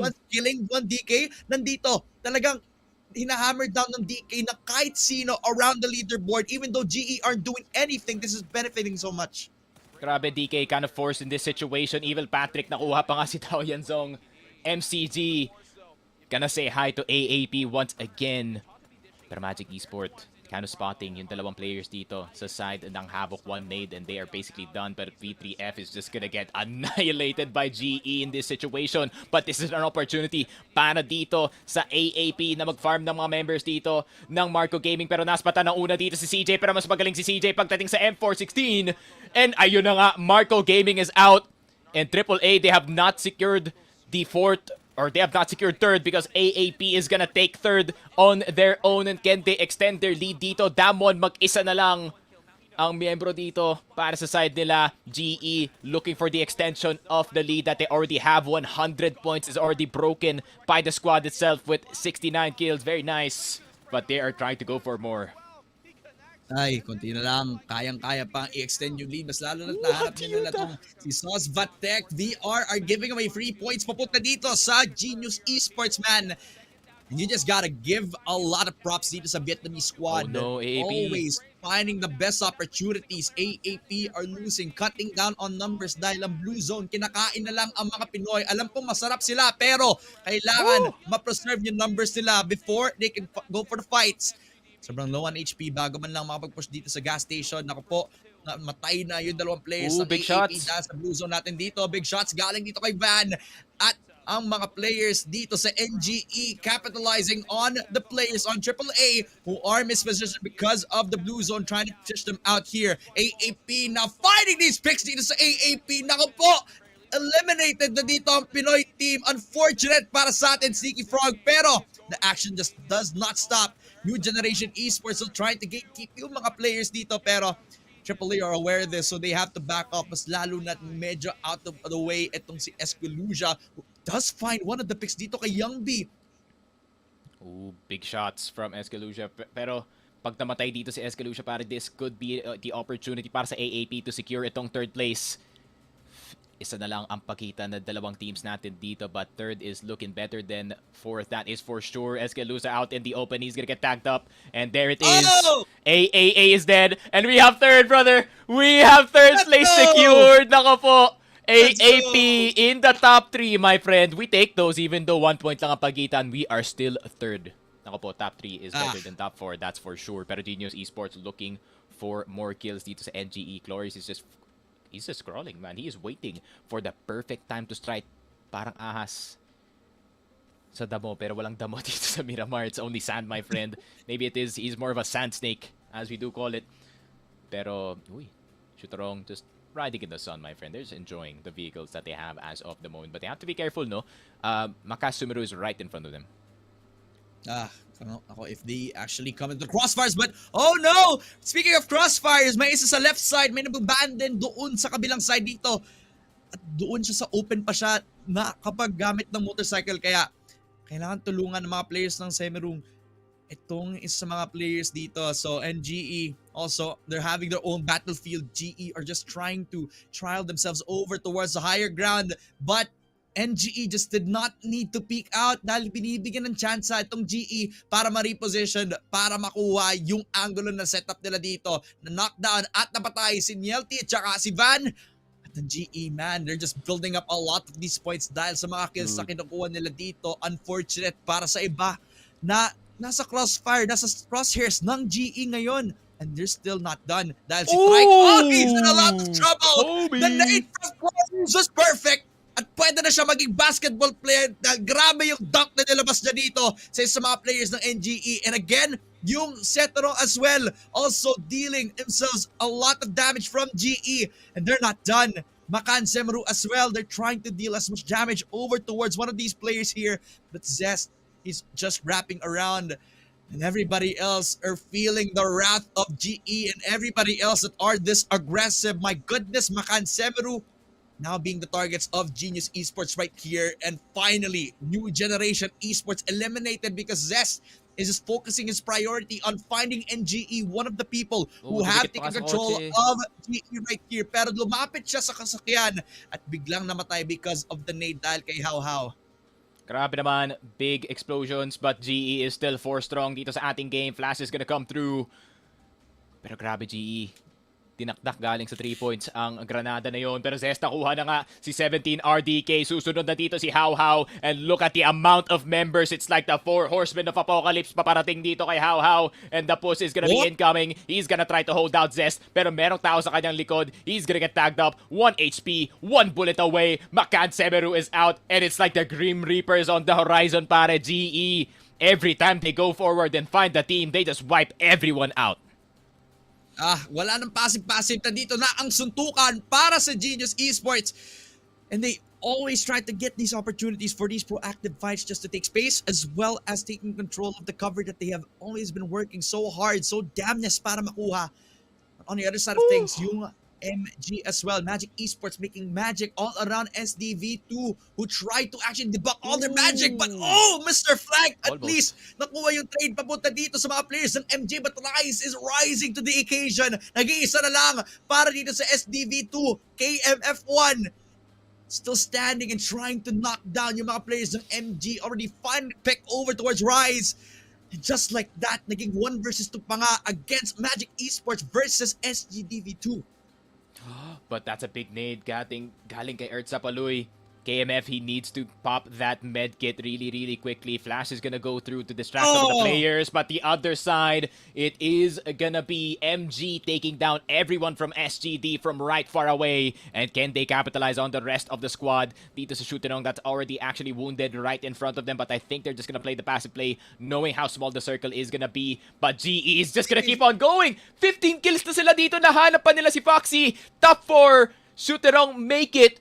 VR make it as well, pero GE na naman merong advantage. It seems like Miramar is just their map. this is just the biggest advantage that GE has. Even if they lose this, they already have a huge lead against the 3 teams that are still alive sa T4 na ngayon. So they're just gonna play for as much points as they can, even though GE have a unsurmountable lead Oh my after they God, lose Utah! this match. Ito, Utah at least Oh nakuha my niya ang God! VR! The straight transfer, oh my God! Keyboard is down! Grabe si Utah, yung aggression hindi nawawala. Nakuha din yung loot ng VR. It's only 3 teams left. GE are playing this to a T. Naharap nila yung mga picks na pwedeng makapag-overcome kay MG, but now, finding them, MG and PSTR, the only 2 teams against GE. But what are the odds? Ang laki ng advantage, ang laki ng lead. Kahit matalo sila dito sa top 3 natin, okay lang. Ang layo ng agwat. Yeah. But of course, knowing itong GE, they're always gonna try to go for the win and even more kills. Opportunity to collect 4 more points dito pag nakuha nila yung isang member dito na Shooterong, and he's gonna be out, in and out of the window real quick. And he is definitely gonna regret that he vaulted out of that one. Zest with the upper hand in terms of the positioning. And GE, man, ang ganda ng spot ng VR kanina. Tapos GE is like, alright, let me have that. Dude, Utah is a demon, man, with the M416. Grabe naman yun. You can barely see the other guy's head, yet he beamed him from across the field. Insanity from Genius Esports. Pukang tama nga yung sinabi ko, the 4 Horsemen of Apocalypse is finally here. And tignan mo naman, Simon T has 0 kills, but you can see how much damage he's done across all of the players that they have crossed by. Petret has to be careful here. He is near one of the more dangerous squads in this top 3. Shooterong, only 1 player left on their side. It is only Bulang. I mean, what can he do at this point? Para siyang para siyang nag-iisang tao sa loob ng isang pool. Yung pool na yun, ang daming pating. Yung mga pating na to, 4 na player ng Genius Esports pero 3 player din ng Magic Esports. Talagang pinapaligiran itong nag-iisang player ng Seterong. Pero yung attention nila, nag-focus na dito sa GE. Pero as everything has been progressing, Zest has finally found Bulang. It's only 1 left para sa Magic Esports at Earth Zapalue has nowhere else to go. Genius Esports, another chicken dinner. Miramar is their map at wala ang makakatapos dito sa kanila. Grabe, 2 chicken dinner, back-to-back pa ang nakuha nila dito, Genius Esport. Kung paano nila napanalo yung first Miramar map, the same strategy that they did was always going to be push forward, close in. If somebody else has a better position, let's take over. Basically, a lot of the steals for Genius Esport for that specific map, diba? Ang ganda na ng position dito ng VR. Sabi nila, akin na lang yan, guys. Hindi ko na hahayaan pang makakuha pa kayo ng points against us. And looking at how Genius Esports are running the show dito, parang all eyes are on them pagdating sa Miramar. And take note, for the next map, Miramar na naman tayo. Parang lucky day today ng Genius Esport. Even if, pagdating sa Erangel, the first 3 maps na nakita natin kanina, at least for day 1, match 1, diba? They finished 11th. Pero pagdating ng Miramar, naku po, parang lumalakas sila.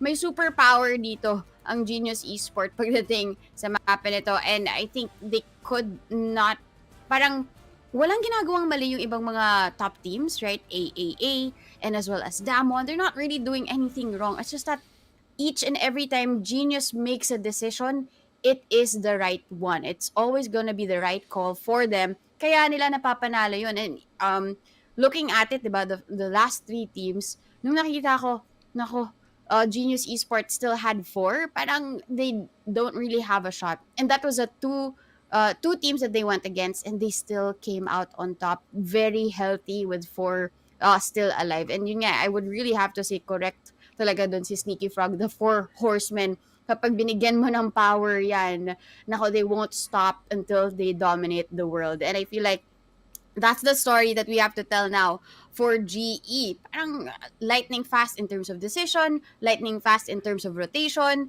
and I couldn't really pinpoint anything else that they did wrong, but really praise them. At the end of it, of course, we saw signs of life from Magic Esport, diba? We wanted them to actually take on another throne for them and even get a placement, which they did. But I also wanted to note would be the team of Shooterong. Throughout the whole tournament, 9 matches, this is the first time that they got a placement point. Well, what do you think about this Dad Femina? Because they stayed alive. In terms of the zone, they had an advantage together with GNL. Nauna lang nawala yung GNL at least. Pero Shooterong had a good advantage. That's why they had the placement. Pero apart from that, what do you think they did so well para makakuha sila ng first placement point nila? I think the fact that they knew which fights to take and which fights not to take was key to their survival talaga dito sa pagtagal nila in our Miramar map. Underneath all of the more aggressive teams around them, nandun lang sila tamang chill habang hinahayaan na lang lumaban yung ibang mga teams. Sa kanilang na lang nila kunin yung kung sino man nanalo dun sa 1v1 fight, edi kami na lang yung tatapos sa kanila. So tamang timing lang whenever that they cut off yung rotation, kung sino man yung bad placement. Yun yung nagiging common mistake ng ibang mga teams na early na mamatay. It's because of the way that they rotate on forward. Parang yung Semerong naman sila naman yung nagkakapag-cut off sa mga nagtatry na makapag-rotate whenever they could try, no? In how they've been performing, they are doing I'd say a decent job na ngayon compared to how they usually are. Malaki pa rin yung grind na kailangan lang kunin kasi they were one of the lower teams pagdating sa ating leaderboard, but the placement points could be more than enough to give them a bit of a better impression compared to how they usually are, but we have a lot of time to maybe configure out kung matatopple ba yung mga top teams natin kasi ang laki pa rin ng agwat compared sa top 8 sa mga top 16 natin. Kung depende lang naman siguro kung mag-choke pa rin yung Genius Esports, but I don't really see that happening comparing to how the landscape of the maps are gonna be later kasi it's another Miramar right after this eh. Yun nga eh. And look at this. I mean, as we're looking at the match ranking, nagulat ako when I looked at the whole match ranking because kanina, Genius Esport took home 29 points, right? But now, nakuha na nga nila yung placement, but I think this is a record all throughout the whole of this tournament na a team got a total of 21 kills. So, ngayon, it's down to the players, right, and their performance. But I do have to ask you, Nikki Frog, who would be at least one or two players that you would want to note, diba, that had a great performance in both of the Miramar maps recently?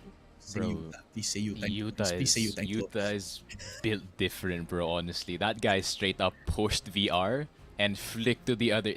I don't know, man. I feel like GE is like after that win. I think something woke up inside of Genius Esports and they realized that they're the best team in the server as of the moment, and they are definitely making sure that everyone knows Utah and Glorious. Yeah, just like you said, Dad, sila talaga ang nagdi-lead ng cause para sa kanilang team. And hindi lang yun, men, no? The other two members dito ng GE, despite Simon T not getting any of the kills, you can see the amount of impact this guy has with the amount of information he can get para sa kanyang team. I mean, you can get 0 kills for your team, but if you have that much for your teammates, then definitely you can set them up for success dito. But definitely it is Utah and Glorious with their amazing gunplay dito sa ating game. Man, I don't know, man. GE is just built different. They put Vietnam on top dito sa ating Predator League. Definitely. Yun nga eh, nakakagulat talaga in terms of the placement. And that is a big difference from 31 to the second place. And they're building and racking up these points that it's looking like it's quite impossible na pwede itong habulin ng Damwon, who's actually currently at the second, right? And AAP at third and AAA at fourth. Parang ang laki ng gap to close para sa kanila. And I was just wondering, diba, what else can they do in the map of Miramar para maka-steal away naman sila ng one would be placement points of 10. And then the kills against GE. Kasi parang anybody na makita dito ng GE, yes, they get knocked down, but they get back up because of the revive and the quick thinking that they have. And I think that's gonna be a question for match number 10 because Sabi nga naman natin, ang bilis ng mga games just because talagang binubully na dito ng Genius Esports ang mga teams, and how they were able to just get the W was something amusing for everybody else to see. And I'm looking forward to seeing match number 10 kasi another Miramar map. It might be Genius Esports lucky day today kaya sila nakakuha ng chicken dinner kanina. Chicken joy ang napalanunan nila. Ngayon naman may chicken parmigiano na sila. And I'm hoping na mag-upgrade probably, 'di ba? A level up chicken dinner for them if they get another Miramar map. Then that's something else that we are expecting from Genius Esports right after this break. But before that, syempre magpapasalamat kami for the PH coverage sponsors, Predator Gaming, Intel, and Planet 9. Huwag kayong aalis dahil another Miramar map will come your way after this break.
The new Predator Helios 500 has arrived, and it delivers on every level.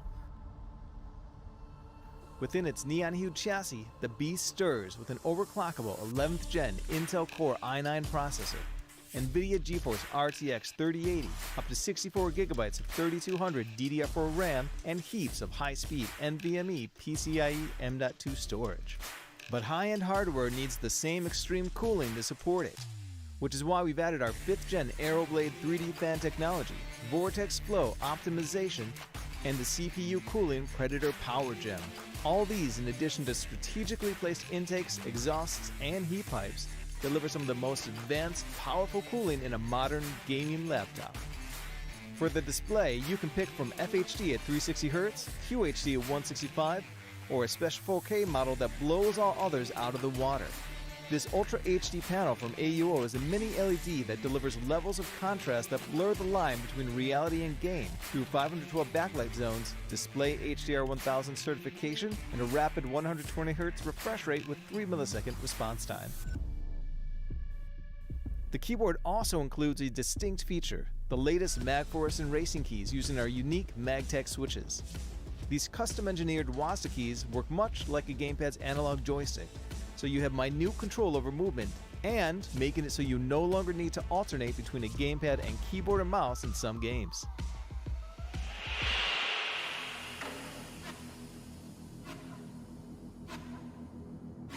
Now looking at the RGB, it's everywhere. From the 4 light strips that surround the entire chassis, the logo on the back of the display, all the way to the keyboard itself, which is per key RGB and includes plenty of patterns to choose from. You can also spice things up with some of the unique interactive modes, audio and mimic. With the audio-focused patterns, lighting will react to whatever you're listening to, whether it's a game, movie, you name it. Whereas Mimic works much like its name implies.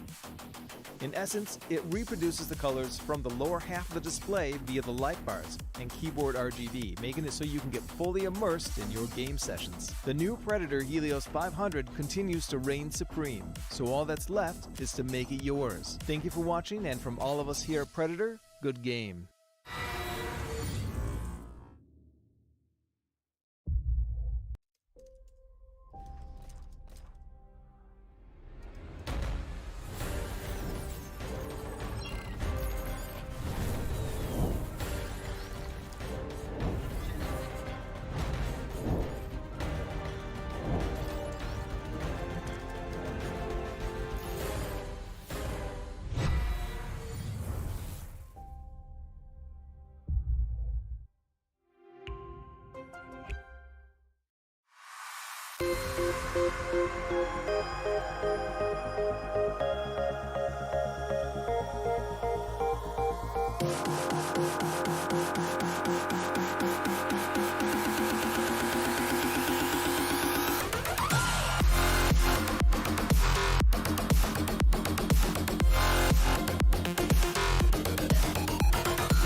Who are you? Who do you want to be? Do you want to win? To stand victorious over your opponents? But victory must be earned, practiced, perfected.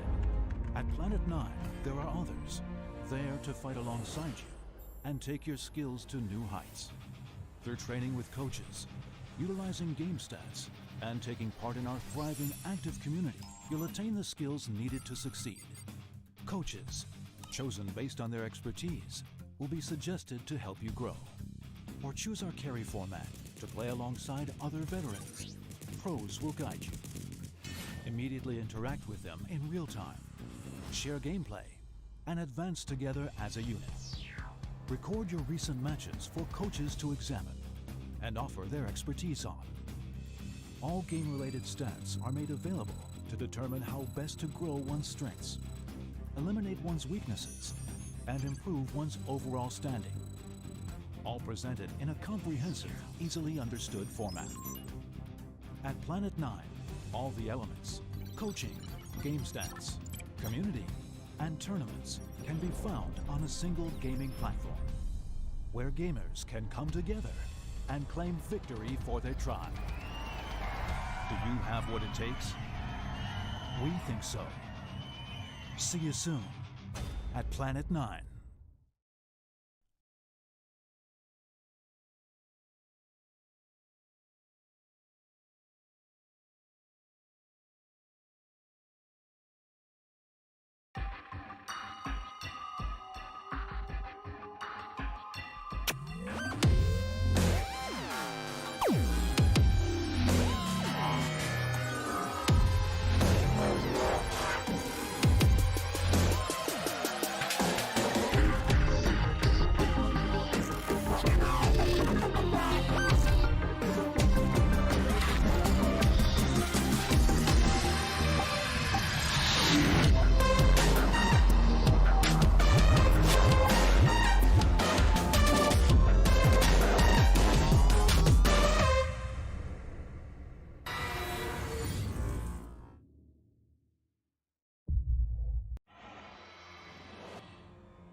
Welcome back, guys. This is the Philippine coverage of the APAC Predator League 2022 PUBG Battlegrounds. And ang dami nang nangyari buong araw. And what we just witnessed would be Genius Esports getting back-to-back chicken dinners here pagdating sa mapa ng Miramar. And they did it so beautifully. I mean, I cannot say anything else but basically chef's kiss sa mga chicken dinner nila na kinakain nila ngayon. And I can't really say, I mean, I'm expecting them to perform the same way in the third map. Dahil nga, parang sabi nga ni Sneaky Frog kanina, now that they have shown dominance and each and every time they push forward and they show the server na sila yung pinakamagaling na team doon, na-boost na yung confidence nila eh. Their aim is so great. Yuta and Glorious pagdating sa mga fights nila, whether it's long range, spray, or even these sniper shots, nakukuha pa rin nila eh, yung mga kills na yun.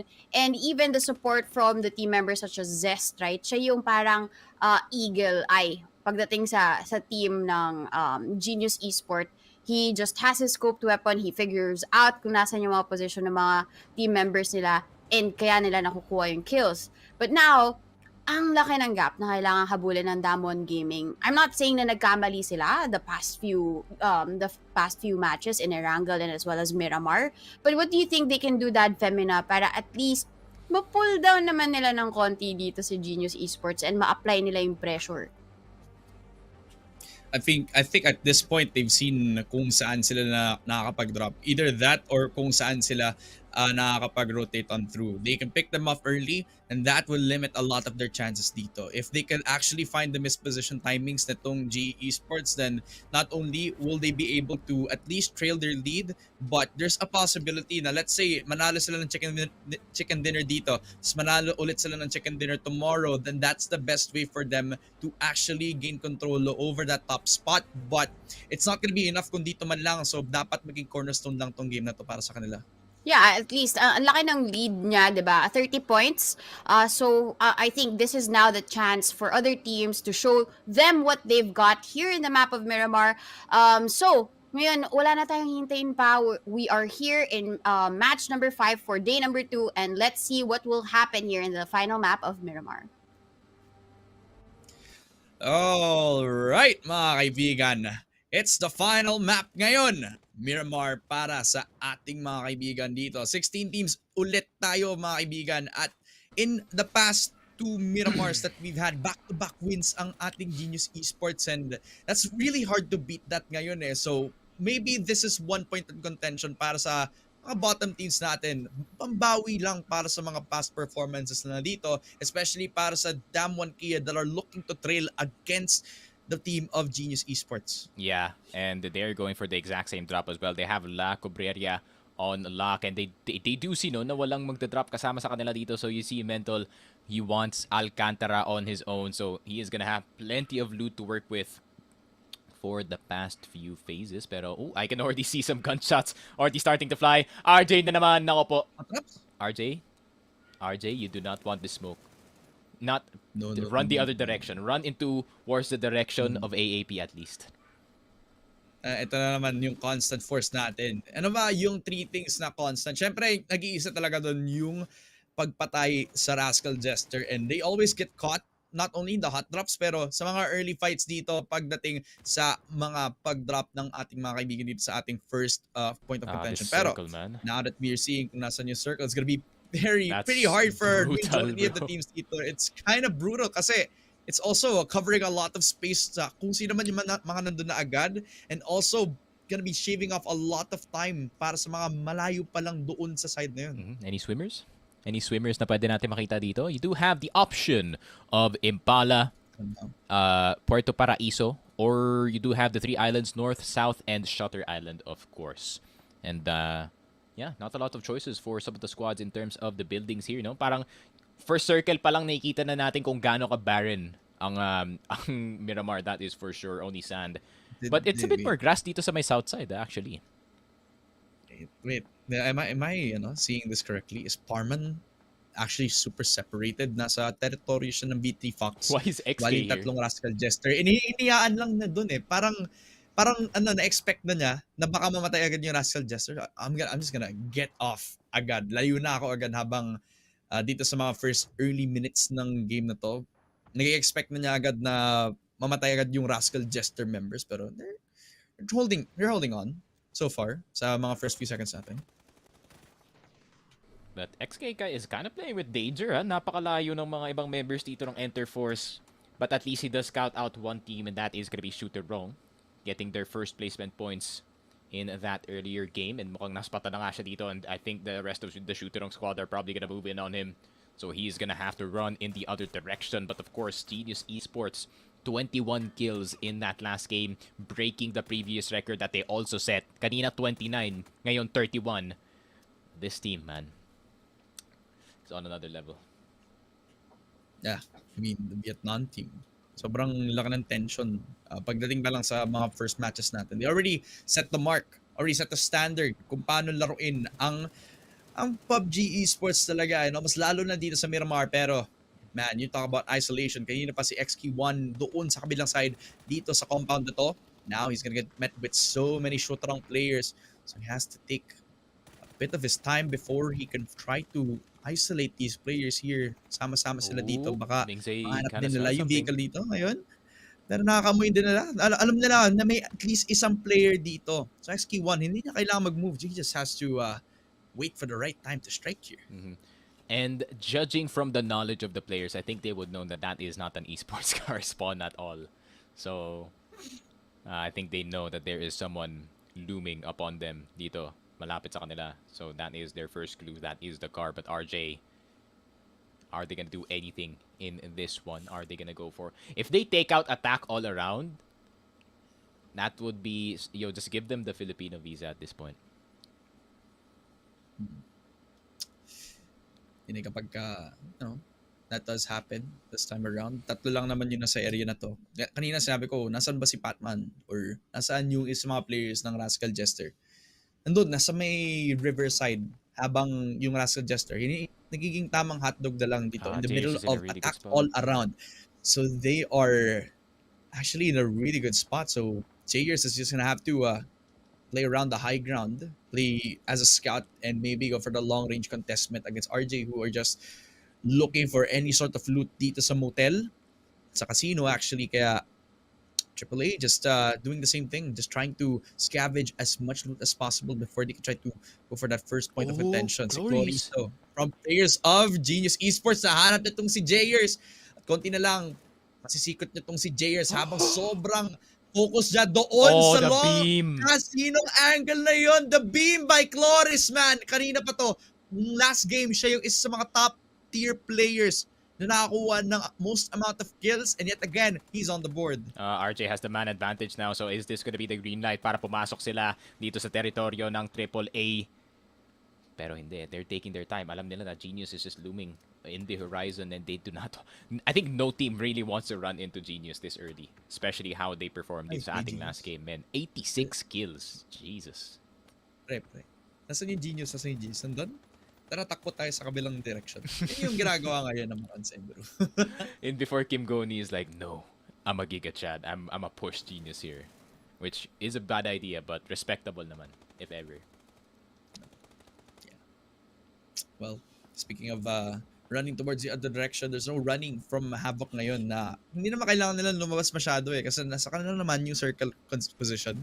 And nobody is actually focusing on their attention ngayon. Yung mga tao na kailangan talaga bigyan ng attention is how long will Damwon Kia actually rotate all the way over from the north side and maybe sandwich itong MCG habang focus sila sa pag-take ng forward position dito. Yung MG also in a good spot maybe to play a bit of a crossfire with GNL to catch off itong MCG. So they're in the middle of everything right here. Look at GE. And in the middle of the action as well, yung Havoc talagang lumalabas na din yung kanilang contention, but GE already just trying to take the fight. But speaking of rotation, eto na, enter Force 36, waiting for the last car, yung motorcycle, yung gusto nilang i-focus, biglang nabunggo si Mentol.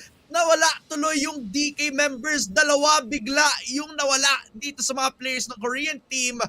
At ito yung sanang problema ng GE pero nag-transfer yung bad karma papunta sa Damwon Kia. Nako po, nabunggo pa nga yung idol natin dito. Not like this. And there he goes. Mentol's gonna go down. That's one of the best players pa nga dito sa Damwon Kia, but I think they can still manage with 2 players. I've seen them play top 4 with worse numbers, that's for sure. Pero that's gonna be an unfortunate event for them indeed.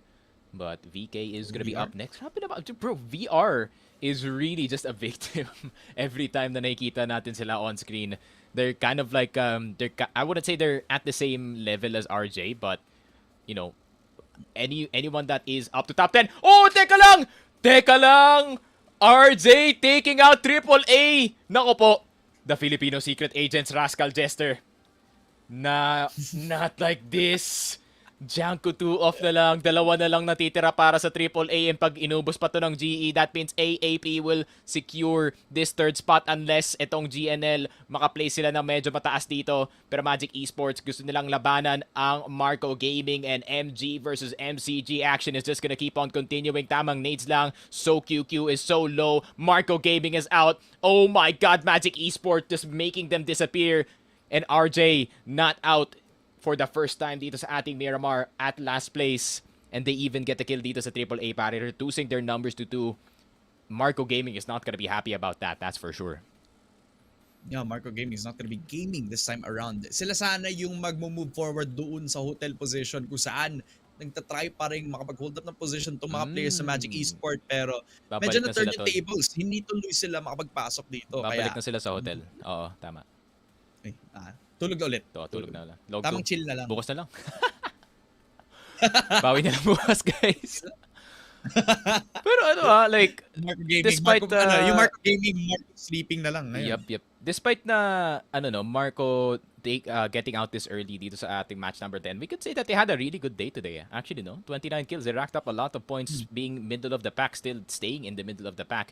It's better than being outside of the top 10 at least, no? So meron pa silang chance kahit paano to makahabol ng onte dito sa NGE at sa MG, potentially. But knowing how the gap can really widen para dito sa MG and NGE, knowing how good these two teams are in terms of getting their own kills as well, that could be the difference that it can make.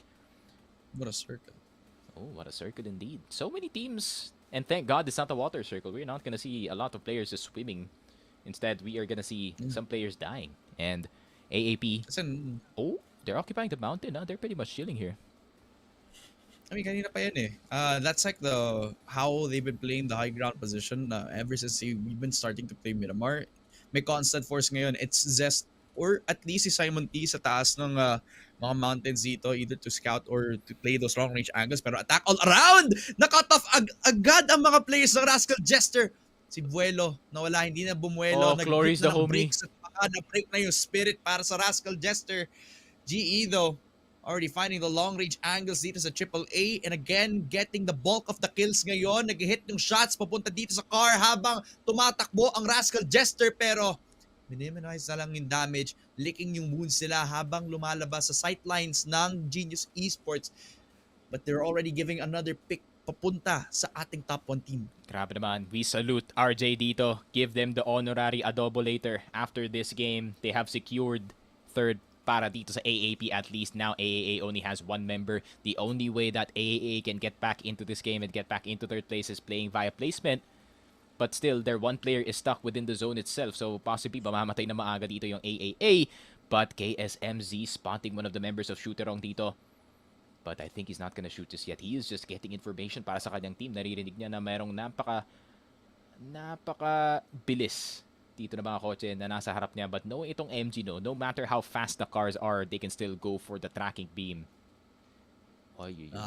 And yung ina-underestimate means ng mga teams eh. Minsan that inaccuracy can parang nagiging traitor para sa ibang teams. Pero not MG, not teams like GE that can track them habang nakakapag-rotate sila. And that's like the story behind a lot of these top tier teams. When they escape the detriment of being beamed out while you're trying to rotate on down, then you can have a better placement pagdating sa ating matchup dito. So Rascal Jester, at least kahit namatay yung isa sa mga members nila, di ba? They are still holding out. They're still having a decent time dito. But for AAP, Yet again, bumabalik sa pagiging violente nila. Hinahanap yung knockdown dito sa SDVD2. Yet again, yung mga tao dito sa blue zone, they just have to run papunta doon sa safe zone itself para makakuha ng mas magandang position advantage pagpasok dito sa Los Leones and maybe translate into a more favorable position. Kulang na lang dito kay Wesker, pare. Maglabas ng virus. Dito. Oo, sunglasses. Tapos yung isang red na mata. And a doctorate, syempre. Para Dr. Wesker, pare. Para kumpleto-kumpleto. Ako po. If you get that reference, thank you. He AAP. needs a team. He needs a team that he can backstab. Needs Leon, man. Ay, oo nga pala, no? Where is Umbrella Corp where you needed him the most? Oh! Oy! Uy! AAP! Nasaan yung VT Fox where Imac needed the No, most? Wesker! E36, na-pick off na tuloy si Wesker as well. E36, actually, now they're entering into the battlefield. Kanina nakikita natin yung passive angles, yung passivity nitong Enter Force 36, but now they're entering fights. The circle has shrunk into the dead center. Actually, dun sa northern east side ng Los Leones at saka left side ng Impala. Kaya dead center yung VR ngayon. Maraming time para makapag-rotate yung mga players sa lahat ng buhay pa rin dito sa ating match, mga kaibigan. But man, Rascal Jester, they're just not having a break. Yeah, and grabe naman yan. It's just right below Labendita as well. And that is gonna be an open field for everyone. And it's not gonna be the best situation. Pero Kim Goni, nakuha na nga si XK. Almost Chidatin is gonna get Kim Goni in return. But is he gonna get the res? And let's see what Parman can do. But there is gonna be backup incoming. Galing dito kay Star-Lord to just cover his teammate habang nagre-res sila dito. And the car comes in. Galing kay Sylphia. Rolling in with the foreign, my friend. Parman is gonna back off. Is just gonna play for placements para sa kanyang team. Just run the other direction. Ang problema nga lang, Chris, he might run into Genius Esports. Parman, man. He would actually would have had a really good spot here, pero E36, they do have time to res one of these people back up. They can.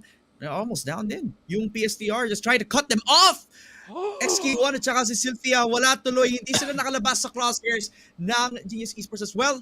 Loki trying to get the knockdown dito kay Van, successfully so. Genius Esports again putting out the numbers, putting out a lot of bullets dito sa E36 while they're trying to rotate on down. Everybody is just sandwiching them, harnessing them around like sharks. Si Star-Lord na lang para sa E36 ang buhay pa rin.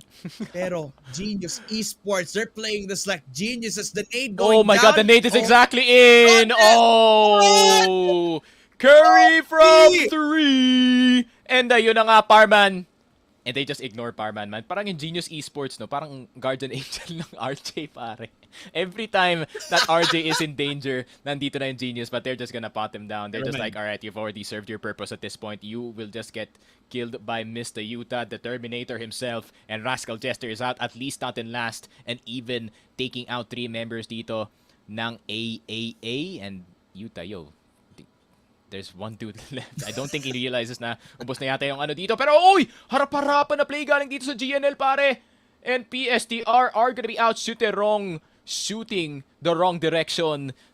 And it is not towards the side of GNL. Grabe naman yung mga Korean teams natin. Kahit harap-harapan, dun pa rin sila malakas. Aba, syempre, aggression will always be the right choice para sa kanila. And you can see Foxy is just not hesitating para makuha yung front position dito. Especially now that nakita niya na sobrang low niya dito on HP. So he just has to fight if he wants to keep himself alive. He's on the crosshair of a few teams dito. STVV2 with the long range fight dito. Now he has to run away. Wala siyang smokes kung gusto niya i-cover yung sarili niya. So medyo dangerous dahil sobrang open area kung saan siya tumatakbo into the loving arms of MCS as well. So medyo crossfire pa nga to. Nandun din bumabaril ang Havoc para mahanap yung isa sa mga players ng DK. Foxy is in a lot of trouble. Sobrang long-range gunfights na nangyayari dito, mga kaibigan. Pero MCS, they have control of the loot box and they can secure themselves really good loot here. That's an AUG, my friend. That thing is gonna shred you from miles away. Level 3 for everyone here. Not opting in for the ghillie suit. Interesting. I think the ghillie suit is gonna give you more of a disadvantage, to be honest, dito sa mapa na to.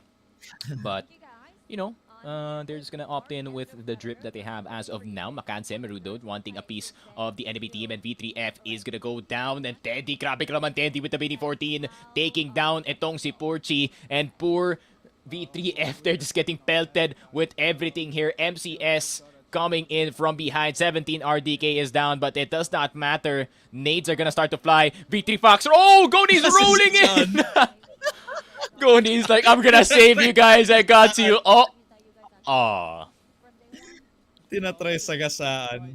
I Yan yung can't blame nagiging him. team for the past few days. Nah. I mean, when all of his teammates are dead, he only has one point of cover, and that's the car. So tinatry lang sagasaan, pero wala, nakapag-cover na yung iba. STVV2 though, the aggression just does not stop. Yung focus nila nandun pa rin kay Foxy, pero pwede lang i-divert yung contention nila just a little bit para mahanap yung ibang mga isolated picks dito sa mga players ng Havoc who are now down one more man. Isa na lang kapag napatay yung isang naka-knockdown. On the other side of things, GE, they still have the man count pa rin. Sa kanila pa rin yung napakalaking agwat compared to how they are against DK, who are down 3 people. Isa na lang para sa DK ngayon. Yung Korean team, they're in shambles, and Vietnam, they're on a all-time high. While Thailand is also trailing from behind. And Philippines, number 3. Pare, this is the best chance for them kung kaya nilang kanapin yung mga patay nila. Yo, someone lalo shoot na GNL at Zest right now. wala because of another Korean team. Somebody shoot Zest right here para makapitalize yung pagiging knockdown niya dito. Mr. Flack finding one of the Indian players dito from GNL! Havoc. While the players of MG also finding the Korean team. GNL tried to fight up back, but GE are falling down like flies. This is the one shot that they need para ma-eliminate yung Genius Esports, and they're doing it yet again. GNL Esports though eliminated because the sandwich nila by GE as well as Simon T VR. just died. But despite Simon T dying on the hands of everybody else on this leaderboard, we do have Utah, the Terminator of Genius Esports, still alive and kicking but a dead man walking. Grabe naman, we might have to hand another 4 visas para dito sa Genius Esports, working together with RJ to secure AAP, that 3rd place, my friend. You are a you are a soldier right now para sa team mo. And para sa atin din. We love you, man. Pero yun na nga, Utah trying to see if he can navigate around the field. Not the best scenario. I think VR is already occupying the Sharky spot dito sa gitna ng ating field.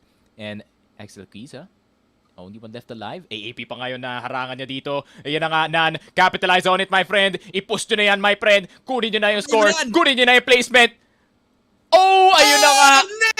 Nan from downtown. Parang si Kaidik. Grabe naman yun. Attack all around are out and they secure 3rd place. AAP, no problema, my friend. We are gonna end today at 3rd. Tama. Binantuhan ka na nga ng tinapay galing dito sa AAA. So batuhan mo na lang ng grada galing dito kay Nan to try to find that last isolated pick dahil namatay na yung iba pang mga players ng AAA. At good news, dahil sila yung isa mga pinakamalapit na pwedeng i-contest yung number 3 spot ng ating AAP. So they can just focus on the present ngayon. Yung DK nag-iisa na lang, yung Genius Esports nag-iisa na rin, yung positioning nitong si Foxy kanina pa kino-content in the middle of everything dito sa open. Pero mukhang SDVV2, they lost the potential para mahanap yung last pick na yon dahil nakatakbo na si Foxy, so they could just run off and maybe leave himself dahil sobrang open, out in the open itong mga players ng SDVV2. Yung car nakilero, hindi na lahat si Foxy. Where has he gone? Nasaan na siya?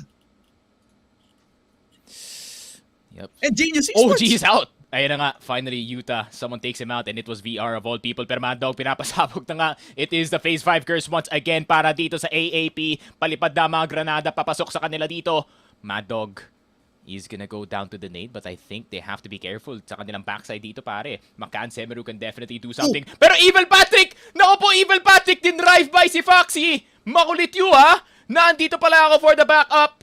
And here he is, parang ambulansya. They need some help. They need some milk. They need everything dito para makakuha pa ng buhay. And AAP eliminate itong Damwon, the final member left alive. Dude, good timing actually kasi habang kinatry nilang kunin yung contention, yung attention ng mga players dito sa DK, man, Archangel, Predator, just hunting them down like their prey, man. MCS though, sila naman ngayon yung Predator at baka Leave them mahanap alone. yung Filipino team They know that they are very deep into the leaderboard. So now they can just try to find them Look off, at the fight them off nades! before they can try to rise to the occasion. Makan Semeru, naharap galing sa nade ni Trick. Dito si CJ, kaya tamang Oh, they can takbo still na turn lang it. nasa kanila yung vehicle. Pero kaya na lang i-turn. Evil Patrick with the spray papunta dito sa may vehicle. Pero turn around agad ni Oh, Hao big! dahil naharap ni si Nan. But Evil Patrick is still alive. He can still kick. Nag-iisang member para dito sa Archangel Big nade. Predator. And MCS, they're trying to trail him down, but Aw. eventually, nawala na parang bula na annihilate ang Archangel Predator. Nakachamba ang ating MCS, pero okay lang yan. Top 3 pa rin tayo mga Pinoy. Grabe naman, no one in the top 1, 2, 3, 4, 5 ang natira dito sa ating almost final circle. Phase 6 pa lang tayo dito pero madami nang namatay. 16 na lang nabubuhay. 3 teams na merong 4. Havoc, 1 na lang. And para naman sa VR, 3. Once again, another opportunity for this team to make a deep run.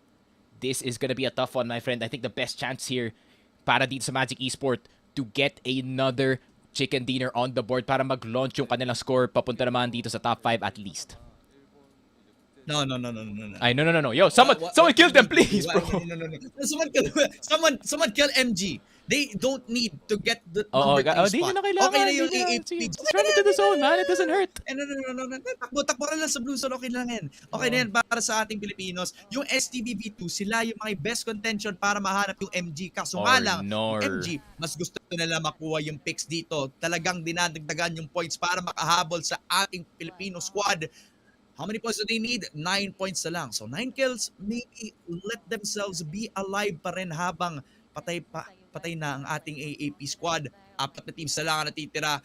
Isa ang namatay dito sa VR, so they have to contend against the numbers advantage dito sa ating 3 versus 3 versus 3 versus 4.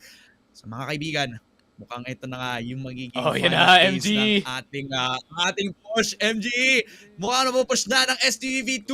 The vehicles are coming in and they're gonna come out swinging. Huli. Magic Esport, they're gonna fall down like flies. Nahuli ng STVV2 pero lumalaban pa rin si Earth sa Palui. Pero STVV2 on top of everything. Kahit naka 10 kills ang Magic Esports, killing spree sila. Pero they have to contend against so many people around their vicinity. Woo! It's gonna be at saka lit. MCS natutulungan. Naku po, grabe yung laban dito na rin na Makan Semeru, Siki. Oh my God, I shall return nga masasabi natin dito sa mga ibang teams. MG, lahat ng direction, attack all around, kumbaga ang pwede sabihin. And MG is out. Nako po, stuck na sila sa let's 6. go. Let's go, AAP. Solid 81 points na yung mga idol natin dito. And the rest of the squads are just gonna fight like there's no tomorrow. SGD getting pushed in by Makan Semeru. Makan Semeru looking for their first win. Meron ng chicken dinner dito yung SGD. Kaya sabi ng Makan Semeru, ako naman this time, Makan Semeru is gonna take down SGD and VR. The opportunity for the Indian squad to get the first chicken dinner para dito sa kanilang bansa. First top 2 finish possibly para sa kanila dito. 3 down para dito sa MCS. Zos Vatek is gonna get 17 RTK down. And I think this is just gonna be a secure game para dito sa VR, giving India their first win dito sa Predator League. Yes sir, Kimon already putting down the finishing touches dito kay Teddy. Isang nade, naku po, overhead, pero it's not gonna be enough. It's the Molly that actually gets VR their first chicken dinner sa ating second day of the day. Grabe naman, Siki Frog. Honestly speaking, the underdog story that we've seen them all throughout this day, kanina pa silang on the lower end of the leaderboard, pero this chicken dinner, this will definitely help out for them. Pero ang pinaka-importante, number 3 ang mga Pinoy. Let's go! Woo! Secure. Finally, grabe. Other teams have risen to the occasion basically. And ngayon lang nangyari na yung top 4 teams din hindi sila part nung final annihilation para makuha yung chicken dinner. And I was so amazed with how all these 4 teams, 'di ba? It all boiled down to the 3v4v4.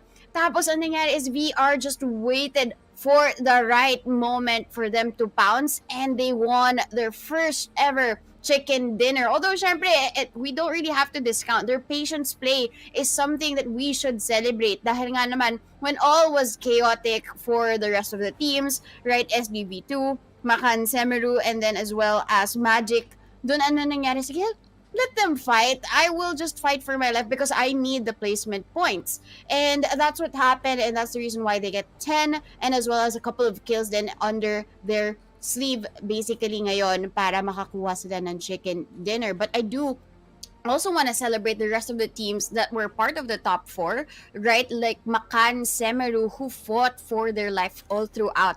I think in terms of the consistency of all of the teams there in that final map of Miramar, sila yung nag-shine. Basically, nakuha nila yung mga kills in terms of objective, na-obtain naman nila. It's just that nung final fight na nila, they were eliminated by VR. Ang ganda nung third party play dito ng VR, kaya nila nakuha yung win. Kung sino pa yung pilay, siya pa yung nanalo. And that's the beauty of the patience that was shown here by the team. And I love the underdog story finally. Kasi after 2 games of Genius Esports just dominating, finally they were eliminated. Although it was a mistake on their end, diba, na very open sila in that whole map. Kaya din pinagtripan na lang din sila ng other teams, right? Although they did perform so well, ang ganda ng mga Kobe's, ang ganda ng mga Curry's nila when it comes to the nades, hindi lang din naging enough para makakuha ulit sila ng third chicken dinner nila. I do have a question kasi SDV parang too late in the day na sila nagsashine. That's the same thing that happened yesterday. Map number 5 na sila nakapag-chicken dinner and they were one of the top 4 teams here in Miramar. But in terms of SDV2, ano kayang pwede nilang gawin? Because maganda naman din yung mga strategies nila na nafa-flank, nagagank lang sila sa Erangel. But tomorrow kasi, 3 yung Erangel maps natin instead of Miramar. What can they do now tomorrow para at least na-increase nila yung chances nila of getting at least 20 to 25 points para mahabol yung ibang mga teams? I think the movement here was cleaner on the side of STBB2 pagdating doon sa later stages ng ating day. That's kind of unfortunate timing kasi doon ko sana ma-realize or doon ko sana may expect yung STBB2 makabawi in terms of like gatekeeping, in terms of like keeping the kills in their own, pero talagang kill heavy pa rin yung iba pa nating mga teams from Vietnam, teams from Korea and Japan. It's just that Malaysia as well is also like catching up na din ngayon pero man, I mean, you just gotta give credit to everybody na nagsa-step up. Magic Esport para meron din silang sariling moment pagdating sa mga middle stages of the game where they just turn things around in terms of gunfights, where MCS as well, they could also trail from behind in terms of like appearances sa ating games natin ngayon. But syempre, yung pinakamalaking focus ibibigay natin sa Archangel Predator dahil hindi na sila yung parang all brawn but no brains na team na alam natin sa kanila. Yung mga kills na kinukuha, yun yung nagsaset sa kanila up into the sky-high top 3 position compared to everybody else na nasa leaderboard natin. This is giving them a really good spot para makuha yung finishing touches dito sa ating day 3 Parang the Filipino pride is still very much alive in my veins and I can't wait to eat adobo mamaya pagkatapos nito. Wala man na chicken dinner pero may alay tayo na chicken adobo para sa ating mga para sa ating Philippine team representing, and I could really see in terms of consistency, right? Hindi man nila makuha yung placement na gusto natin nilang makuha in terms of 10 points, right? If you get to top 1 or 6 points when you get to top 2, but they were very consistent when it comes to the bronze. And still at least being kumbaga yung sustained effort nila, yung persistence nila all throughout each of the matches, kaya sila nakapag top 3. And with 81 points now, I would say medyo malayo pa rin in terms of the lead of Genius Esport. Ang dami din ng kills in the last map of Miramar, kaya medyo nakakatakot din siya. Now I have a question to you, Sneaky Frog, kasi ang AAP kailangan nila ng about siguro an average of 15 to 20 points per match para makakuha sila ng top 1 spot in the leaderboard tomorrow. What do you think they should be doing apart from of course learning from their mistakes, right? Ano bang pwede nilang gawin? Kasi at the moment they have 2 placement points and 3 kills for the last match, but we expect more from them. All right, hear me out. know where Damon's landing and just land there at that point. Just fight it out at that point sa early game. They need to take out Damon super early dito sa mga games natin. And I think that could be the strat na makikita natin, no? Since Damon really does like to play itong Georgia Pole or south of Kameshki. Or from time to time, dumadaan nga sila doon sa may Severny area natin. Or para naman sa Miramar, of course, they always land dito sa La Bendita. We have not seen yung ibang drops nila, which is yung Graveyard and Minas Generales. But, yeah, I would say, para sa Archangel, I think they should play a lot more aggressive tomorrow. That's for sure. Kasi, since yung kanilang luck dito sa circle is not really the best, I think they should just try to fight as much as they can and try to fight their way out, since that's what they're best at. No, nakita naman natin kanina na despite getting stuck in a very vulnerable situation, they still found a way to get some points in time para dito sa ating game. And of course, we got a little bit of luck on our side, no, from the other teams. Of course, shout out to Genius Esports and of course Rascal Jester for taking out AAA from the beginning dito. And attack all around, tignan mo naman, 14-0-0-0. And that is all thanks to the man, the myth, the legend, na si Wesker. Pero yun na nga, I think para dito sa AAP, a lot more aggression and a lot more assertiveness galing sa side nila, and we are gonna see their points go up. Kasi, to be honest, it's not that far. Yung pagitan dito ng Damon at ng AAP, the only one that's too far para habulin dito, to say the least, is gonna be the number 1 team, which is Ingenious Esports. They're so far gone in terms of the gap na I think even if they just get 10th or 9th or even some top 5 lang bukas, sila pa rin ang poised na makakuha ng first place dito. So I think now is the time to take the fight to Damon. I think in terms of average score na nakukuha nila or points na nakukuha nila per game would be about 20 given all of their chicken dinners, right? They finished strong in Miramar with 29, and then second would be 31. Basically, 31 points. Kaya ngayon, if we look at the day ranking, the reason why they have 85 is because of the 2 chicken dinners that they got in Miramar. But it's not just the placement. I also have to note the kills. Look at the number of kills that they had for today. 58. Gigil na gigil talaga sila. After of course, losing the first match, right? 11th lang yung placement nila, so wala silang score. But they also took home kills. Ngayon naman, bawi na lang tayo sa kills, guys. And we see this happening.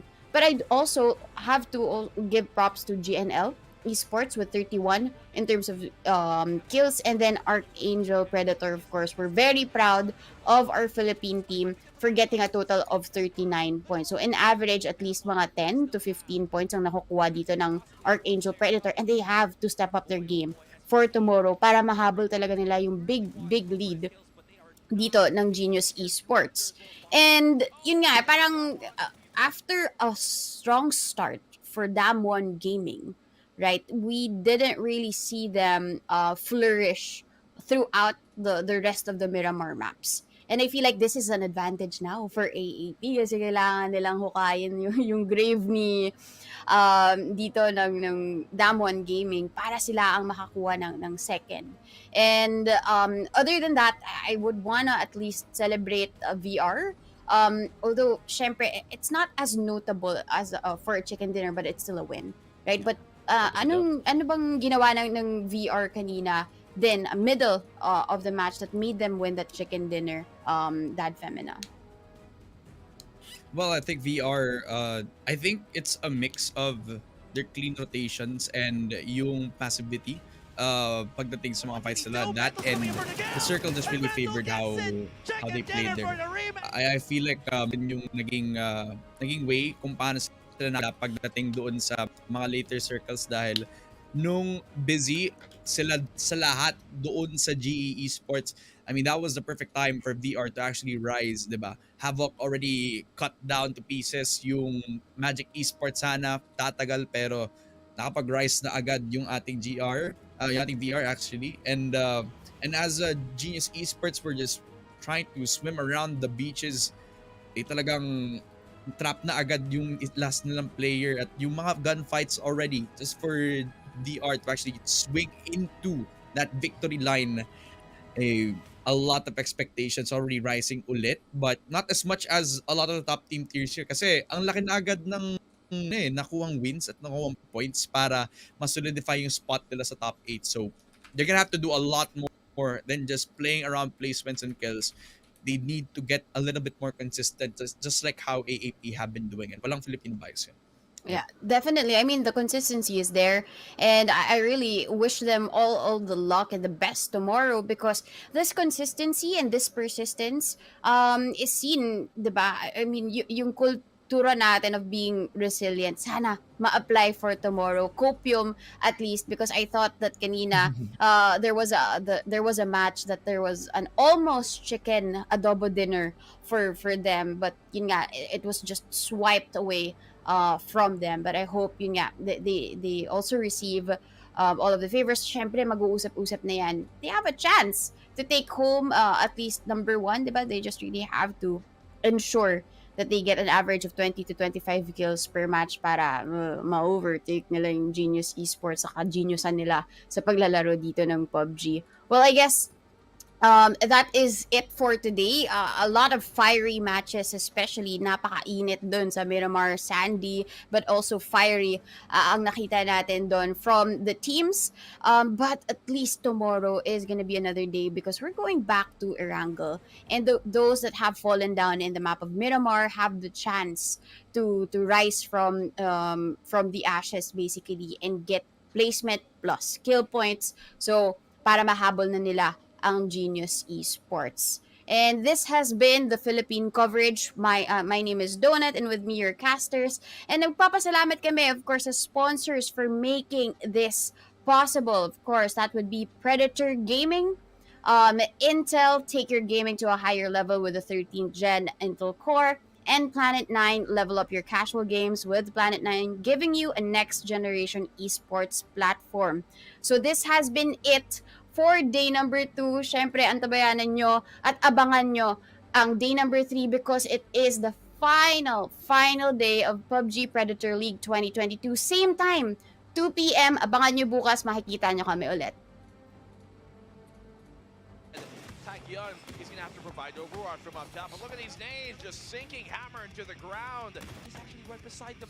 Air Ray as well as Ursapalui. They know they have to go for the contact, but Archangel not giving them any chance to breathe. CJ finds one. There's the follow-up. Another cleanup. Early at least secure the second round finish, but GE, they were so much better. What a shot from Glories to land crazy Bobby insane in the brain. And this gives GE the upper hand. AAP number 3. Let's go.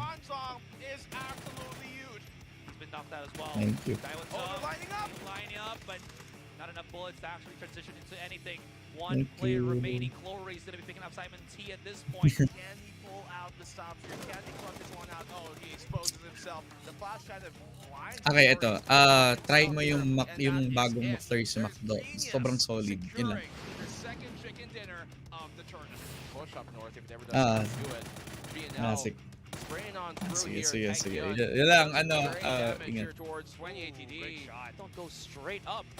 So Spatek actually spotted. Didn't hear the rotation from Utah, and he's gonna pay the price for that one. Pop. Utah finds himself one kill. Now he knows in zone spot that Magic Esports has. But look at this, the flank from Glorious is big after arrival. He's got them off guard. They have no real recognition where he is. The flash keeps him off with the angle, but he's gonna spray on True Chicken and chop True as well. He connects, and this is looking like NGE be taken out. They're about to bump heads.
The new Predator Helios 500 has arrived and it delivers on every level.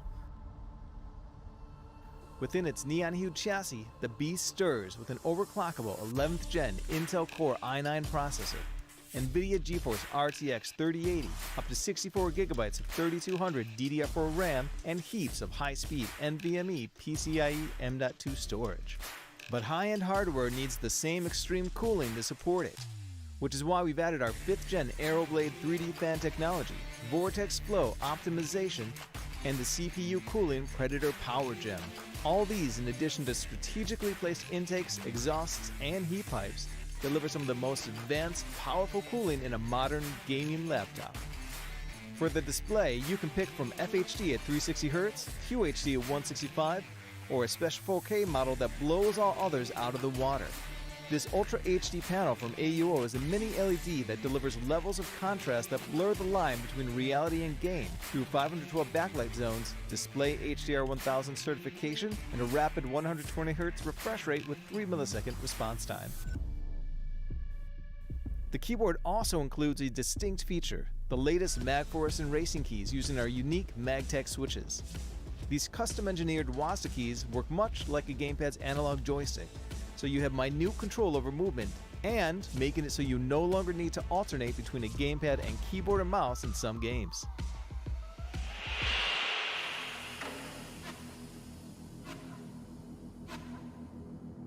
Now looking at the RGB, it's everywhere. From the 4 light strips that surround the entire chassis, the logo on the back of the display, all the way to the keyboard itself, which is per key RGB and includes plenty of patterns to choose from.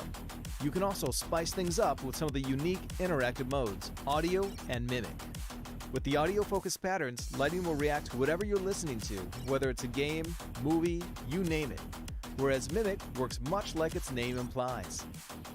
In essence, it reproduces the colors from the lower half of the display via the light bars and keyboard RGB, making it so you can get fully immersed in your game sessions. The new Predator Helios 500 continues to reign supreme, so all that's left is to make it yours. Thank you for watching, and from all of us here at Predator, good game.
Who are you?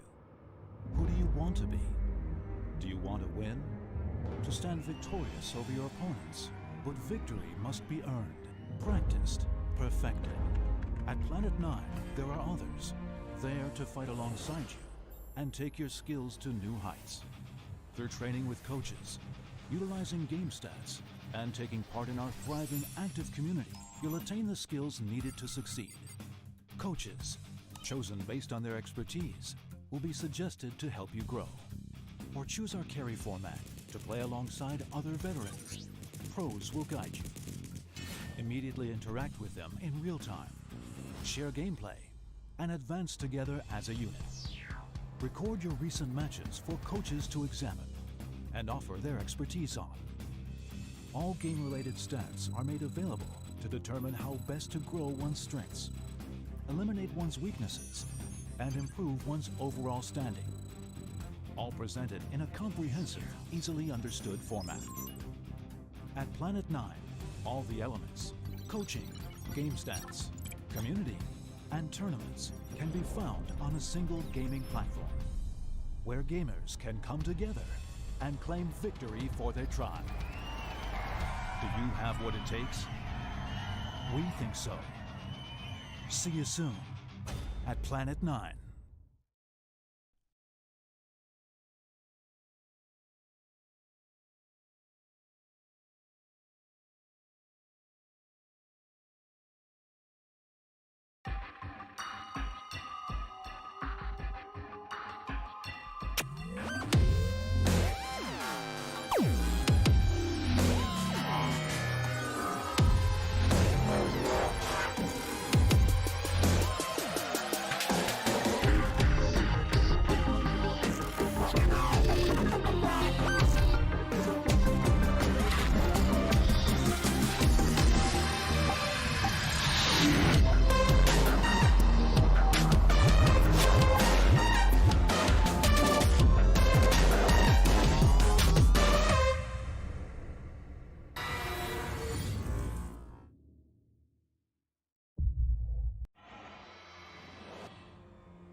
The new Predator Helios 500 has arrived and it delivers on every level.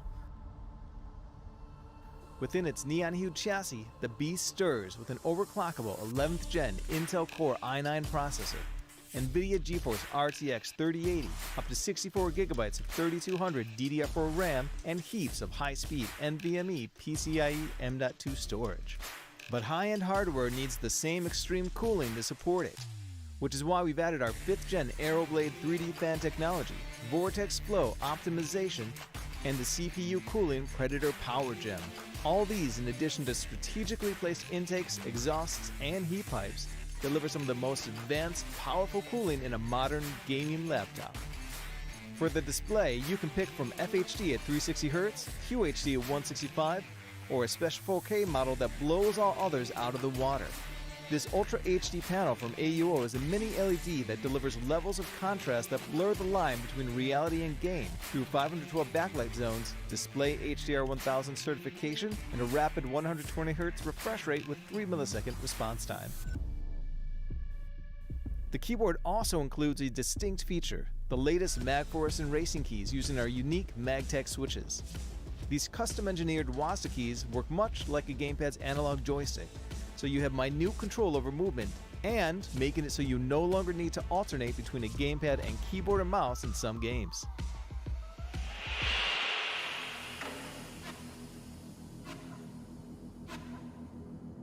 Now looking at the RGB, it's everywhere. From the 4 light strips that surround the entire chassis, the logo on the back of the display, all the way to the keyboard itself, which is per key RGB and includes plenty of patterns to choose from.